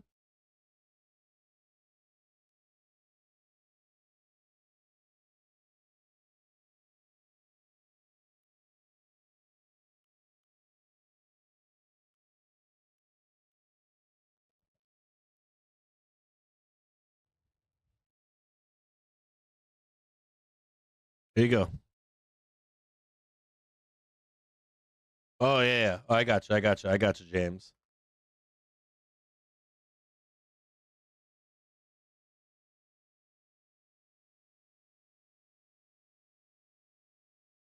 It's stupid money. I had a figure in front of me yesterday that was showing like if the EU does this, like I would be afraid if I was Putin, to be honest with you. That's a wartime economy now for Europe. If I was Putin, I'd be scared. I'm not scared Putin right now because there's a lot of disassociation, a lot of overlap in European defense. You go to 5%, dude. You're gonna have fucking like tanks out of your ass. It's crazy, right? Um, that's a massive spending, but that's wartime spending. Like 5%, fucking stupid. Spain. I should preface this with Spain. So all these countries have committed to this. I think to 2029. This is fascinating. I got something cool for you. Hold on here. So you ready for this? So Spain has opted out. They made an agreement. My understanding, the agreement is that they think they can do it at 2.5. So they have to like go back to the EU or NATO and say, "This is what we did with what we used 2.5." And if they don't meet the metrics, then they have to like spend the other 2.5% on top of the 5 that they did, or the 2.5 that they didn't spend. They have to go back and retroactively add that to their budget. Guess what? At our presidential election.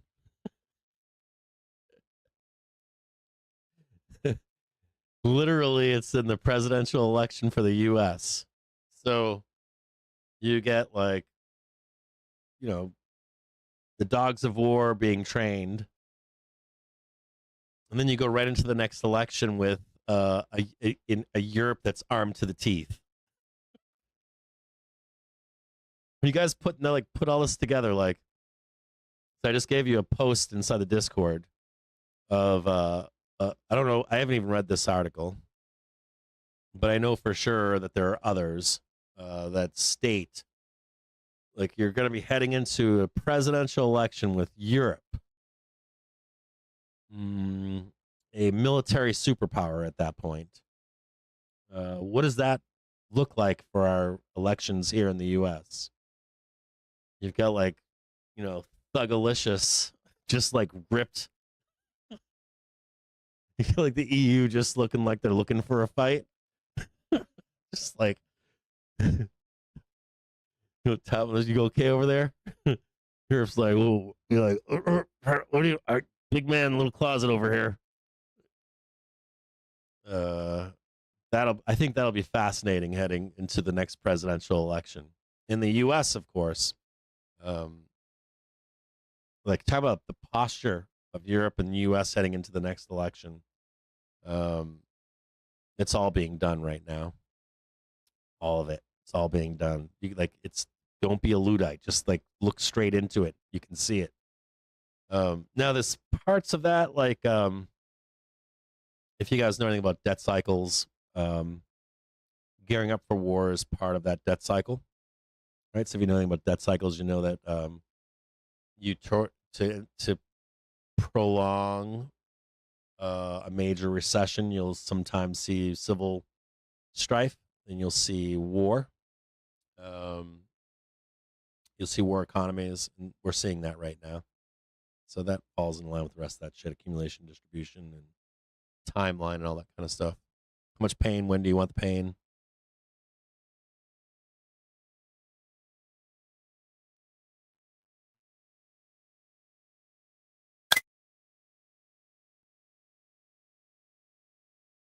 The EU is exploring a potential deal in cars to offset U.S. car exports against imports, according to EU services or sources. Turn some of this on right now.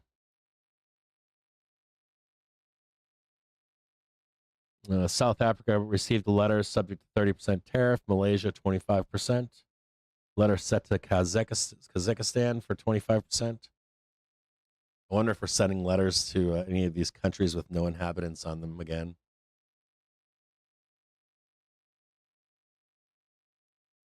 2:30 in the afternoon. Give me 3:30. Excuse me. Give me 5 minutes. I gotta go potty really quick. I'll be right back with you guys.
Tight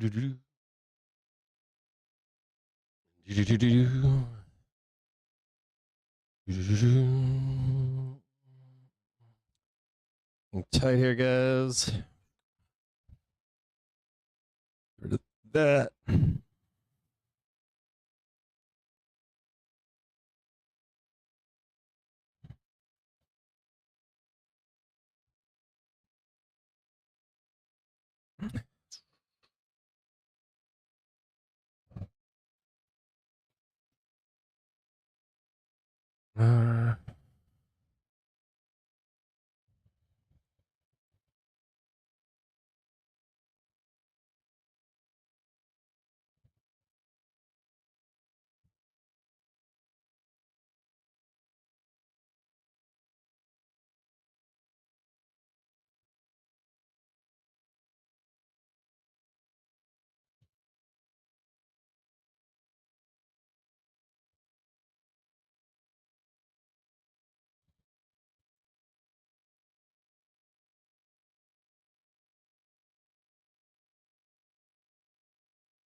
Wait a minute here.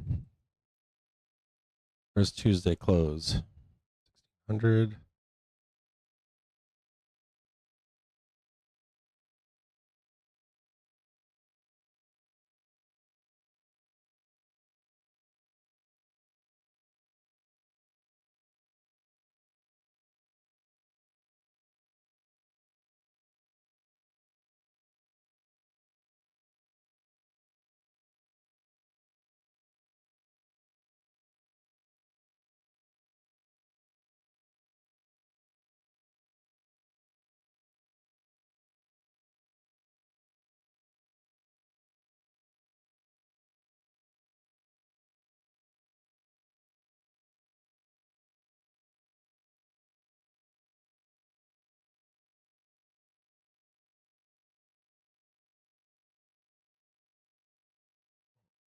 White House official says tariffs won't stack.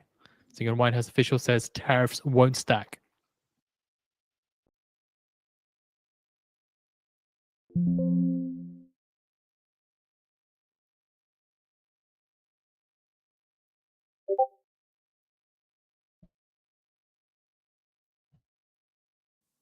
Hello, everybody. This is Donald J. Trump. Yeah, it's really me.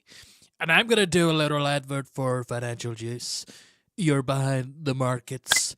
If you're a real day trader, go real time at financialjuice.com/purchase and save 67% on a subscription. Can you believe it?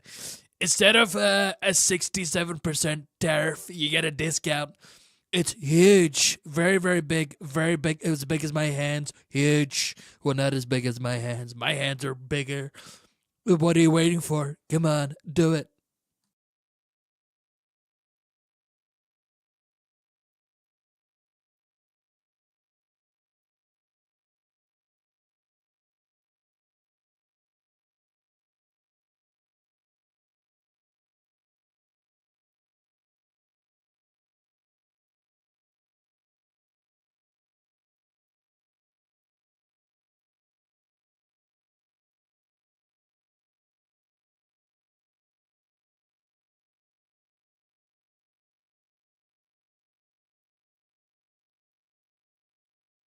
Sure.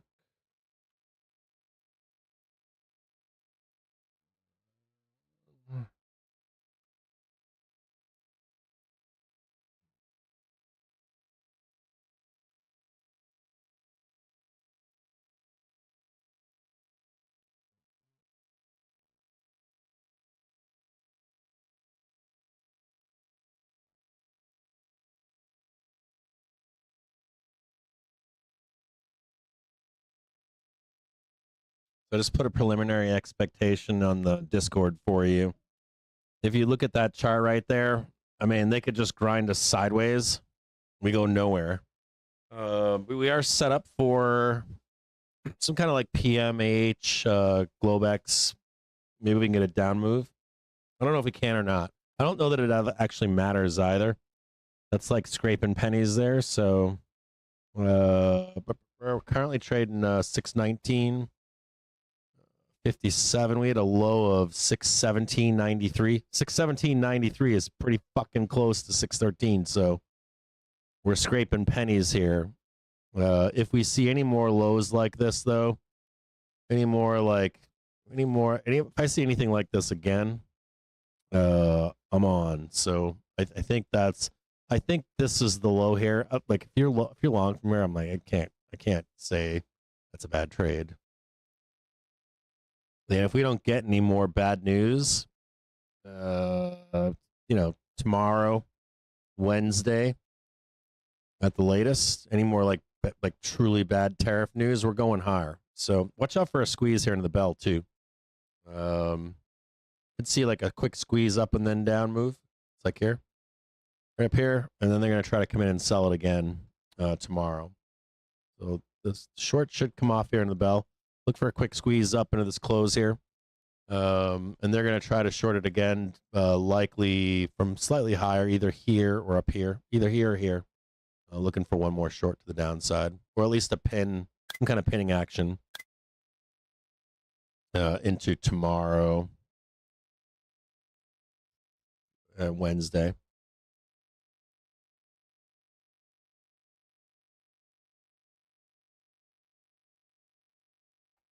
What else we got going on?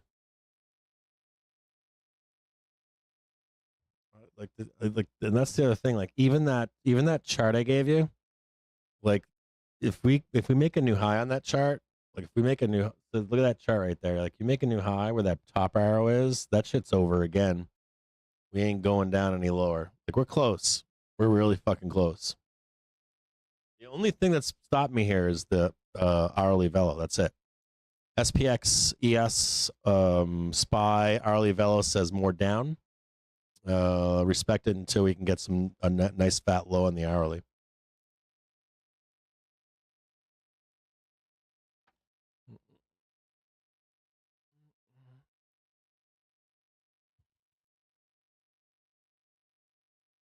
How was your all's vacations? Did anybody go, like Joey Donut just posted a kick-ass photo. He's on vacation. Did anybody go anywhere nice? Like I didn't go anywhere. I spent a couple days with friends, but that wasn't vacation. That was like, holy fuck, I'm getting old. I'm like I remember going through like kids that lost their lives congenital defects when kids were young. I remember like first, second, third grade, some kids weren't there anymore. Then I don't remember a bunch of death until I was in junior in high school. Kids started getting their license and falling off, car accidents, stuff like that. Saw some drug and alcohol stuff through college and afterwards some gambling. Had a friend who was a gambler. Gambled in Vegas, gambled in horse racing, dog racing, Vegas, sports book, all that stuff. Then I saw a couple guys get fucked up pretty bad from drugs, like they were pill users or heroin users. And then like I didn't see anybody die. And then now like I'm in my late 40s. So I'm like starting to see more death and people that I wouldn't expect to be dead. What's weird too is that this time around, these are people that they're more like the people that my friends that died in high school that wasn't from drugs or alcohol. I had one friend who he had a big dirt bike rider. He paralyzed from the neck down rest of his life. Had another friend, close friend, died doing a backflip off of a restaurant into a lake, snapped his neck, bled in his head, dead. Those are all, and they all had big, bright futures ahead of them. One minute to go now to the market on close imbalance data. Now that I'm hitting, like, I have friends that are like coming into their like 40s and 50s. They're not all dropping off, but like people are dropping off, and people with like more congenital type defects, like oh, that guy lived a great life. That guy never did anything bad in his life, and all of a sudden he's dead, and you're just like, holy shit. I was talking to a friend on the 4th. I try to touch base with older men. Try to, like, I don't know if it's cope, but it's more like I don't have any experience with this, being older, and can you tell me what you've been through with this? It's not midlife crisis stuff. It's like 10 seconds. I don't know what it is. You get older, you start to realize. So you can get a quick squeeze up here into the bell. Oh, there it goes. S&P 500 buy side, Yay! 1.3 Big billion. squeeze. Nasdaq 100 buy side 1.2 billion. Dow 30 buy side 704 million. Mag 7 buy side 811 million. Bye. Like, as I'm getting older, I don't know.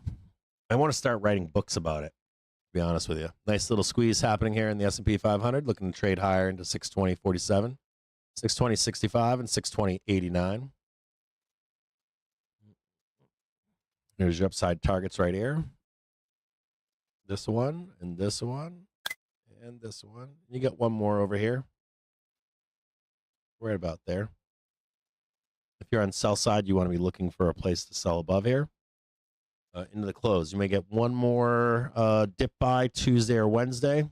We had two nice fat lows in positive gamma today.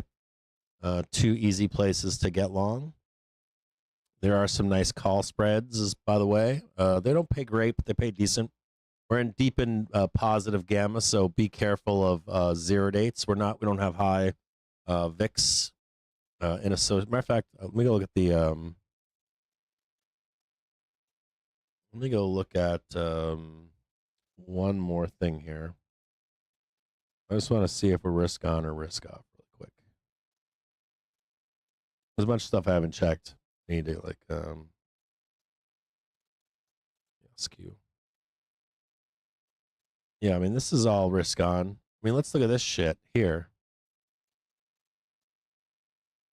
Don't be fooled here. Yeah, this is June 10th, right?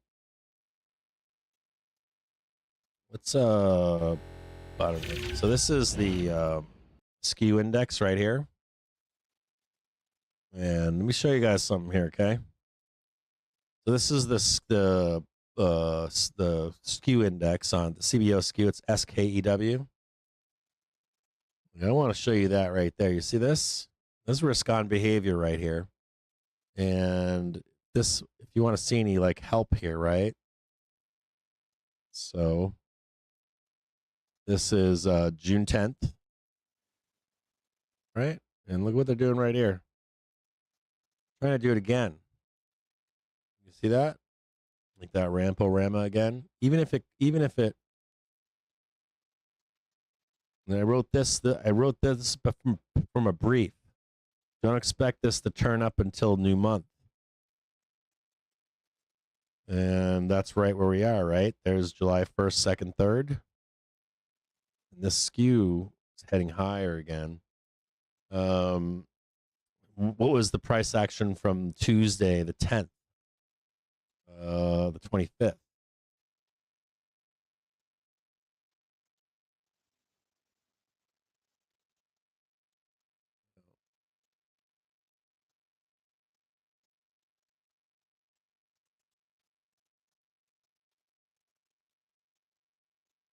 Here's the 10th.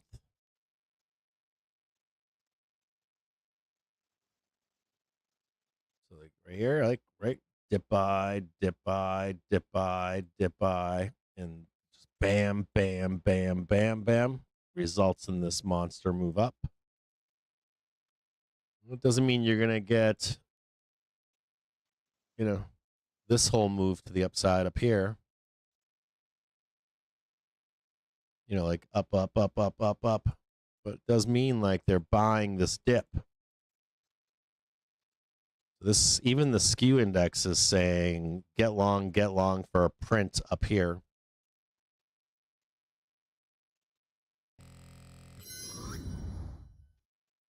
Any kind of lows that you're seeing in here, it's a significant downside move, right? Pretty decent downside move. From a high, that's 1.32%.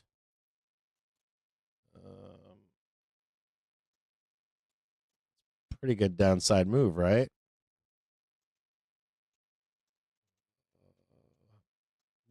Maybe we get there. Maybe. No guarantees. Very low probability. Look at that beautiful V-shaped recovery. On an hourly, this is a 30-minute basis. 30-minute candle is a reversal, sign a reversal to the upside. You can see the squeeze happening right now into the close.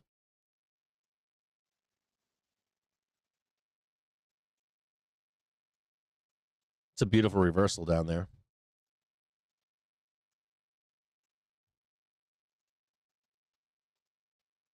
Put skew, I mean, the put skew looks fucking great. It's outstanding. The only thing waiting on here is this right here. You see this right here?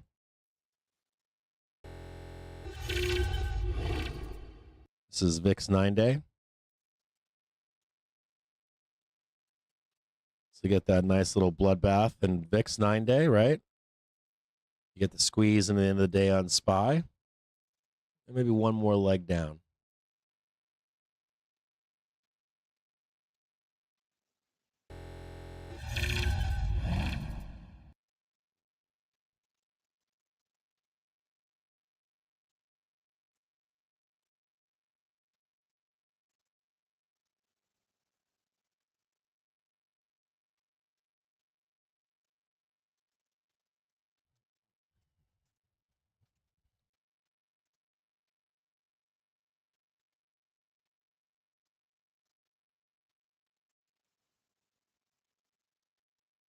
This is a 1 minute trigger. This is a 1 minute chart. Don't be talking about slow, like talking about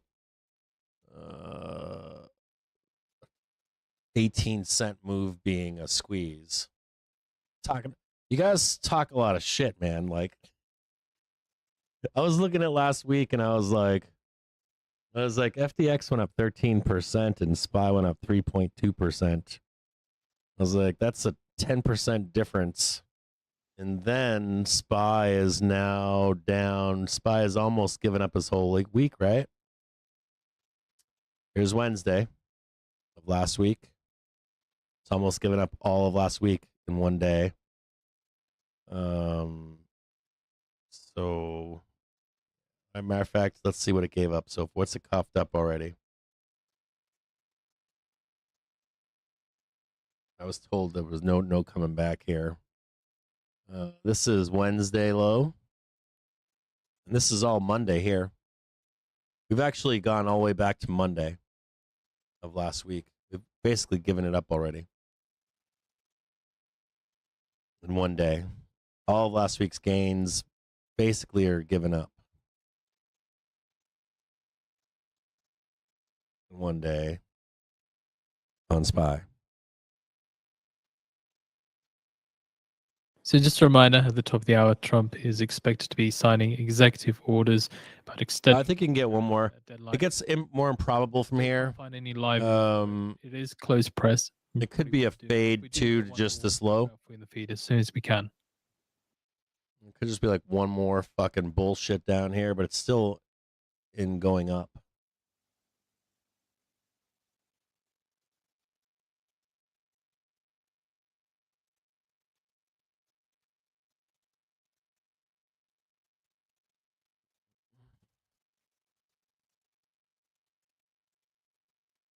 Oh, fuck yeah.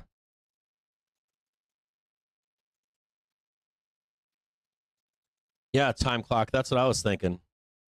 Like I like checked in with older people this week because I was like, I got a bunch of questions. Like, how do I navigate this stuff? I got a lot going on. I got one kid's going to college. Kids that don't care about what I want to do. Seriously. So do I have to make my own life? Then I got people dying that shouldn't be dying this early. It's not just one either. I had another friend die recently. I've had 3 people die. And my mother is going. My dad's living with my mom. A lot of like change. I'm like moving into like change in my life.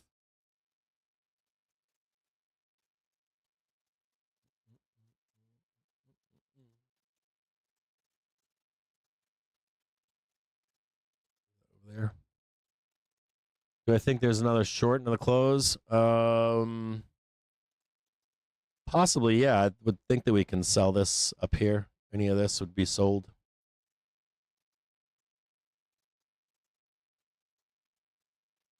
We'll give it one more day. The cross is here. You can see it. It's right here. All right, it's 4 p.m. I'm gonna go back and keep working on catching up here this week. I think the better trade is just looking for another low to buy tomorrow or Wednesday. But yeah, short hair. If you're feeling like that, I don't see why not.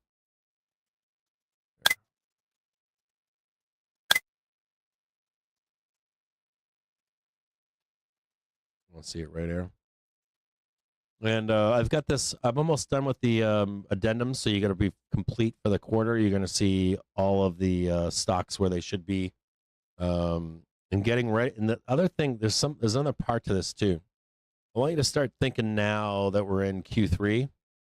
I want you to start thinking about a quarterly low for the first week, Q3. Start thinking about how you have a weekly low, weekly high, monthly low, monthly high. Let's start thinking about a quarterly low, quarterly high, where that would be for you to get long into the end of the year. If we're going to make this big giant run to the upside, what's your time frame, right? Yeah, I'm just going to get long now, bro. I'm going to try to cash it out in February. I want to get back to 590 or 575 or whatever, 565, whatever that may be for you. But start thinking about it now so that when we approach it, when we get into like September, October, November, people's hair are going to be on fire. And you're going to be the guy walking around going, yeah, I'm going to get this, I'm going to get that. And this presented itself and this didn't. And we're going to be looking for exiting the market a lot on this ER season. So you come into this ER season for Q3, run it up, take the money and run, and exit ER season for that September, October, November. I'll be back with you guys tomorrow at 9:30. You'll have a fuller brief today. You'll have me writing a bunch of stuff to you and stuff like that. Look for some kind of ability to exit this volatility on tariff deadlines, which is bullshit. Today, tomorrow, Wednesday. We're looking for some headline risk to get us a little bit lower. But I still think that the lows today are plenty. You could have bought either of these. If you want to go cheap like me and hope we can grab 613 down here. I don't know if we can get it, but if we can, what makes me think that is just this right here. This is Friday, 27th. This is Monday. Nope, there's Monday, 4:06 a.m. Right in, here's Friday, here's Monday, right here. Raise up just a little bit. See the squeeze right here? So if this is the start of last week, the pain is likely here, though we had buyers step in here, and here. This could be the low because you can see it right here. Buyer, buyer, buyer, buyer. And price is, if that's the low on Friday over here. See this on more. see it just in here.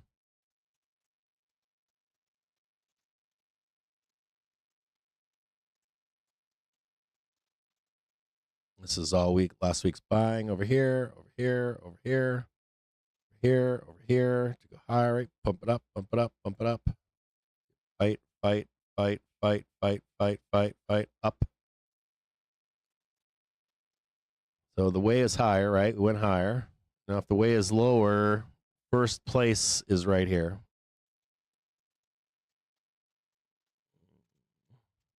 This is the second, the third. So these buyers right in here. Any kind of blood down here, 617.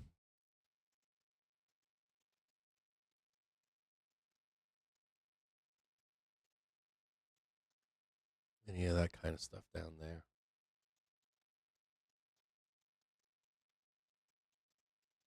I see it right in there.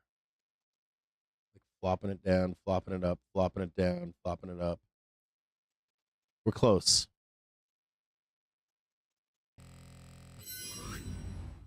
It's just pain from here. Like anything below this is just pain. Just money wise. Yeah, they're already reversing it down right now. Looking for this one more down move. I don't know if we can get this deep though. I think I might be asking for too much. Oh, look at this one here. 617. I mean, that's fucking low. That's half right there. So it's close. That's real. This is the pain trade, I think, right here. A little bit more pain.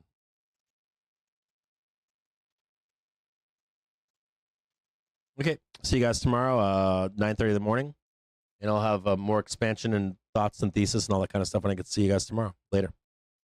Thank you guys. Later. I have an exact expectation in briefs, so you can see where I think we go to from here. I have a to the tick target, so